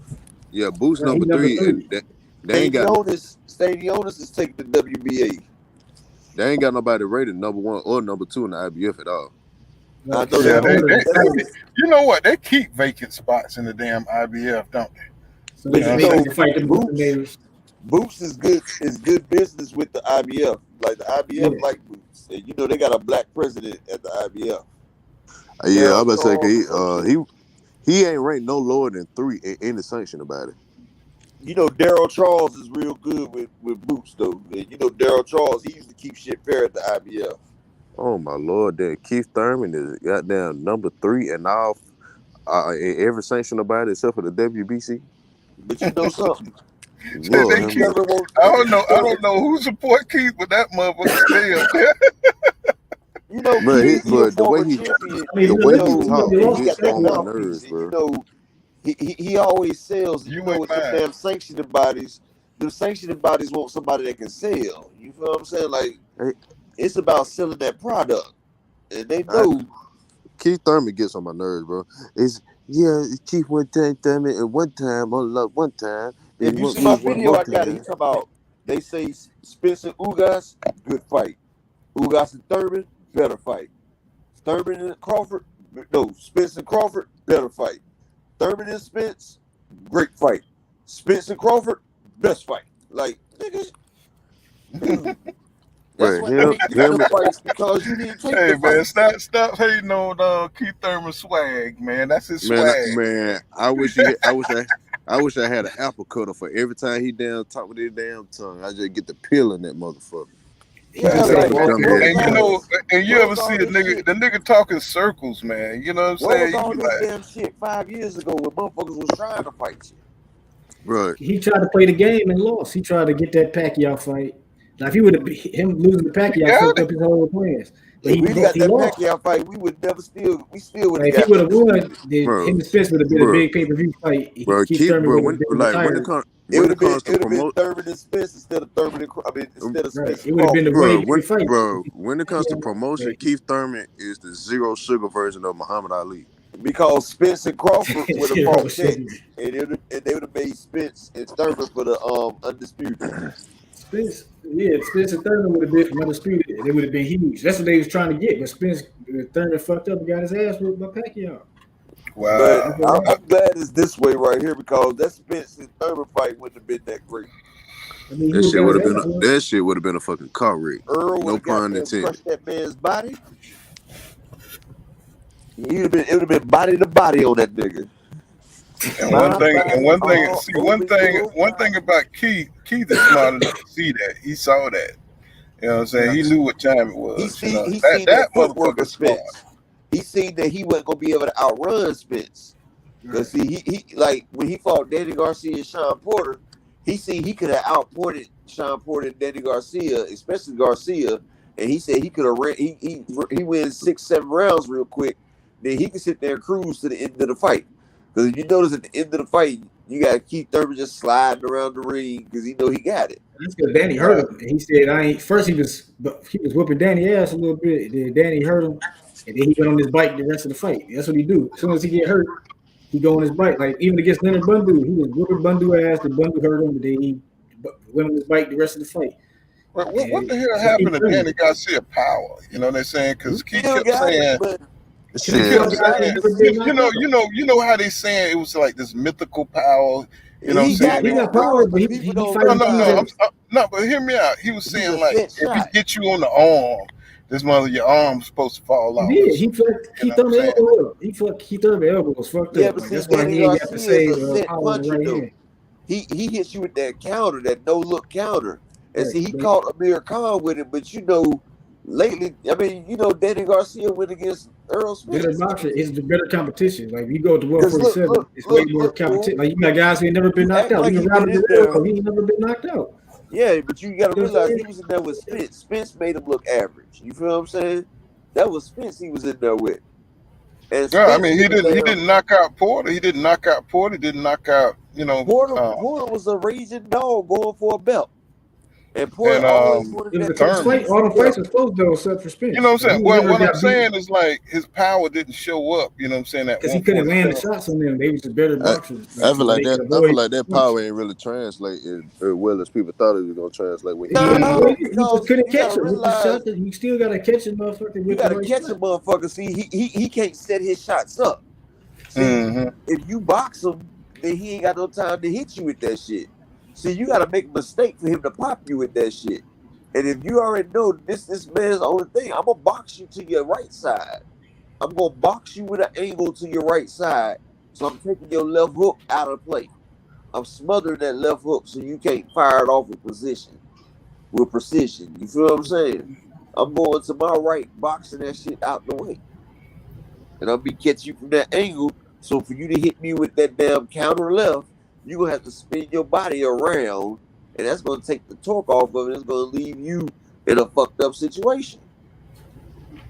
I thought it was a good effort for him to try to switch up on Earl when he tried to use the right hook. He caught him with it a few times, but, you know what I'm saying, it wasn't as effective, you know what I'm saying, as his no-look hook, you know what I'm saying? When he hit Amir Khan with. You know what I'm saying? But I thought it was ain't no talented fighter going to fall for that shit. Ain't no good talented fighter gonna get hit by that shit. I'm sorry. That's crazy. These damn Danny Garcia and for Amir like that Khan damn to get hit high. with that shit right there, that tells you a lot about Amir Khan. Like, well, and once you got a counterpunching mind, and this is what I'm saying about Bud too. Once you're a counterpunching mind, you're not used to going first like that. Your first instinct is not to fire off first and lead. You know what I'm saying? So Danny had that going against him. You know what I'm saying? He's always looking for the perfect counter. You know what I'm saying? Instead of making his own offense. Like you said, he can't set up his own shit. You know what I'm saying? He's got to set up off of your shit. I think he'd be better at 154 because they got the styles that suit that he can do good against, except for like Tony Harrison and niggas like that. But like, I think he could fuck Brian Castano. I think he could fuck with Brian Castano. He bigger than Castano if you look at the tail of the tape. So I'm like, shit. If you, I think that's a guy that's gonna be there for him to hit, be there where he can land his counters and shit. Like he got the right style, like to where he could do the Danny Garcia shit. The other niggas at 47 was just too talented for this nigga. Like they was too, it was too elusive for this nigga. You know what I'm saying? Like even Robert Guerrero. Like Robert Guerrero never got knocked out. As far as I think, did he ever get knocked out ever? I don't think so. So it's like it's still guys. It's guys up because you got the best guy from 35 coming up there. The best guy they coming up there with experience. You know what I'm saying? So it's like you up there with a bunch of guys with a bunch of experience who've been championship levels before at different divisions. It's just a different level of competition. Like 54, you got guys who ain't really never been champions, so they couldn't get the championship. What's up, man? It's guys up there. His talent level gonna be better than them. You know what I'm saying? I won some money. Like Carlo and like niggas like some money Saturday, but I lost some too though. I lost money on Bam Rodriguez and the over. Man. Yeah, it was. I was about to say Brian Castano. He kind of like one of them mean dogs. You know what I'm saying? If you're scared of him, he'll tear your ass up. You know what I'm saying? But if you knock his ass with a good shot, that motherfucker gone. You know what I'm saying? I mean, he'll stay at bay as long as you don't show no fear. You know what I'm saying? You know what I'm saying? And you smack him with something. You know what I'm saying? Like Charlo did. You know what I'm saying? You know what I'm saying? He'll you know what I'm saying? Be under control. But if you show any goddamn fear, he gonna eat your ass up. Goddamn it. You know, so that's what Brian Castano remind me of. Even though he did pressure the shit out of Charlo in his last fight, I thought that was goddamn, you know, one of the best fights of the year, man. I feel the same way about Lomachenko. I think if you ain't afraid of this nigga, he fold, nigga. But we know the secret on him. The motherfucker can't fight backwards. You know what I'm saying? The motherfucker can't fight on his back foot. You know what I'm saying? If you let that motherfucker come forward on you, that motherfucker the Matrix. You know what I'm saying? You put him on his damn back foot. You see what Teofimo Lopez did. Say what now? I said he the Matrix. You the Matrix. Yeah, you know what I'm saying? Teofimo Lopez, you know, just pivot with his ass, you know. That took the Matrix right out of his ass. Like that, he only do that ankle shit against subpar opponents. You know, like anybody who got the Matrix against these basic niggas he was beating, like I was like, man, he fought Gary Russell. Gary Russell was a prospect. Like he had lost to Salido, then he fought Gary Russell the next fight for the same vacant WBO belt, and that was that Bob Arum bullshit. You know what I'm saying? It's like he didn't really beat a champion in the first, like his third fight where he fought for a vacant belt twice in a row. Like, I don't even know how that happened. You know, but Bob made it happen. Because you know, one thing about Lomachenko, he cheat. You know what I'm saying? He don't complain, and he do what he's told. You know what I'm saying? And that's the perfect Bob Arum fighter. You know what I'm saying? He gonna have problems with goddamn Stevenson. You know what I'm saying? Stevenson. He gonna have problems with Stevenson. If you don't let him go in. Speak at the press conference, they got up and chair and left and shit. I was like, damn. Stevenson gonna fuck around and be on the PBC in the next 5 years. You already know it. Because if you don't let him I'm telling you, if you don't allow Stevenson to go become undisputed at 130. Prince already told him what it was. He got Floyd out of his contract with Top Rank. If he don't go for undisputed at 130, you know what I'm saying? I think Stevenson to get up out of there. You know what I'm saying? I think Stevenson get the hell on. You know what I'm saying? And go to PBC or somebody. or he'll do like Devin, you know what I'm saying, was doing when he was doing with the zones. Or whatever. Well, why are these tickets so motherfucking high? What tickets? Like, I'm just looking at the Canelo ticket just to look, just to fucking look, just to see the differences between a regular fight and a Canelo fight. All right, cool. The Danny Garcia tickets for like a little back road that's like ringside, that's just like 407. Man, ringside ticket for a Canelo fight, that shit $15,000. Wow, are you serious? I swear, Floor B, Row E, 2 tickets, $15,178 each. Wow. That's crazy. Bro, nosebleed seats, $893. Yeah, that's I remember taking fight in Atlanta. He had like $500 tickets. That was like good seats. Bro, I'm talking about at the top of part of the bowl in the damn T-Mobile Arena, $869 ticket. What's good, W Nivels? What's going on, bro? Yeah, I'd rather That's watch that crazy. shit at the crib. You smoke that crack. Oh wow. Now, I buy nosebleed in Atlanta because their arena, like, it's a nice size, but it's small to the point where even if you up top, you can see everything clear. Right. Shit, I wouldn't mind going to a damn Tank fight. You know what I'm saying? Because his fight be lit. You know what I'm saying? Even if he ain't fighting nobody. What's good, Devils? Even if he ain't fighting. That's how they be making so much money. Look how much they charge for that motherfucker. If y'all ain't subscribed yet, y'all make sure y'all stop by Upper Echelon Sports Bar and subscribe. Tomorrow I'll be dropping the 47 raging problems of soul destruction of Derek James. All right, we about to wrap it up because my dang computer about to conk out on me here. Yeah, it's 4 hours, dog. All right, man. I appreciate everybody coming through. You know what I'm saying? Subscribe to Upper Echelon Boxing. You know what I'm saying? Sports Bar. You know what I'm saying? He's gonna be trying to get monetized. You know what I'm saying? Let's get him up to 1,000 subscribers. I appreciate everybody coming through. Yeah, you know what I'm saying? What's your Flossy Boxing? You know what I'm saying? That's your that's your. What can they find you, my brother? That's my YouTube and my Instagram. I ain't really got into the uploading part yet. That's coming soon. I got a couple videos about like the boxing video game that's coming out or whatnot, but I ain't really just got into my real boxing content yet. Okay, no cap. You got a channel? No, I'm gonna work on that shit. I'm gonna have to get my damn video editing shit together. I'm gonna make some breakdowns because people be casual. They don't be understanding shit. So I'm like, that's a good opportunity to make a channel, explain the shit to like showing shit that be happening in fights that they don't be talking that they completely miss because they ain't looking. Like they looking for the rush. Like sometimes shit is hard to notice because the shit happens so fast. You gotta watch the fight multiple times to really. Exactly. You gotta watch the subtle movements and nuances that the boxer does. Most people ain't got time to do all that shit, so they be forming their opinions based on some shit that a memory that they might have had that might not be true. You know what I'm saying? All right, I'm gonna holler at y'all, Paul. I'm about to put my link in the chat for anybody that wants it. All right, leave your link in the chat, Floss. For sure. Let me go get that.